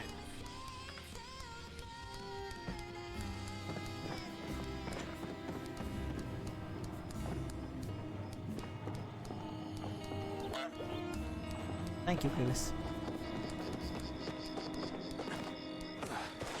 Is today the day that we give Stream a tour of my house? I think it is. I'll be over in a minute. Okay. If I don't get lost in town first, that is. Alright.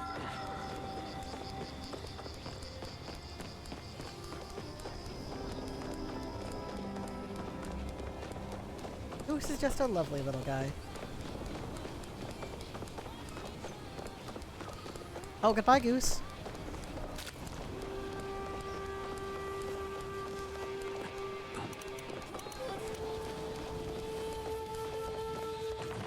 The goose is dragging mud all over my screen now.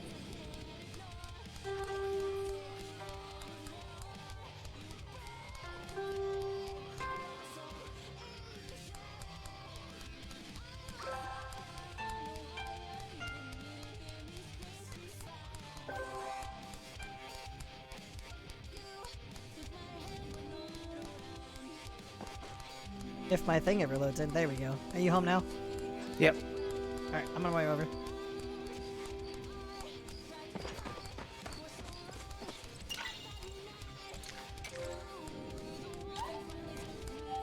Hello, Mr. Safari.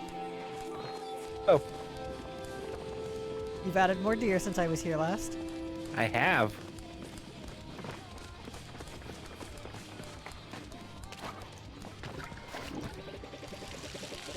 Hey, what are your points for you, sir? Oh, thank you.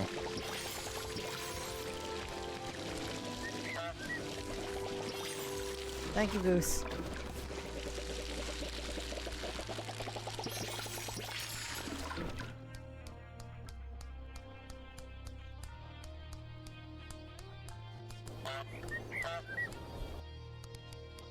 Fireworks go off. Attach them with your bow.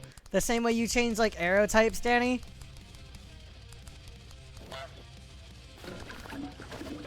You change your you can use your bow to change the type of arrow you use, and that's how you set the fireworks off.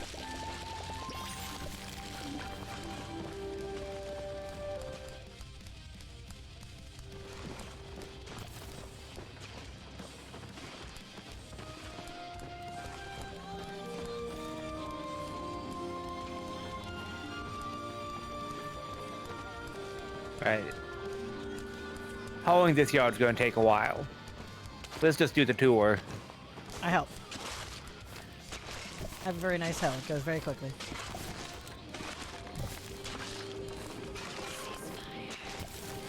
Oh, the drums, Danny. The drums.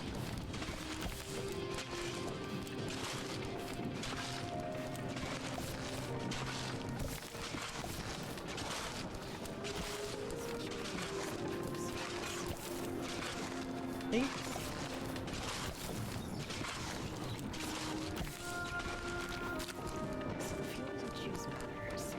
Hold on. That's why they're bringing you Special K high protein and Special K cereal. I'm sorry, Danny. I'm sorry, Danny.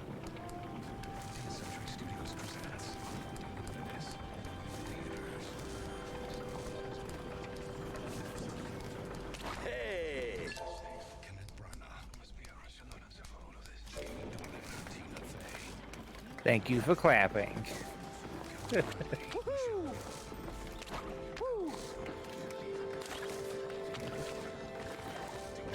I help, Water.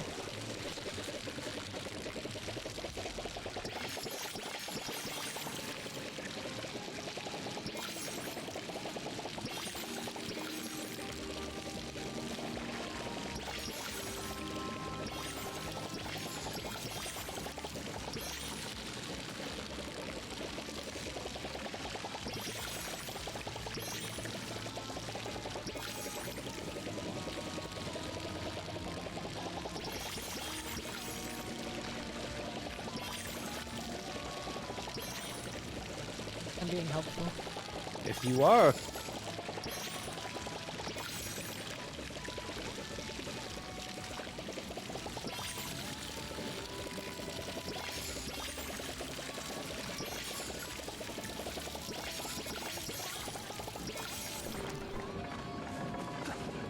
Alright, give me the tour, Dan. Run it down for me. Alright. So, up at the front of the house, we have, of course, our broken gate. You know, just to symbolize with all of my yard deer, you are coming to the white trash house of Palia. Every white trash house needs lawn deer.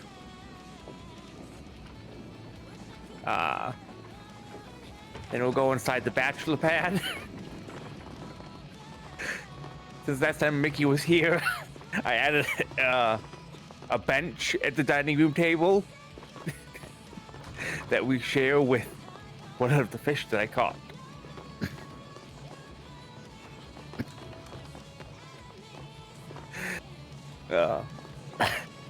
I think I'm very funny. I think this is great, Dan. Yeah, we've got the bed just faces the wall. So we get to live with the shame of our little studio house. And of course, we also have a chair that stares at a mirror, so you can really reflect. I didn't know you could sit like that. Nice. Then the chair just stares at a mirror over here, so you can really just self-reflect on the monster that you've become.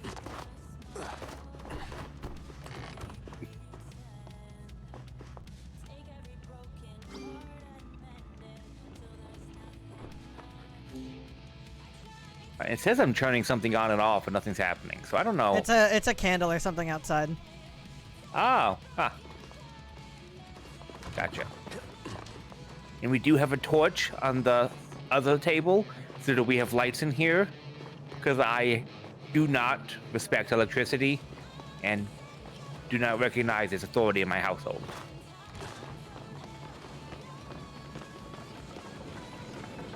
Yeah, it's this lamp right here. Yes. So this is the little reading nook, so you can watch people while they cook and craft. And this is, as Mickey crowned it, the depression corner of chests. It's just a bunch of storage chests. And here's one of my favorite parts. This is the yard sale backyard. The yard sale backyard. Yeah.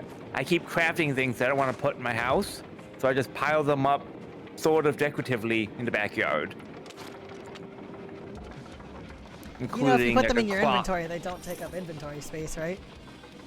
I have to look at them and sort through them. Out here, I don't need to filter through it in my storage chests. So they just pile up in the backyard. You know, fair enough. The much higher quality furniture that I make just sits in the backyard. The cheap stuff goes inside the house.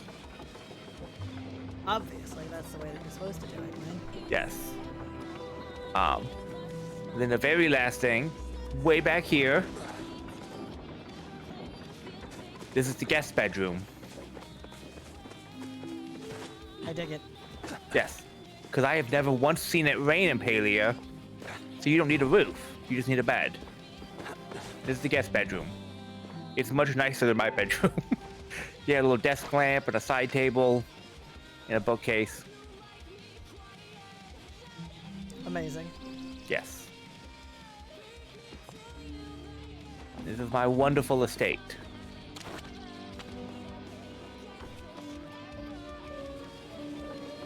I vibe it. I like it a lot. Yeah.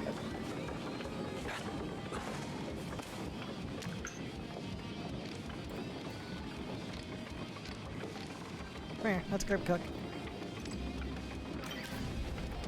Yeah. I had to build the second stove so I could do, like, rice dishes. That's true. What are you doing? I'm gonna do the dough. Okay. I'll get the onion and the sprouts.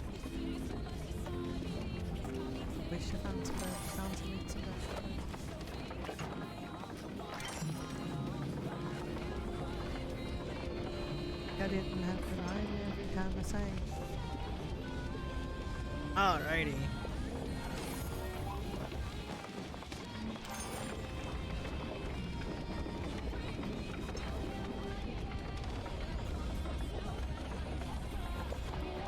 At least you haven't devolved into madness and started putting your starred dishes on the ground just randomly.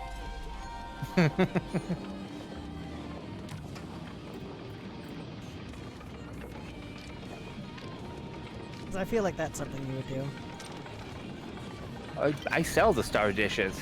I don't keep them around. I got the noodles.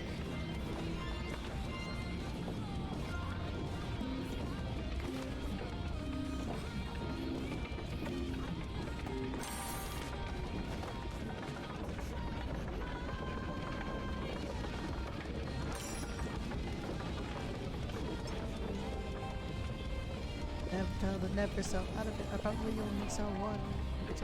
Oh, I heard that there's a resale market for the Taylor Swift movie tickets. They're legit scalpers for a movie theater. God damn. I know.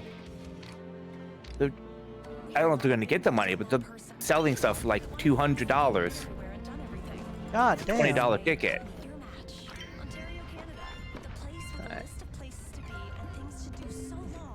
I can get noodles this time if you haven't started. Oh, I have already started the noodles. I have started wheat. Sure. You got carrots, or you need me to do the carrots? I got carrots. By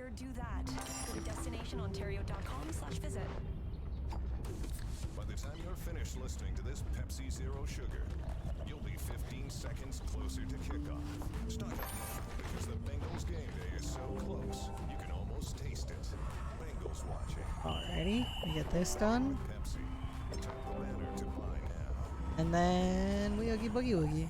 Welcome to East Street, a fresh take on insurance. With clear policies, warm Alright, I away now. Goodbye. Bye. Thank you Thank for the you tour for the of your help. lovely home. for auto, home, or renters.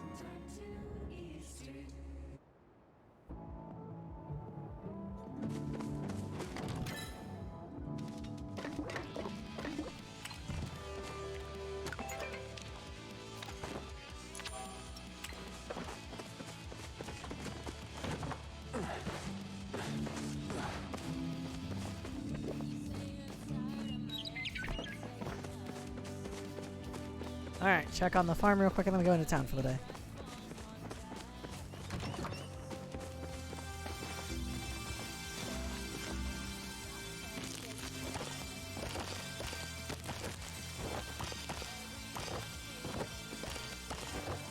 He was such an oldie, man, I didn't even finish school. Skip my job in vacuum. Smallest violin. Violin.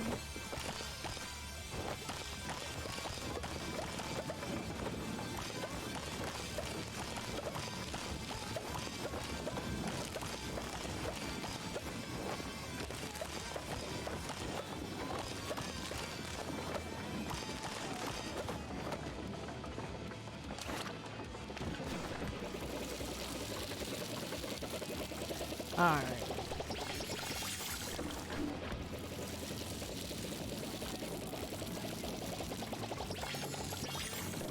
Water the plants quickly.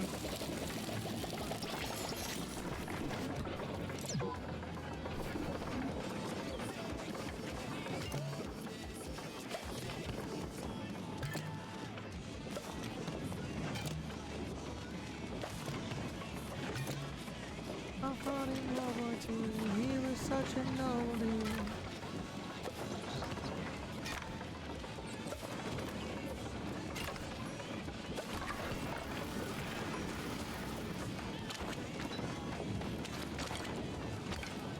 Alright, let's go fill up our water thing quickly.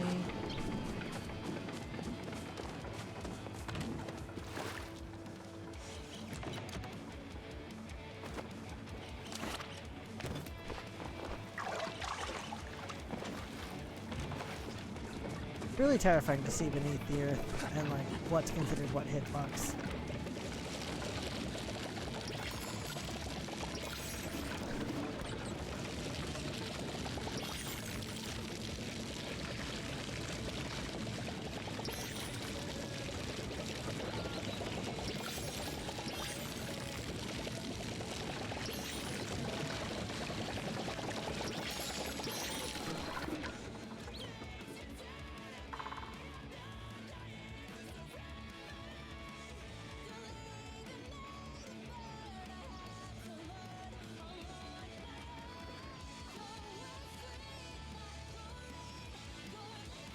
Alrighty, my garden is watered.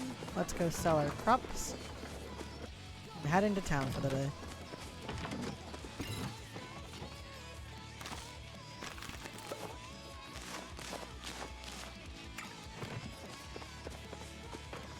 I'll come in with the symphony and sing a song that I just you should be.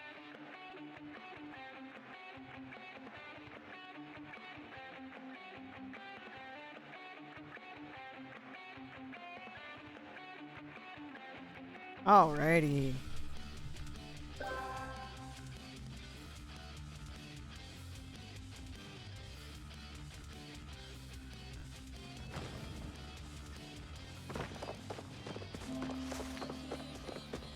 Time to go talk to Tish. Time to go talk to Tish.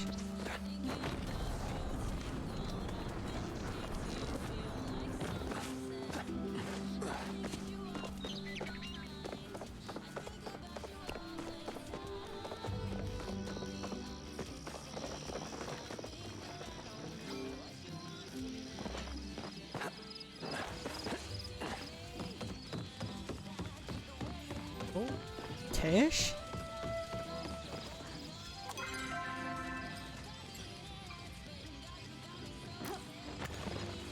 Is still walking to work. I see. I see. She is still walking to work.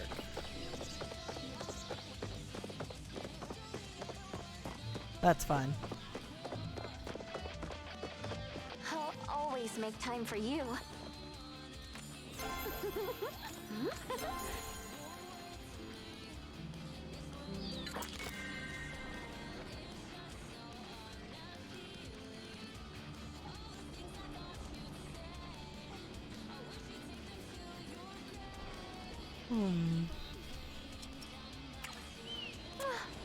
Time for strikes.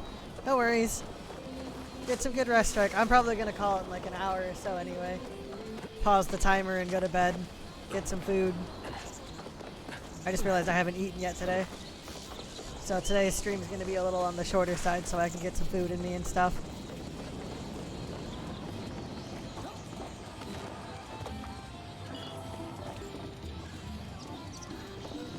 Hell yeah, cooking oil.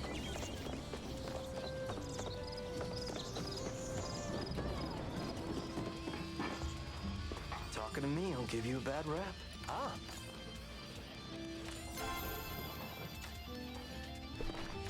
Whoa! Gotta go. Damn. Tish needs me. I thought he would have taken the cooking oil. Unlucky.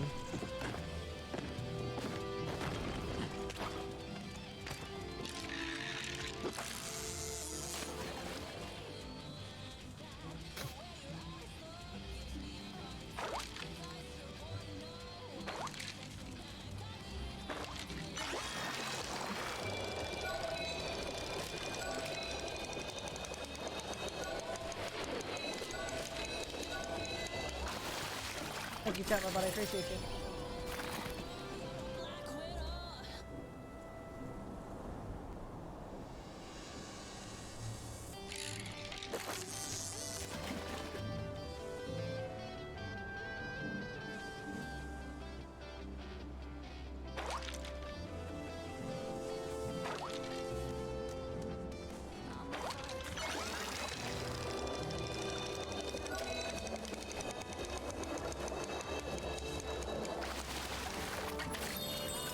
Actually, guys, I think I'm just gonna end here and go get some food. Cause the more I'm thinking about it, the more I realized I legitimately haven't eaten yet today, and it's almost midnight. So I'm gonna call it here. We'll pause the timer at 14 hours, 35 minutes. I'll give you guys the last 30 seconds or so on the timer because I don't want to do the math. But thank you guys so much for all your support today. It's been absolutely fantastic. Strike, thank you for helping me with the deck. I'm sorry that I'm so bad at math that it took so long. I owe you guys an hour and a half of Methy Smurf tomorrow at the start of stream. But yeah, I'm gonna go get some food. I'm getting really fucking hungry. I'm gonna go get some food, Danger Dan. I'll be back in a little bit.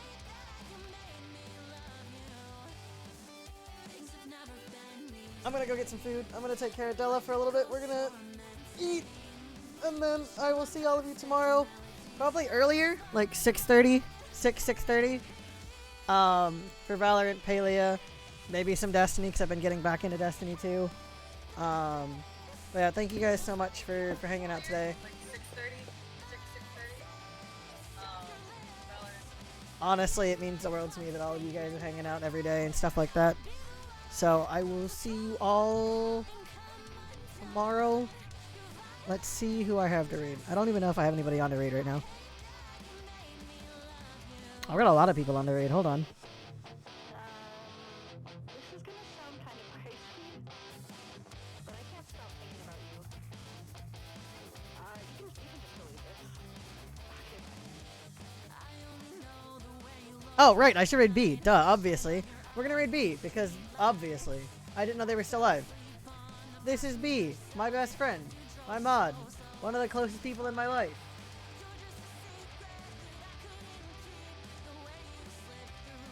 You guys take care of them. Don't be a butthead. Streamers talk. You know when you guys are being buttheads. I'll see you guys tomorrow for more shenanigans. I love you guys all so much. Thank you guys for being such wonderful human beings. Take care, B. Thank you for helping with us moving and stuff like that. You guys have been absolutely spectacular. I really don't know what I would do without you guys in my life, honestly and truly. So just thank you for that. Thank you for all of your never-ending support. I'll see you guys around. Bye-bye.